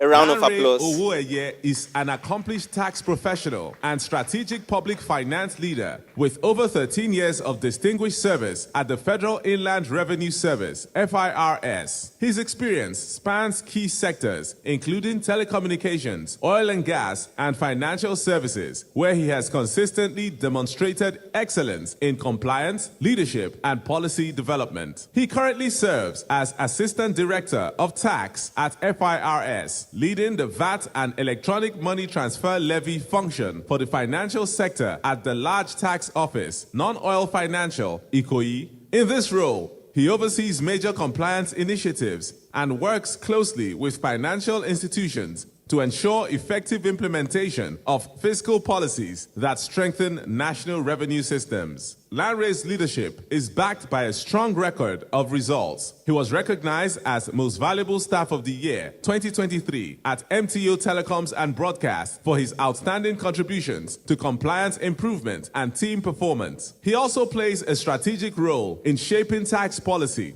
as a member of the FIRS Committee for the review of the windfall tax levy. Beyond his regulatory work, Lanre is a respected thought leader and academic contributor. He has served as a book reviewer for the Chartered Institute of Taxation of Nigeria. He's a public author and former lecturer at the FIRS Training School, Agidingbi, Ikeja. A dual fellow of both the Institute of Chartered Accountants of Nigeria and the Chartered Institute of Taxation of Nigeria. Lanre also holds membership with the Association of Chartered Institute of Secretaries. He's currently advancing his academic pursuit with an MSc in accounting at Babcock University and a doctorate degree at Ajayi Crowther University.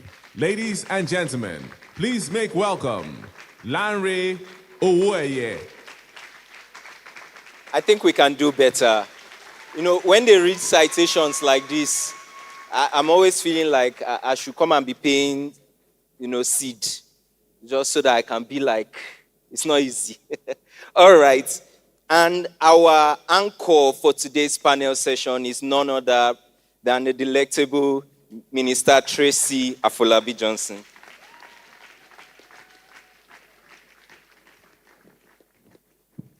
Thank you, sir. A round of applause again for our distinguished panelists. All right, thank you so much for being here. Okay, I know we are very, very interested in this session. I mean, many SMEs are right now confused, they are anxious, they're overwhelmed by the changing tax laws, right? And it's taking effect from next year. So we want to understand this in practical terms, very simply. And the first question is, Nigerians have heard that a new tax law is taking effect from next year, but we don't know what has actually changed.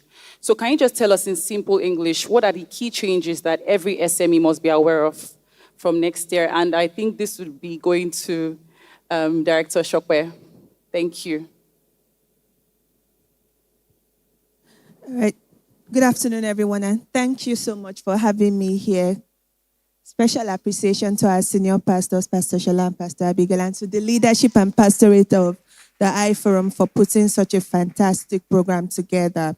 So for SMEs, I'd say it depends on what your corporate setup is. So depending on whether you're registered as an enterprise or a company, the changes in the tax law will vary depending on where you sit. To be honest, for SMEs, I think critically it's what you should start doing. The impact of the new tax law is really hinged on what you should start doing. And this is what I mean. Are the tax laws complex? Yes, there's a lot of complexity and it can be intimidating.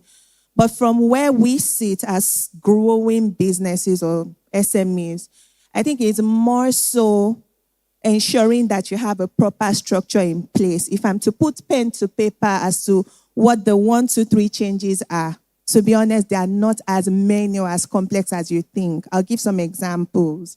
So if you're registered as a company, a limited liability company, the biggest, and I'll say the most principal change for you is the fact that the bandwidth or the threshold for which you'll be taxed has now increased. So if you're earning more than 100 million as a limited liability company, you start to pay taxes. But if your income, that's your turnover, is not up to 100 million, you won't be paying taxes.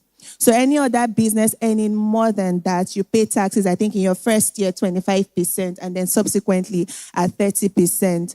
Then there are a whole lot of other things and complexities around that. But I think for SMEs, that's something to note. So the point is, as a limited company, what are you earning? Are you earning up to that amount? If the answer is no, does that exclude you from filing your tax returns? The answer is no.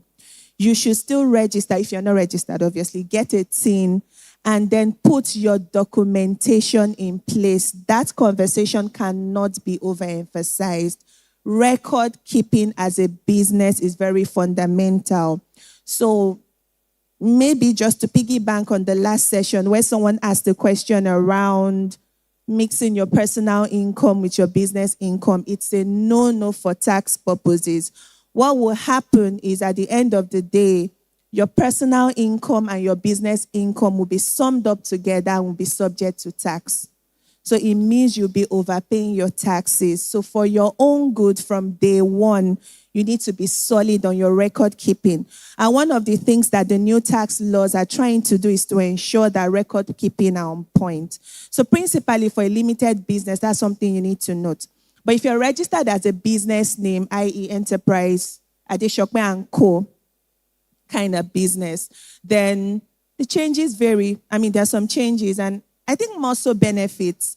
So if you're earning maybe 800,000 naira annually, you won't be subject to tax. However, there's a graduated taxation model whereby, I mean, you pay taxes between 0 to 25% depending on what you earn. So like I said, if you're earning up to 800,000 naira in a year, you won't be subject to tax. But for your next 2.2 million naira, you'll be subject to tax at 15%, and then it graduates to 17, 22, 25. All right, so those changes are key.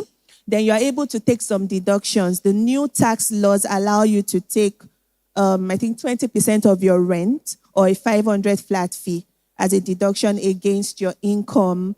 If you do digital assets, so for businesses that invest in cryptocurrency, etc., now they are clearly included in the tax laws. If you dispose of those kind of assets, you need to include that as part of the income that will be subject to tax. Now, this is a big one. The model called the presumptive taxation. It takes me back to the informal sector conversation. So people that don't really have structure. The new tax law have put a provision whereby the tax authorities are allowed to tax you on a presumptive basis. So if you don't have a standardized model where you keep your records or your financial statement, and we cannot easily trace what your turnover is, they are allowed to just look at you and, just say from the beautiful shoes and the beautiful house and cars you're riding, they do a best of judgment assessment, and the FRS man is here smiling because that's what they do all the time. They do a best of judgment assessment based on what they perceive. For you that like to package very well, you better keep your records, right? What they perceive you to be earning, and they subject you to tax on that basis. You never want to be at that side of the conversation because it becomes subjective. So again, record keeping, all right? So I've mentioned the presumptive taxation. I've mentioned the graduated rate. So simply put, those are really the changes for small businesses. I'm sure we'll get to a part where in terms of what businesses need to do. So simply put, that's what you need to know in terms of the Thank you so much, Ma. Thank you, Ma. I hope we're taking notes of everything that we're listening to today. So around, coming to you now, Mr. Larry. So there's a perception that enforcement has intensified. Is this true? And what are the implications for businesses that not comply on time? And before you answer, sir, I want us to I know we have lots of questions. We're going to give room for questions at this session. So if you have questions, just take note of them, and then we're going to take your questions. All right, over to you, sir. Thank you, moderator. Let me, first of all, congratulate you for hosting this kind of engagement. It is a privilege to be here. And I want to say emphasis that the economic prosperity of this nation belongs to all of us.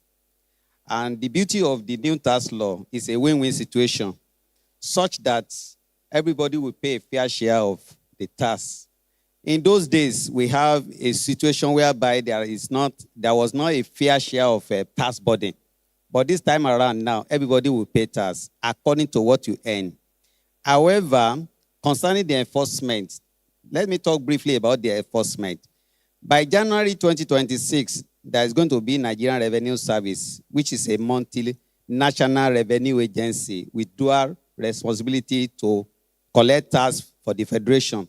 Now, they have been empowered, giving part of the laws to the banks to ensure that they enforce obligation that every taxpayer must have what is called tax ID. Because when the BOI man was saying that these are the requirements, he did not mention tax identification ID. If you don't have tax identification ID, your bank, you won't be able to have access to some of the transactions in the bank because bank has been empowered to enforce it. 2, if you are into stockbroking activities, you cannot do it without tax ID. If you are into insurance business, you cannot do your insurance policy without tax ID. So these are the mandatory enforcement that I expected come from January 2026. Thank you. Thank you very much, sir. All right, and I'll be coming over now to Mr. Shegun. So what are the immediate steps that SMEs should take in the next 3 to 6 months, we're looking at next year now, to align their operations with the new tax laws? All right, thank you very much for that question. Again, I want to appreciate the pastorate for the privilege to be here. It's a wonderful initiative to talk on tax, and this is one of the critical aspects for all businesses. So like I used to say, the government are interested in your business. They have a stake in your businesses, at least 30% of your business. You should understand that. So for businesses, what do we need to do going forward to ensure we are tax compliance, like Director Adeshokwe has said, right? So it's very important that at this stage, come 2026, record keeping is very important, right? In the first session, I know Mr. Michael was citing using of accounting software or having an Excel sheet that you can track your expenses and your income.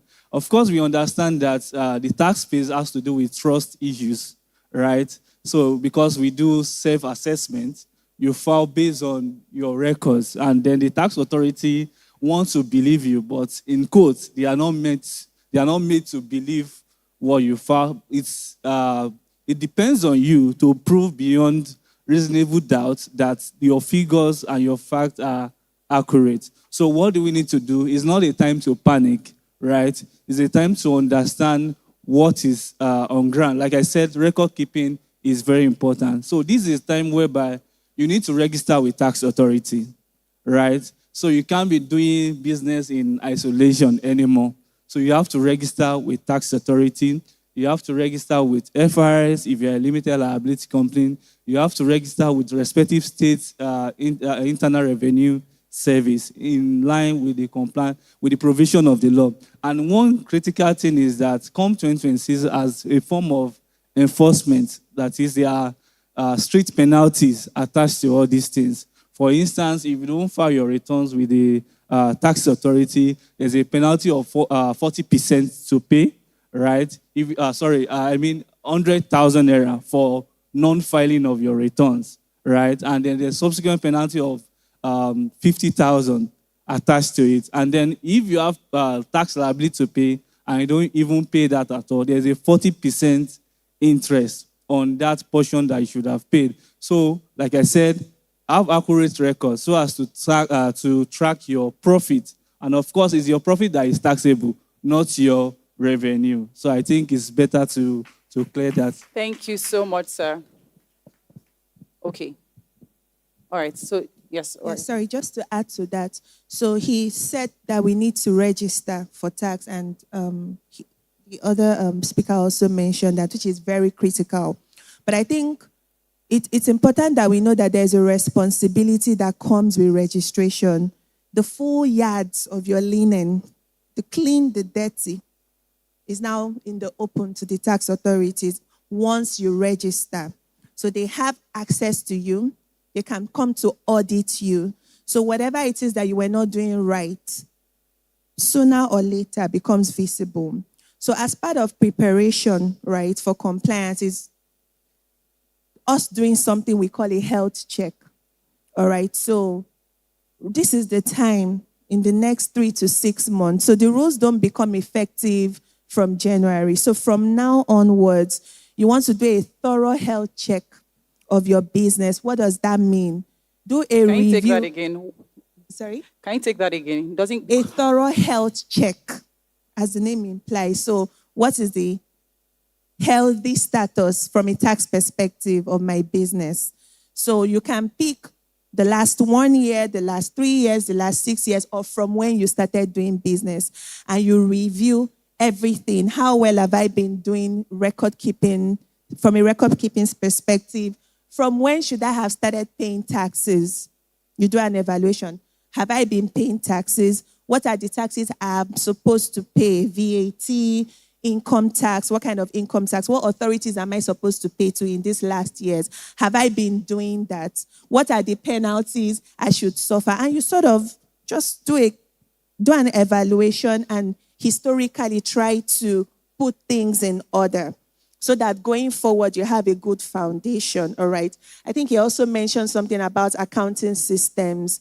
Depending on the size of your business, I'm sure there are small accounting softwares, that you can use that would help you keep track of compliance.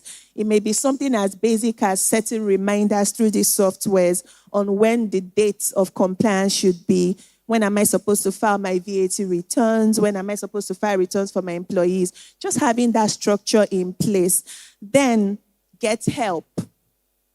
Even the professionals will tell you there are a lot of gray areas in the new laws that we can't tell you literally that this is the way to go. We can speak all the English, but practically speaking, it's still very unclear. Obviously, from next year, there'll be regulations and clarifications that will be rolled out by the tax authorities to give some clarity.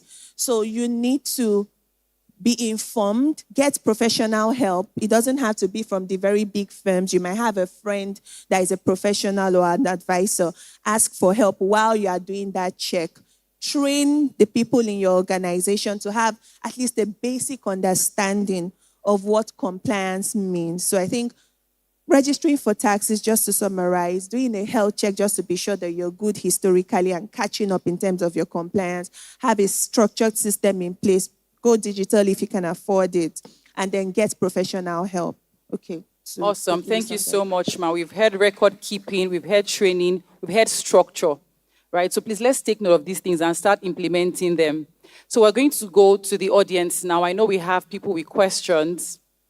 So if you have any question that you'd like answered, a show of hands, and then we're going to get a mic across. We have hands already. All right. So we have someone here. And we have 2 people here, 3 people here actually. Okay. I have some good news for you so that we won't scare anybody. One thing that is very, very paramount to the new tax law is the simplification of the tax law. It's very simple, easy to digest. And the beauty of it is that most of you are startup companies. There are some reliefs that you need to enjoy from the tax law, because if you look at the provisions of the new tax law, it favors basically the SMEs, especially if your turnover is not up to 100 million. Okay, you are going to be taxed at 0%. But what you need to do is that does not preclude you from filing. You will file, but you will pay your tax at 0%. However, if you are a startup that focuses on technological-driven companies, maybe you have just started, like creative industry, you are exempted from paying tax as well. Okay? If you are into agriculture, yes. If you are into why revenue agency is trying to do that is to encourage talent acquisition in Nigeria. Okay? Then if you are into these online trading activities, you are going to pay tax. Okay? Provided the income is earned in Nigeria. But the beauty is that if you are into agriculture too, you'll be exempted from paying tax for the next 5 years. Maybe you are into crop, livestock, and all the rest too. Then another good news that I have for you is that if you are a small company, you will be exempted from withholding tax obligations. So these are to encourage economic growth of Nigeria, because we are not taxing poverty. We want to tax prosperity. We want to tax the seed and not we want to tax the fruit, not the seed. So it's a good news for SMEs in Nigeria because of job creation, employment, industrialization, because SMEs are the catalyst. They are the engine room of industrialization in Nigeria. So good days are ahead of you. Thank you. Please, a round of applause. Our minds are at ease now. All right, so let's go over to the audience for questions.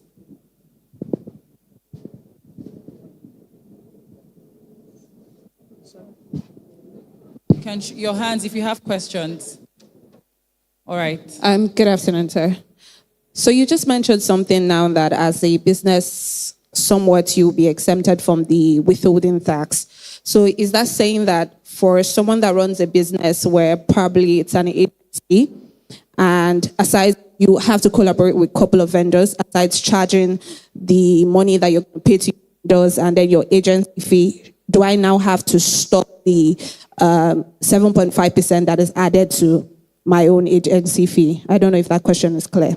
Do I have to stop that since I have to pay withholding tax? Because sometimes when you invoice an organization, there's your own agency charge, there's also the tax that you add, 7.5%. And sometimes some organizations don't pay that tax to you because it's withholding and they'll remit it on your behalf. So do I have to stop that as a business or now continue? Thank you. Thank you very much. Let me simplify the provision of the law. When it comes to issue of small company, there are certain things you need to know. A small company as defined by the law are those companies whose turnover is between 0 to 100 million with a fixed asset value not more than 250 million. Those key words, those key provisions are very, very essential to know your level. However, the same provision of the law say, except professional services. If you are rendering professional services like use of your knowledge, acquisition of a skill that does not require selling of goods and services, you are a professional service. Take, for instance, as an accounting firm, as a law firm, you are not a small company. So the eye of the law, you are going to be taxed. So we need to get that one clearly. Now, coming to issue of the VAT. For VAT purpose, we all know what is called value-added tax. Now, if you are a small company, you are exempted from VAT as well. You are not required to register for VAT. You are not expected to collect VAT, and you are not expected to render returns on VAT. However, in company income tax, if you are a small company, you are just going to file, but you will be taxed at 0%. Now, on the VAT, there is a provision of the law that you can even exonerate yourself if you want to be a good Samaritan, that you want to be paying and be law-abiding to help our nation to grow. You can opt out and you write a letter to the revenue that you want to be compliant. There is no crime in that. However, on the issue of the withholding purpose, if you are a small company, you are exempted from withholding tax obligation. If you are into agriculture, you are exempted. However, the issue of VAT you are talking about, provided you are a small company, you should not collect VAT. But if you collect, you must remit. As a matter of fact, there is what we call fiscalization, VAT fiscalization, that is e-invoicing. Although that one is exclusively for large companies now. However, keeping record is very, very essential. We have been talking about structure. What does that mean? The Nigerian Revenue Service will give you room to formalize your business in a structural manner. But if you fail to keep adequate records, the eye of the law, the hand of the law will catch up with you. So the best bet is to do the right thing. And whatever information you are disclosing, you must disclose it correctly. You should not mix business income with what? Personal income. There should be a dichotomy between the two. Thank you, sir. All right, Just to add to that, I think it's very important that as a business owner, so there are some taxes that you are liable to, like you said.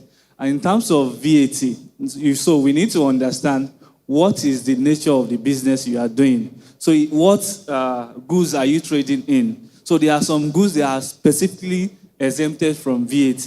So for instance, you are dealing with baby products like Pampers and the likes, baby food items. So they are exempted from VAT. So also basic food items like rice, palm oil, the list endless like that, they are exempted from VAT. So you need to understand the business you are dealing with. What's the tax effect or implication of that particular goods you are trading in before you can start, charging appropriate tax on it, right? So just to add to that, in terms of the VAT, the new position of the law now, so even if you are a trading company, right, and your businesses are not exempted from VAT, however, if you have incurred VAT in procuring some of the materials you use in the course of production, so you can recover your VAT, right? So for instance, so I'm into production of bags, for instance, and at the cost of buying those materials, the iron components or the likes, I've incurred VAT to the vendors I purchased those items from, right? However, if my product is not VAT, that means if I'm selling to my customer, I'm not to charge them VAT. But of course, I've paid VAT to whoever I'm buying the materials from. So the provision of the law is such that that VAT you've paid to the vendors you bought those raw materials from, you can recover, you can claim for refunds on that VAT element you've paid. So which is another... Thank you very much, sir. All right, someone else. Hello, good afternoon. Thank you to the speakers and the organizers for this. So my question is directed at Sope, but any other speaker can come in. So when you were speaking, you mentioned that for an enterprise, there are advantages, although you only highlighted the drawbacks. So can you speak on some of the advantages that enterprises have with the new tax law? Okay. I thought I started with that, but I'll reiterate. I think the biggest advantage is the fact that the threshold for which you'll be subject to tax is increased. Okay, and this is what I mean. As an enterprise, if you're earning 800,000 naira annually, that amount will not be subject to tax. Maybe I use an example, because 800, I'm sure we're very big in this room. You'll be rolling your eyes that what is 800,000 naira annually? So if you earn, let's use 3 million for simplicity. If you earn 3 million naira in a year, the way it works, the first 800,000 will not be subject to tax. Then the balance of 2.2 will be subject to tax at 15%. In comparison to what we had previously under the current laws that would no longer be in force by the end of this year, you'll most likely be paying a higher tax rate. Okay, so there is a significantly reduced impact of taxation for SMEs, given the graduated rate of taxation presented under the new laws. Okay, so primarily, those are the benefits. And I think in terms of your rent, the rent you pay for your offices, you are able to get a deduction of up to 20% for whatever rent you pay. Of whatever rent you pay, for your place of business, right? You get a deduction. So that's the biggest benefit, so to speak, for enterprises. All right, thank you very much, Ma. All right, we'll take 2 more questions. Okay. All right. One here, and we'll take one from the other end. Good 2 afternoon. more questions. Good afternoon. So I actually have 2 questions. So my first question is, if I have a tax ID with LIRS, is it necessary that I have with FIRS, either personal or corporate? So that's my first question. So my second question is, we know that the world has now become a global village. Hence, there are people who work remotely and earn in dollars, pounds, euros. So how are those people going to be taxed? So who wants to answer that? Okay. All right. That's a wonderful question.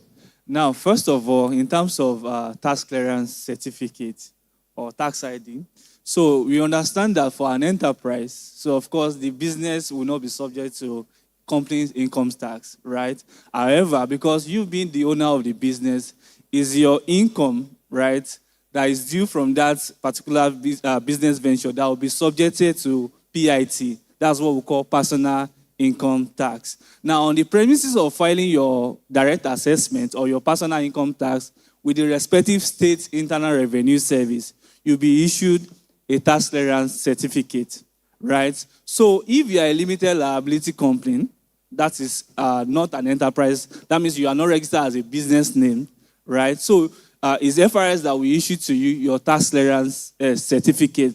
So that's upon filing of those the appropriate returns with FRS. So we understand that now is now digitalized, right? It's an automated process. So you don't necessarily need to go to FRS office before you can get your tax clearance certificate, in as much as you file your company income tax returns on the FRS portal, right? I think your second question, talking about the generating of income, you receive income, right, based on your digital transaction, if I'm right, or you work remotely and you earn income in Nigeria. So the provision of the law is such that individual is taxed based on the place of residency, and that has a little tweak in line with the new law. So if you are resident in Nigeria, for instance, in 2026, and you earn a income from US or UK, so the income you've earned in the UK, being the fact that you are resident in Nigeria, is taxable in Nigeria. So that's the position of the law. So your place of residency determines the tax jurisdiction that your income will be subjected to. All right, thank you very much, sir. And let's have one final question as we come to the end of this session. Good evening, everybody. Okay, I want to ask about this. Everybody has been talking about keeping records, and all of those. I'm a fashion designer, and I do not currently earn up to like 100 million, of which I know I'm not going to be taxed. And I'm registered as limited liability. But we never can tell. Next year, might get a gig that will roll up. But for now, I'm buying my materials from Oshodi, buying all of these things. How should I do that side? Like, how am I going to be? Because if I'm saying that, okay, they're going to track my my records or my corporate account and all of those, am I supposed to be keeping those, okay, I buy this material, 70K, 30K now, of which I do not have received probably from my suppliers? Am I supposed to be keeping those records, like personally, okay, today I bought this, I'm keeping it till probably like, okay, next year I just got a gig and I'm having like millions of naira? That's what I want to ask. Yes, so that's exactly what it is. So I think the first thing to say is if you're registered as a company, like you said, you need to get a tax identification number and you need to file your annual tax returns, even if you are not subject to tax. And I think it's important to emphasize that you have an exemption, you're not earning up to 100 million, so you are not paying tax, but you have an obligation to file your tax returns. And there's a way to do that. You need to file your returns to the tax authorities, the FIRS in your case, on an annual basis. So to your question, it's as simple as it is. If you buy materials from someone as Oshodi, whatever the person has given to you as evidence of payment, I'm assuming whether it's a receipt or whatnot, you keep that. Then you don't take receipts.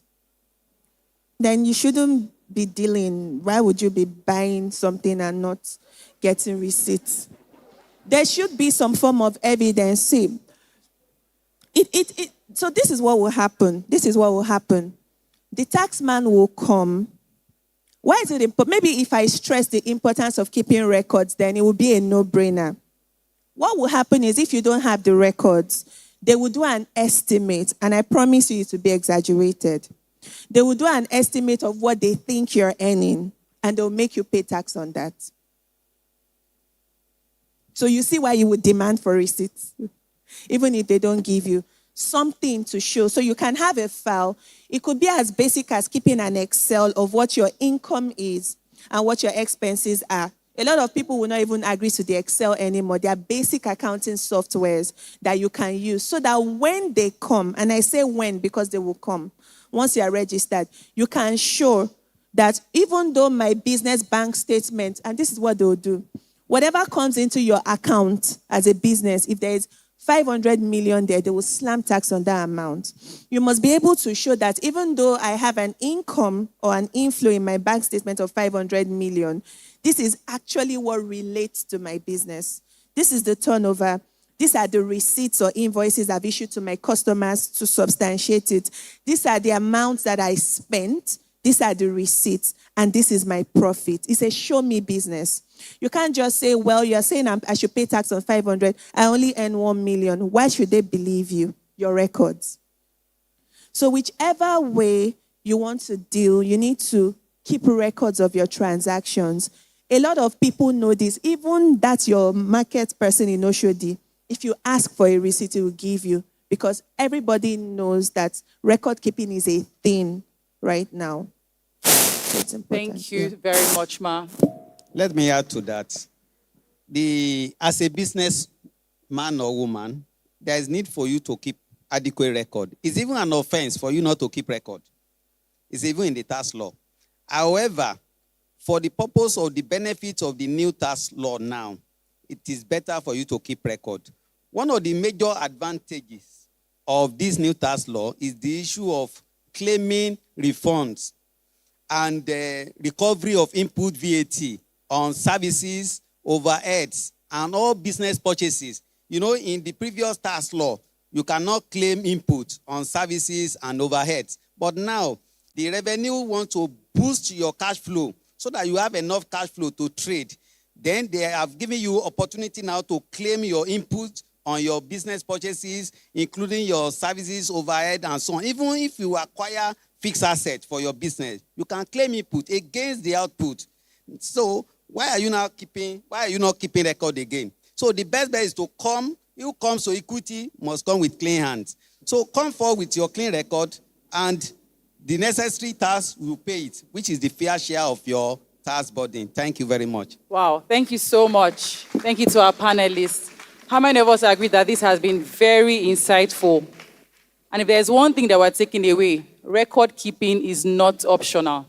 If there's one thing that we're taking away, please let's note that. So thank you very much again to our panelists for breaking this down in a very practical way. All right, we're coming together for pictures. Pictures with the panelists. Yes, thank you.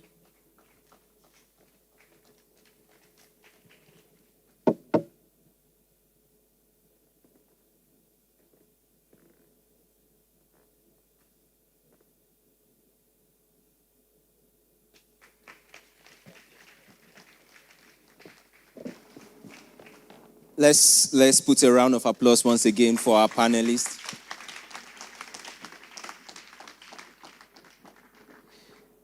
Okay, I know that we still have questions.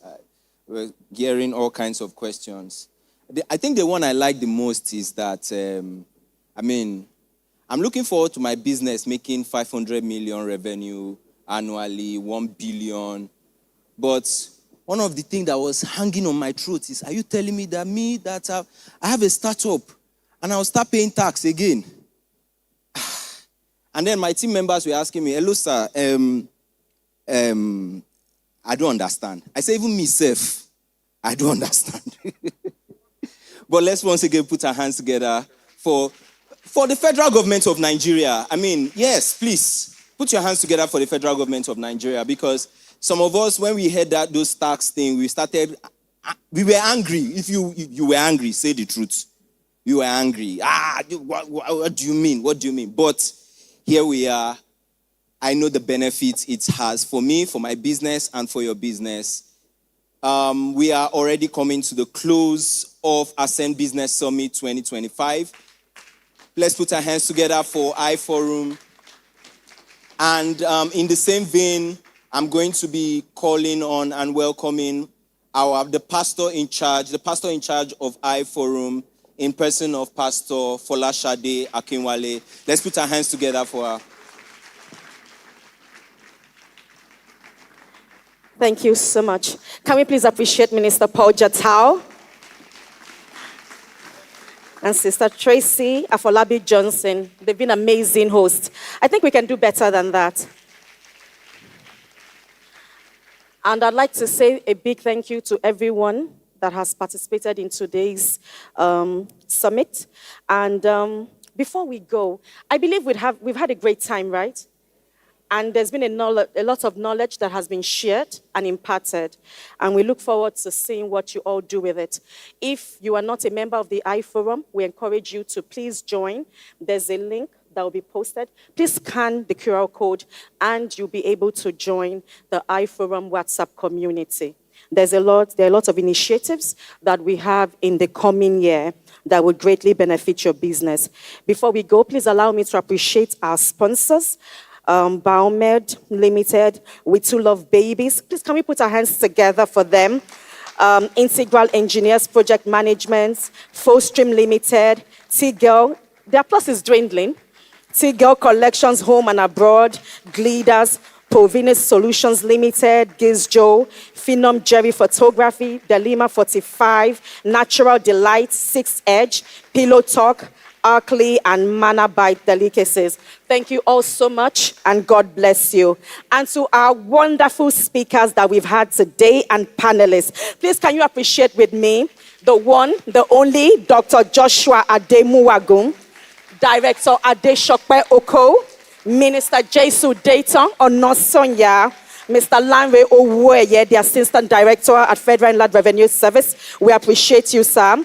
Mrs. Motunrayo Elegberu, the Executive Secretary of Manufacturers Association of Nigeria, Ogun State. Mrs. Oreoluwa Osho.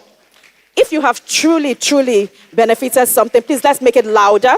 Mr. Michael Inwanyemike, Mr. Oluwasegun Oluwalano, Mrs. Oluebube Ezeoke, and Mr. David Ogum. Thank you all so much for being part of Ascend Business Summit. We really look forward to seeing you this time next year, and also at every event that we're having at the iForum in 2026. God bless you. So I'll hand over right now to our able host to close the meeting. Thank you. All right. Ascend Business Summit 2025. Woo! Can we be on our feet? Can we be on our feet? Okay. So we are going to be doing this. We will all be doing this together as we close. And it's something very short, right? And you'll be saying it to yourself, right? This is how it goes. Follow me. I build capacity, I have competence, and I am equipped to ascend in 2026. And I'm equipped to ascend in Are we 2026. ready? We are going to be doing it together. Are we ready? Do we understand that? 1, 2, go. I build capacity, I have competence, and I am equipped to ascend in 2026. Thank you very much. And Have see a wonderful you in evening. Ascend Business Summit 2026.